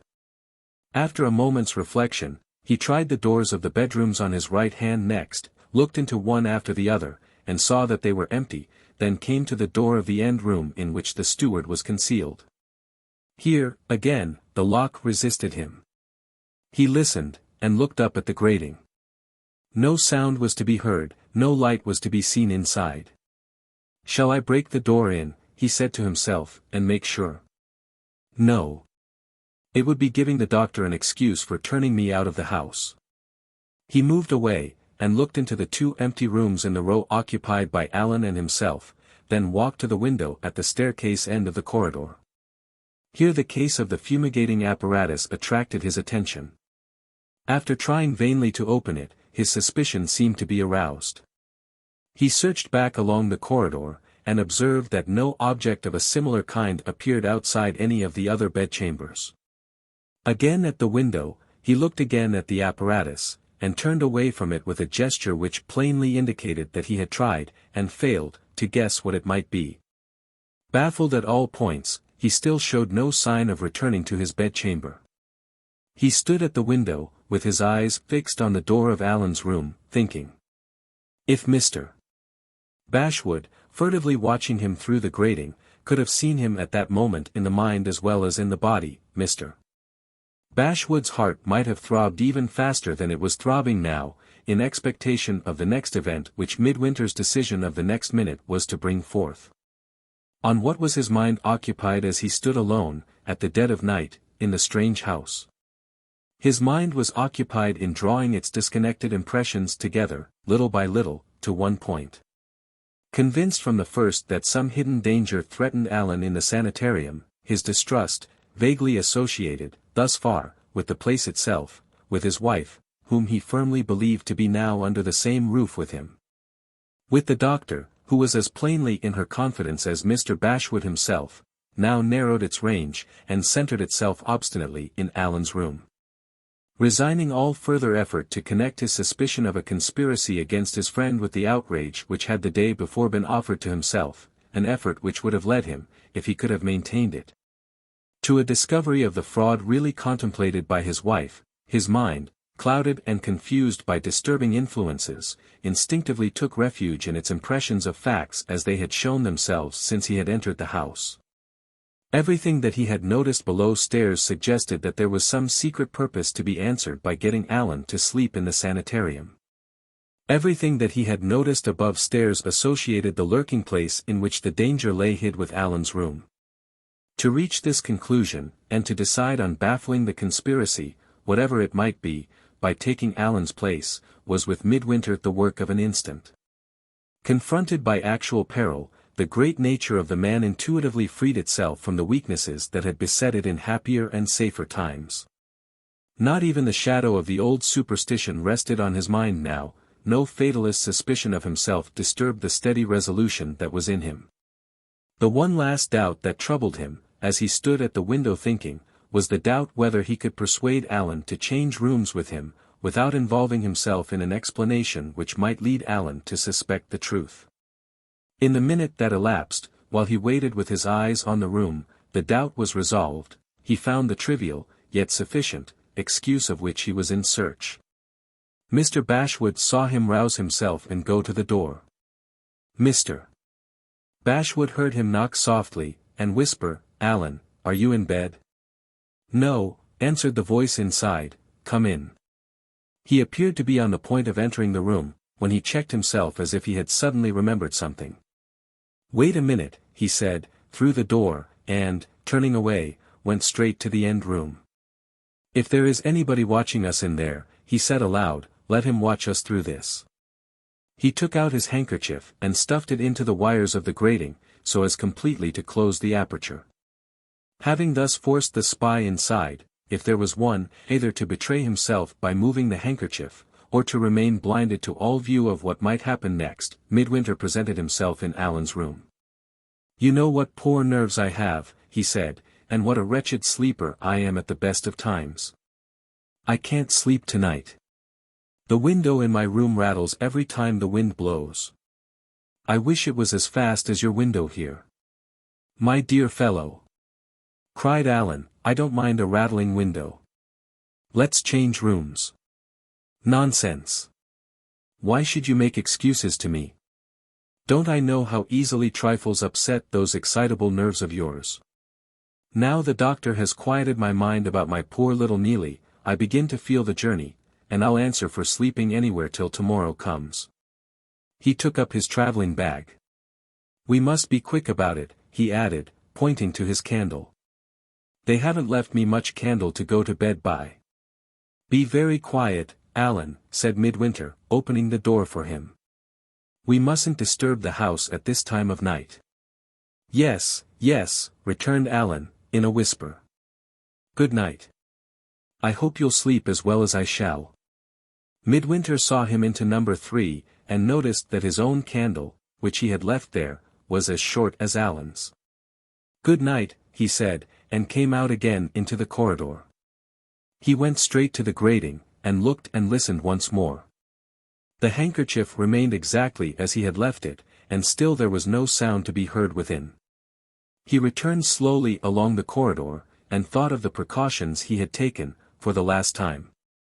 Was there no other way than the way he was trying now? There was none. Any openly avowed posture of defense, while the nature of the danger, and the quarter from which it might come, were alike unknown, would be useless in itself. And worse than useless in the consequences which it might produce by putting the people of the house on their guard. Without a fact that could justify to other minds his distrust of what might happen with the night, incapable of shaking Allan's ready faith in the fair outside which the doctor had presented to him. The one safeguard in his friend's interests that Midwinter could set up was the safeguard of changing the rooms. The one policy he could follow, come what might of it, was the policy of waiting for events. "I can trust to one thing," he said to himself, as he looked for the last time up and down the corridor, "I can trust myself to keep awake." After a glance at the clock on the wall opposite, he went into number 4. The sound of the closing door was heard, the sound of the turning lock followed it. Then the dead silence fell over the house once more. Little by little, the steward's horror of the stillness and the darkness overcame his dread of moving the handkerchief. He cautiously drew aside one corner of it, waited, looked, and took courage at last to draw the whole handkerchief through the wires of the grating. After first hiding it in his pocket, he thought of the consequences if it was found on him, and threw it down in a corner of the room. He trembled when he had cast it from him, as he looked at his watch and placed himself again at the grating to wait for Miss Gwilt. It was 1:45. The moon had come round from the side to the front of the sanitarium. From time to time her light gleamed on the window of the corridor when the gaps in the flying clouds let it through. The wind had risen, and sung its mournful song faintly, as it swept at intervals over the desert ground in front of the house. The minute hand of the clock travelled on halfway round the circle of the dial. As it touched the 1:15, Miss Gwilt stepped noiselessly into the corridor. "Let yourself out," she whispered through the grating, "and follow me." She returned to the stairs by which she had just descended, pushed the door to softly after Mr. Bashwood had followed her and led the way up to the landing of the second floor. There she put the question to him which she had not ventured to put below stairs.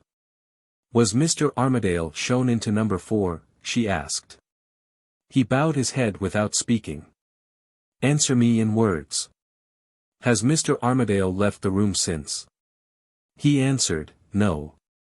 "Have you never lost sight of number 4 since I left you?" He answered, "Never." Something strange in his manner, something unfamiliar in his voice, as he made that last reply, attracted her attention. She took her candle from a table near, on which she had left it, and threw its light on him. His eyes were staring, his teeth chattered. There was everything to betray him to her as a terrified man. There was nothing to tell her that the terror was caused by his consciousness of deceiving her, for the first time in his life, to her face. If she had threatened him less openly when she placed him on the watch. If she had spoken less unreservedly of the interview which was to reward him in the morning, he might have owned the truth. As it was, his strongest fears and his dearest hopes were alike interested in telling her the fatal lie that he had now told, the fatal lie which he reiterated when she put her question for the second time. She looked at him, deceived by the last man on earth whom she would have suspected of deception, the man whom she had deceived herself. "You seem to be overexcited," she said quietly. "The night has been too much for you. Go upstairs, and rest. You will find the door of one of the rooms left open. That is the room you are to occupy. Good night." She put the candle, which she had left burning for him, on the table, and gave him her hand. He held her back by it desperately as she turned to leave him. His horror of what might happen when she was left by herself forced the words to his lips which he would have feared to speak to her at any other time. "Don't," he pleaded, in a whisper, "oh, don't go downstairs tonight." She released her hand, and signed to him to take the candle. "You shall see me tomorrow," she said. "Not a word more now." Her stronger will conquered him at that last moment, as it had conquered him throughout. He took the candle and waited, following her eagerly with his eyes as she descended the stairs.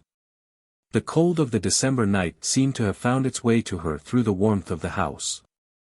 She had put on a long, heavy black shawl, and had fastened it close over her breast. The plaited coronet in which she wore her hair seemed to have weighed too heavily on her head. She had untwisted it, and thrown it back over her shoulders.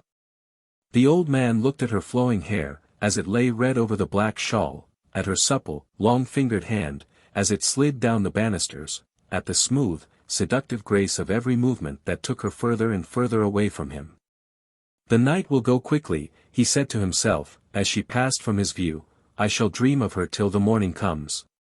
She secured the staircase door, after she had passed through it, listened, and satisfied herself that nothing was stirring, then went on slowly along the corridor to the window. Leaning on the window-sill, she looked out at the night.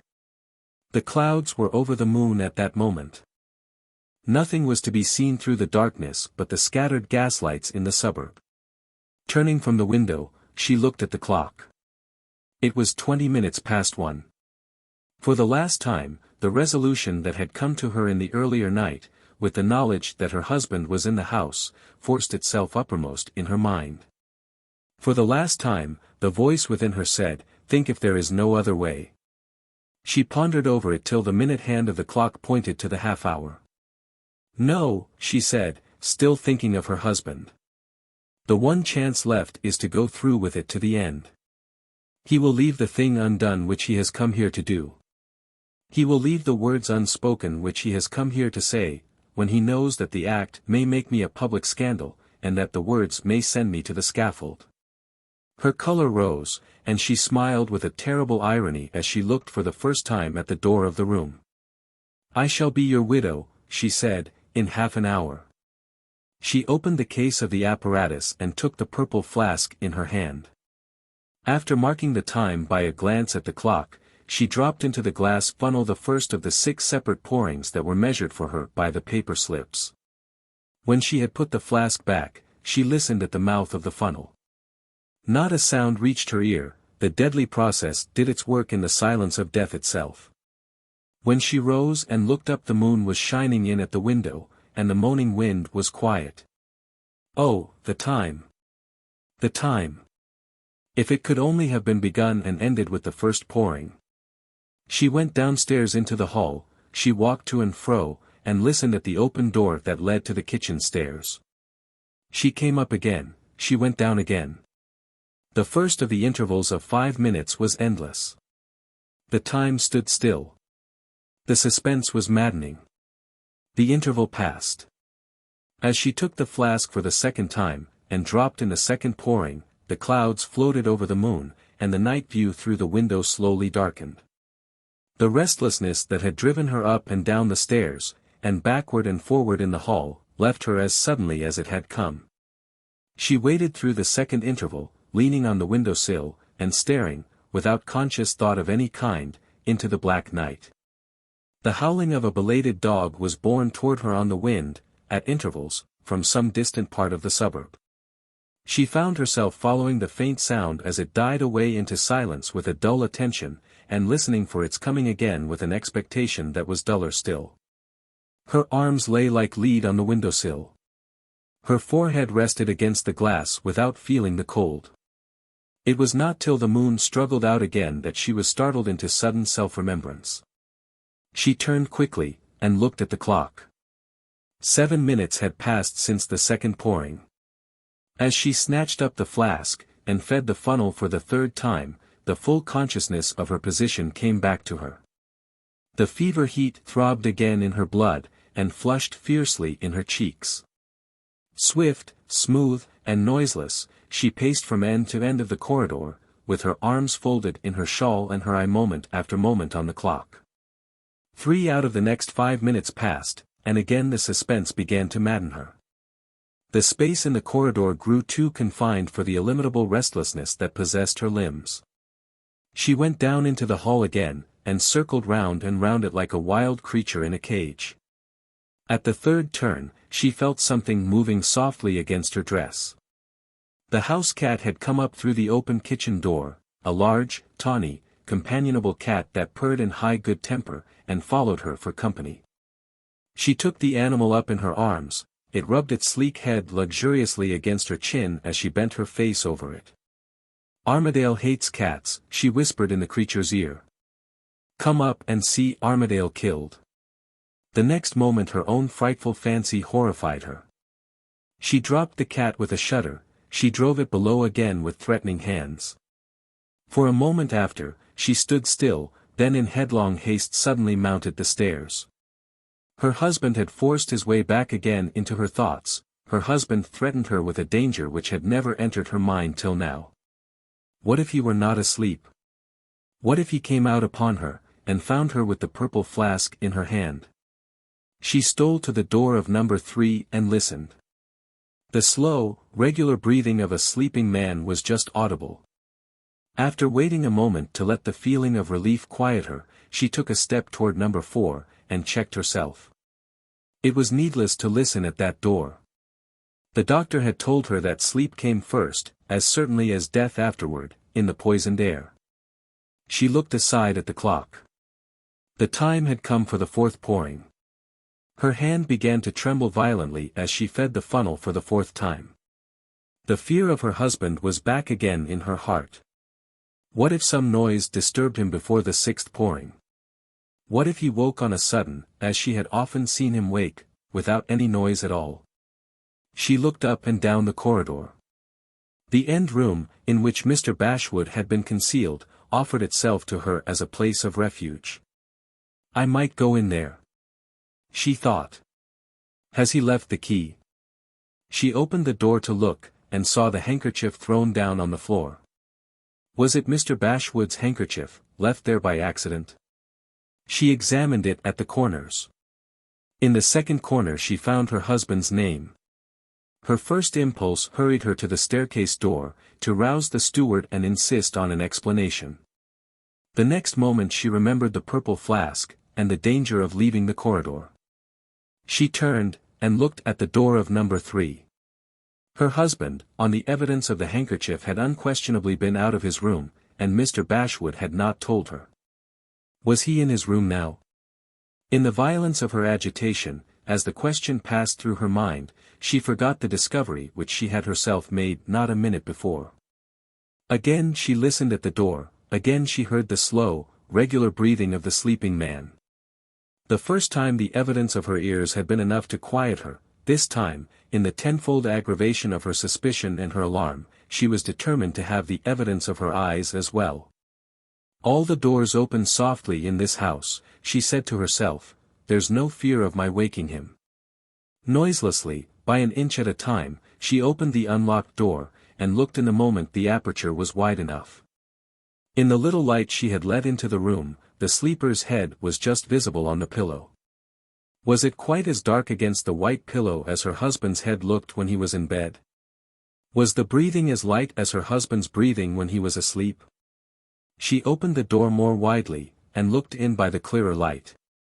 There lay the man whose life she had attempted for the 3rd time, peacefully sleeping in the room that had been given to her husband, and in the air that could harm nobody.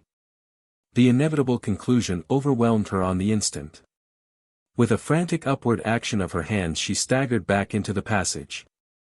The door of Allan's room fell to, but not noisily enough to wake him. She turned as she heard it close. For one moment she stood staring at it like a woman stupefied. The next, her instinct rushed into action, before her reason recovered itself. In 2 steps she was at the door of number 4. The door was locked. She felt over the wall with both hands, wildly and clumsily, for the button which she had seen the doctor press when he was showing the room to the visitors. Twice she missed it. The 3rd time her eyes helped her hands. She found the button and pressed on it. The mortise of the lock inside fell back, and the door yielded to her. Without an instant's hesitation she entered the room. Though the door was open, though so short a time had elapsed since the fourth pouring that but little more than half the contemplated volume of gas had been produced as yet, the poisoned air seized her, like the grasp of a hand at her throat. Like the twisting of a wire round her head.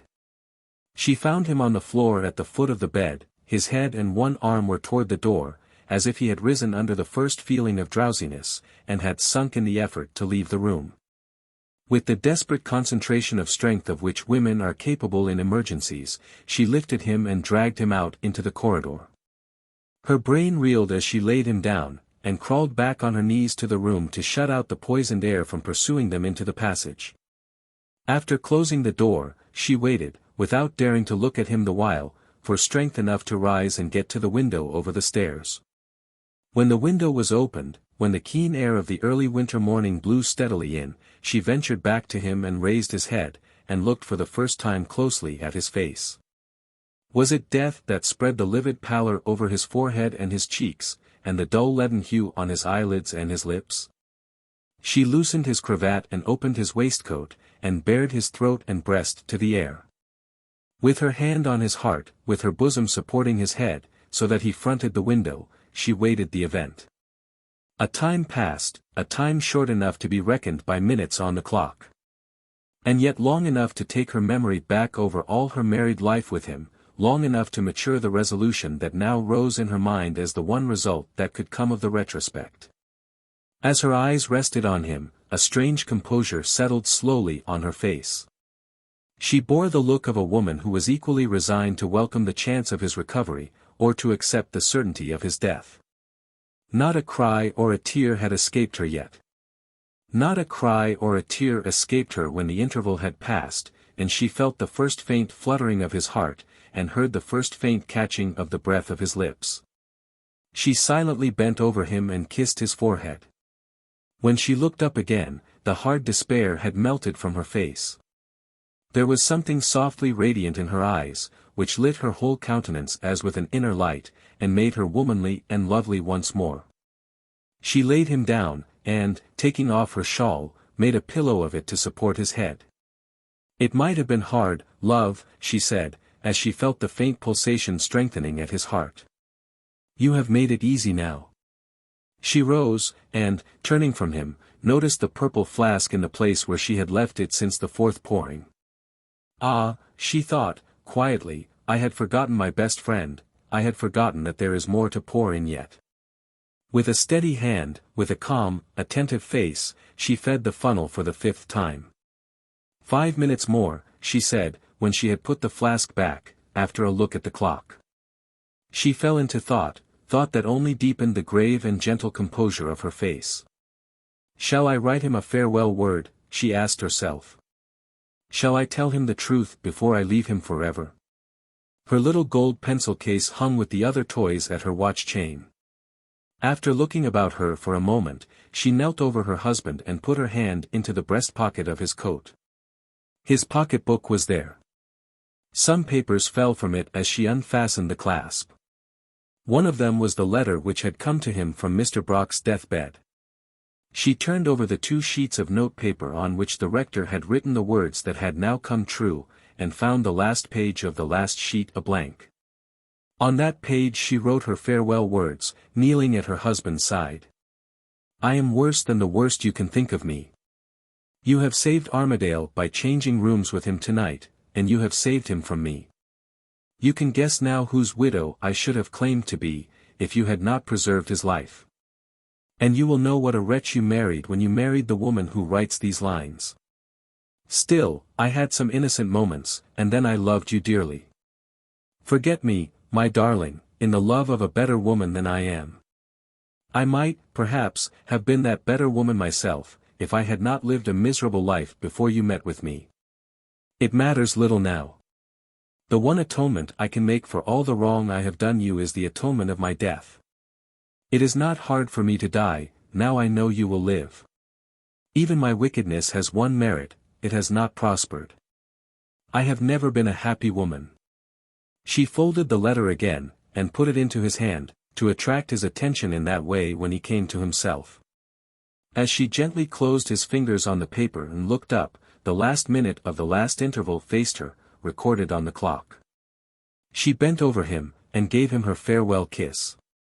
"Live, my angel, live," she murmured, tenderly, with her lips just touching his.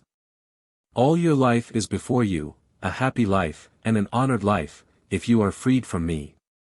With a last, lingering tenderness, she parted the hair back from his forehead. "It is no merit to have loved you," she said. "You are one of the men whom women all like." She sighed and left him. It was her last weakness. She bent her head affirmatively to the clock, as if it had been a living creature speaking to her, and fed the funnel for the last time, to the last drop left in the flask. The waning moon shone in faintly at the window. With her hand on the door of the room, she turned and looked at the light that was slowly fading out of the murky sky. "Oh, God, forgive me," she said. "Oh, Christ, bear witness that I have suffered." One moment more she lingered on the threshold. Lingered for her last look in this world, and turned that look on him. "Goodbye," she said, softly. The door of the room opened, and closed on her. There was an interval of silence. Then a sound came dull and sudden, like the sound of a fall. Then there was silence again. The hands of the clock, following their steady course, reckoned the minutes of the morning as one by one they lapsed away. It was the 10th minute since the door of the room had opened and closed, before Midwinter stirred on his pillow, and, struggling to raise himself, felt the letter in his hand. At the same moment a key was turned in the staircase door. And the doctor, looking expectantly toward the fatal room, saw the purple flask on the window-sill, and the prostrate man trying to raise himself from the floor. Epilogue 1. News from Norfolk. From Mr. Pedgift, Sr., Thorpe Ambrose, to Mr. Pedgift, Jr., Paris. High Street, December 20th. My dear Augustus, your letter reached me yesterday. You seem to be making the most of your youth, as you call it, with a vengeance. Well. Enjoy your holiday. I made the most of my youth when I was your age, and, wonderful to relate, I haven't forgotten it yet. You ask me for a good budget of news, and especially for more information about that mysterious business at the sanitarium. Curiosity, my dear boy, is a quality which, in our profession especially, sometimes leads to great results. I doubt, however, if you will find it leading to much on this occasion. All I know of the mystery of the sanitarium, I know from Mr. Armadale, and he is entirely in the dark on more than one point of importance. I have already told you how they were entrapped into the house, and how they passed the night there. To this I can now add that something did certainly happen to Mr. Midwinter, which deprived him of consciousness. And that the doctor, who appears to have been mixed up in the matter, carried things with a high hand, and insisted on taking his own course in his own sanitarium. There is not the least doubt that the miserable woman, however she might have come by her death, was found dead, that a coroner's inquest inquired into the circumstances, that the evidence showed her to have entered the house as a patient, and that the medical investigation ended in discovering that she had died of apoplexy. My idea is that Mr. Midwinter had a motive of his own for not coming forward with the evidence that he might have given. I have also reason to suspect that Mr. Armadale, out of regard for him, followed his lead, and that the verdict at the inquest, attaching no blame to anybody, proceeded, like many other verdicts of the same kind, from an entirely superficial investigation of the circumstances. The key to the whole mystery is to be found, I firmly believe, in that wretched woman's attempt to personate the character of Mr. Armadale's widow when the news of his death appeared in the papers. But what first set her on this, and by what inconceivable process of deception she can have induced Mr. Midwinter to marry her, as the certificate proves, under Mr. Armadale's name, is more than Mr. Armadale himself knows. The point was not touched at the inquest, for the simple reason that the inquest only concerned itself with the circumstances attending her death. Mr. Armadale, at his friend's request, saw Miss Blanchard, and induced her to silence old Darch on the subject of the claim that had been made relating to the widow's income. As the claim had never been admitted, even our stiff-necked brother practitioner consented for once to do as he was asked. The doctor's statement that his patient was the widow of a gentleman named Armadale was accordingly left unchallenged, and so the matter has been hushed up. She is buried in the great cemetery, near the place where she died. Nobody but Mr. Midwinter and Mr. Armadale, who insisted on going with him, followed her to the grave, and nothing has been inscribed on the tombstone but the initial letter of her Christian name and the date of her death. So, after all the harm she has done, she rests at last, and so the two men whom she has injured have forgiven her. Is there more to say on this subject before we leave it? On referring to your letter, I find you have raised one other point, which may be worth a moment's notice. You ask if there is reason to suppose that the doctor comes out of the matter with hands which are really as clean as they look. My dear Augustus, I believe the doctor to have been at the bottom of more of this mischief than we shall ever find out, and to have profited by the self-imposed silence of Mr. Midwinter and Mr. Armadale, as rogues perpetually profit by the misfortunes and necessities of honest men. It is an ascertained fact that he connived at the false statement about Miss Milroy, which entrapped the two gentlemen into his house. And that one circumstance, after my Old Bailey experience, is enough for me. As to evidence against him, there is not a jot.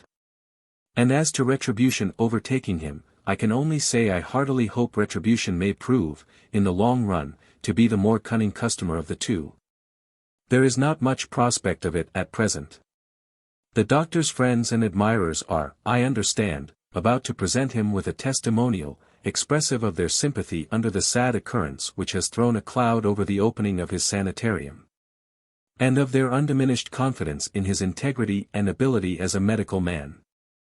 We live, Augustus, in an age eminently favorable to the growth of all roguery which is careful enough to keep up appearances. In this enlightened 19th century, I look upon the doctor as one of our rising men.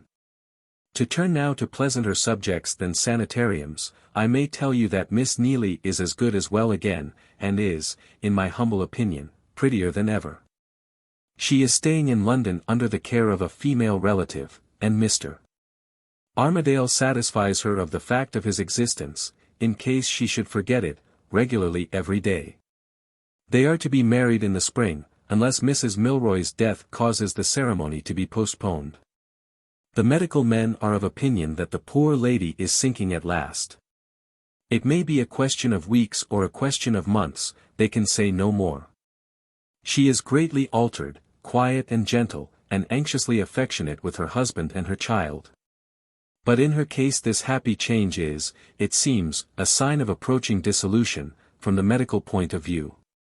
There is a difficulty in making the poor old Major understand this. He only sees that she has gone back to the likeness of her better self when he first married her, and he sits for hours by her bedside now, and tells her about his wonderful clock. Mr. Midwinter, of whom you will next expect me to say something, is improving rapidly.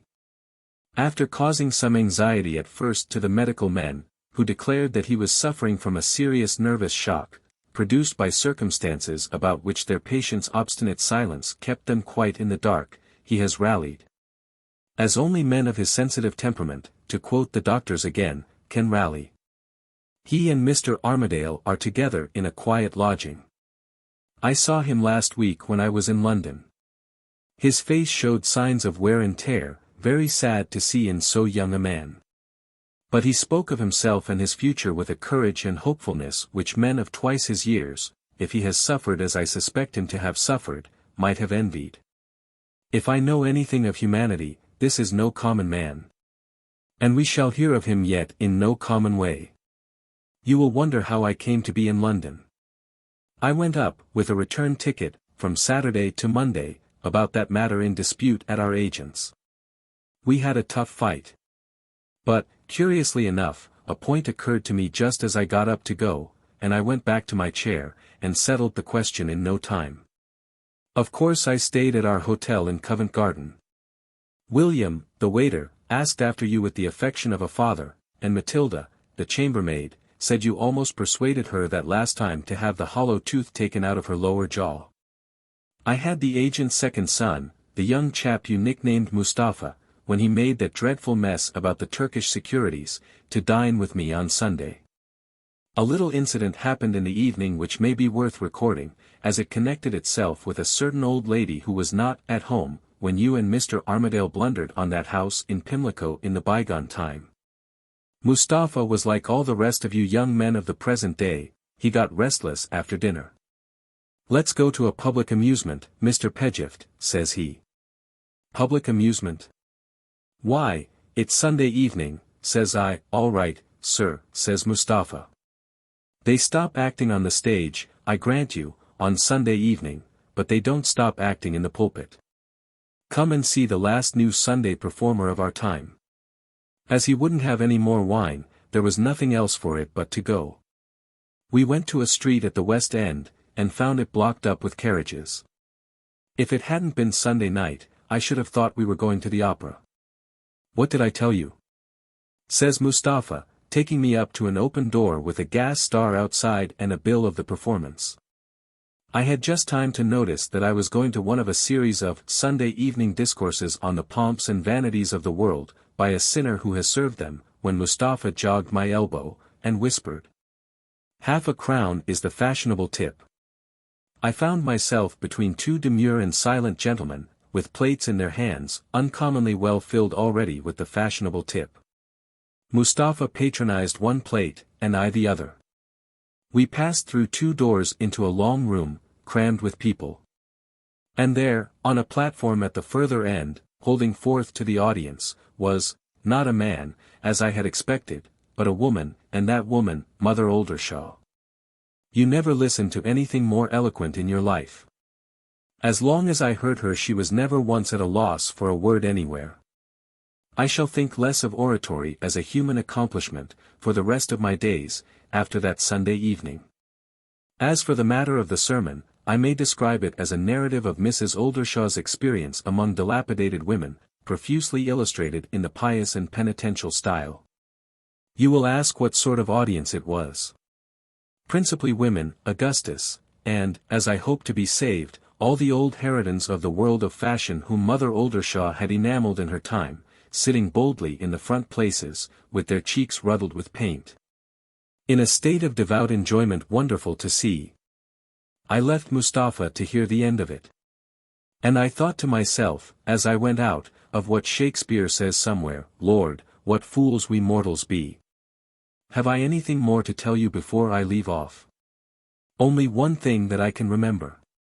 That wretched old Bashwood has confirmed the fears I told you I had about him when he was brought back here from London. There is no kind of doubt that he has really lost all the little reason he ever had. He is perfectly harmless, and perfectly happy. And he would do very well if we could only prevent him from going out in his last new suit of clothes, smirking and smiling and inviting everybody to his approaching marriage with the handsomest woman in England. It ends of course in the boys pelting him, and in his coming here crying to me, covered with mud. The moment his clothes are cleaned again he falls back into his favorite delusion, and struts about before the church gates, in the character of a bridegroom, waiting for Miss Gwilt. We must get the poor wretch taken care of somewhere for the rest of the little time he has to live. Who would ever have thought of a man at his age falling in love? And who would ever have believed that the mischief that woman's beauty has done could have reached as far in the downward direction as our superannuated old clerk? Goodbye, for the present, my dear boy. If you see a particularly handsome snuff-box in Paris, remember, though your father scorns testimonials, he doesn't object to receive a present from his son. Yours affectionately, A. Pedgift, Sen. Postscript.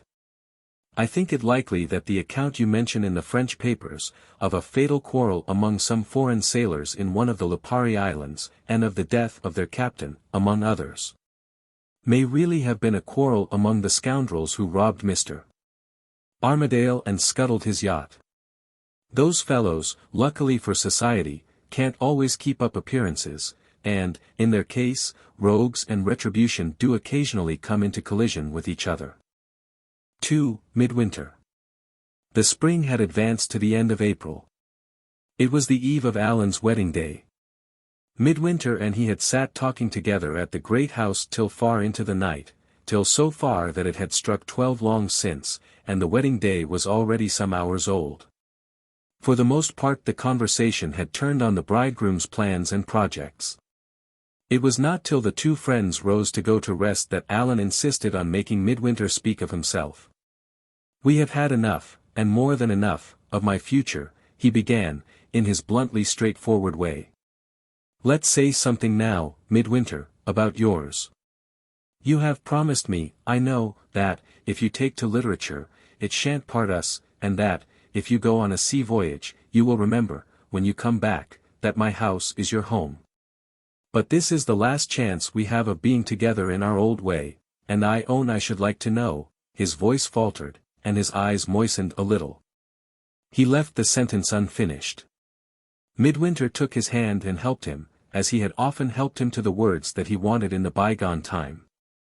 "You would like to know, Allan," he said, "that I shall not bring an aching heart with me to your wedding day?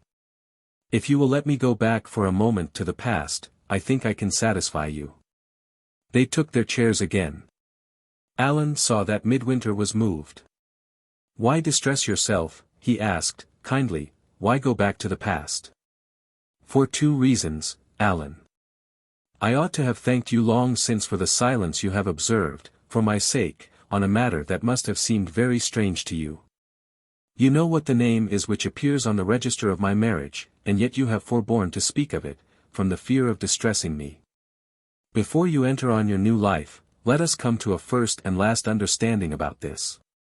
I ask you, as one more kindness to me, to accept my assurance, strange as the thing may seem to you, that I am blameless in this matter, and I entreat you to believe that the reasons I have for leaving it unexplained are reasons which, if Mr. Brock was living, Mr. Brock himself would approve." In those words he kept the secret of the 2 names, and left the memory of Allan's mother, what he had found it, a sacred memory in the heart of her son. "One word more," he went on, "a word which will take us, this time, from past to future. It has been said, and truly said, that out of evil may come good. Out of the horror and the misery of that night you know of has come the silencing of a doubt which once made my life miserable with groundless anxiety about you and about myself. No clouds raised by my superstition will ever come between us again. I can't honestly tell you that I am more willing now than I was when we were in the Isle of Man to take what is called the rational view of your dream. Though I know what extraordinary coincidences are perpetually happening in the experience of all of us, still I cannot accept coincidences as explaining the fulfillment of the visions which our own eyes have seen. All I can sincerely say for myself is, what I think it will satisfy you to know, that I have learned to view the purpose of the dream with a new mind. I once believed that it was sent to rouse your distrust of the friendless man whom you had taken as a brother to your heart. I now know that it came to you as a timely warning to take him closer still.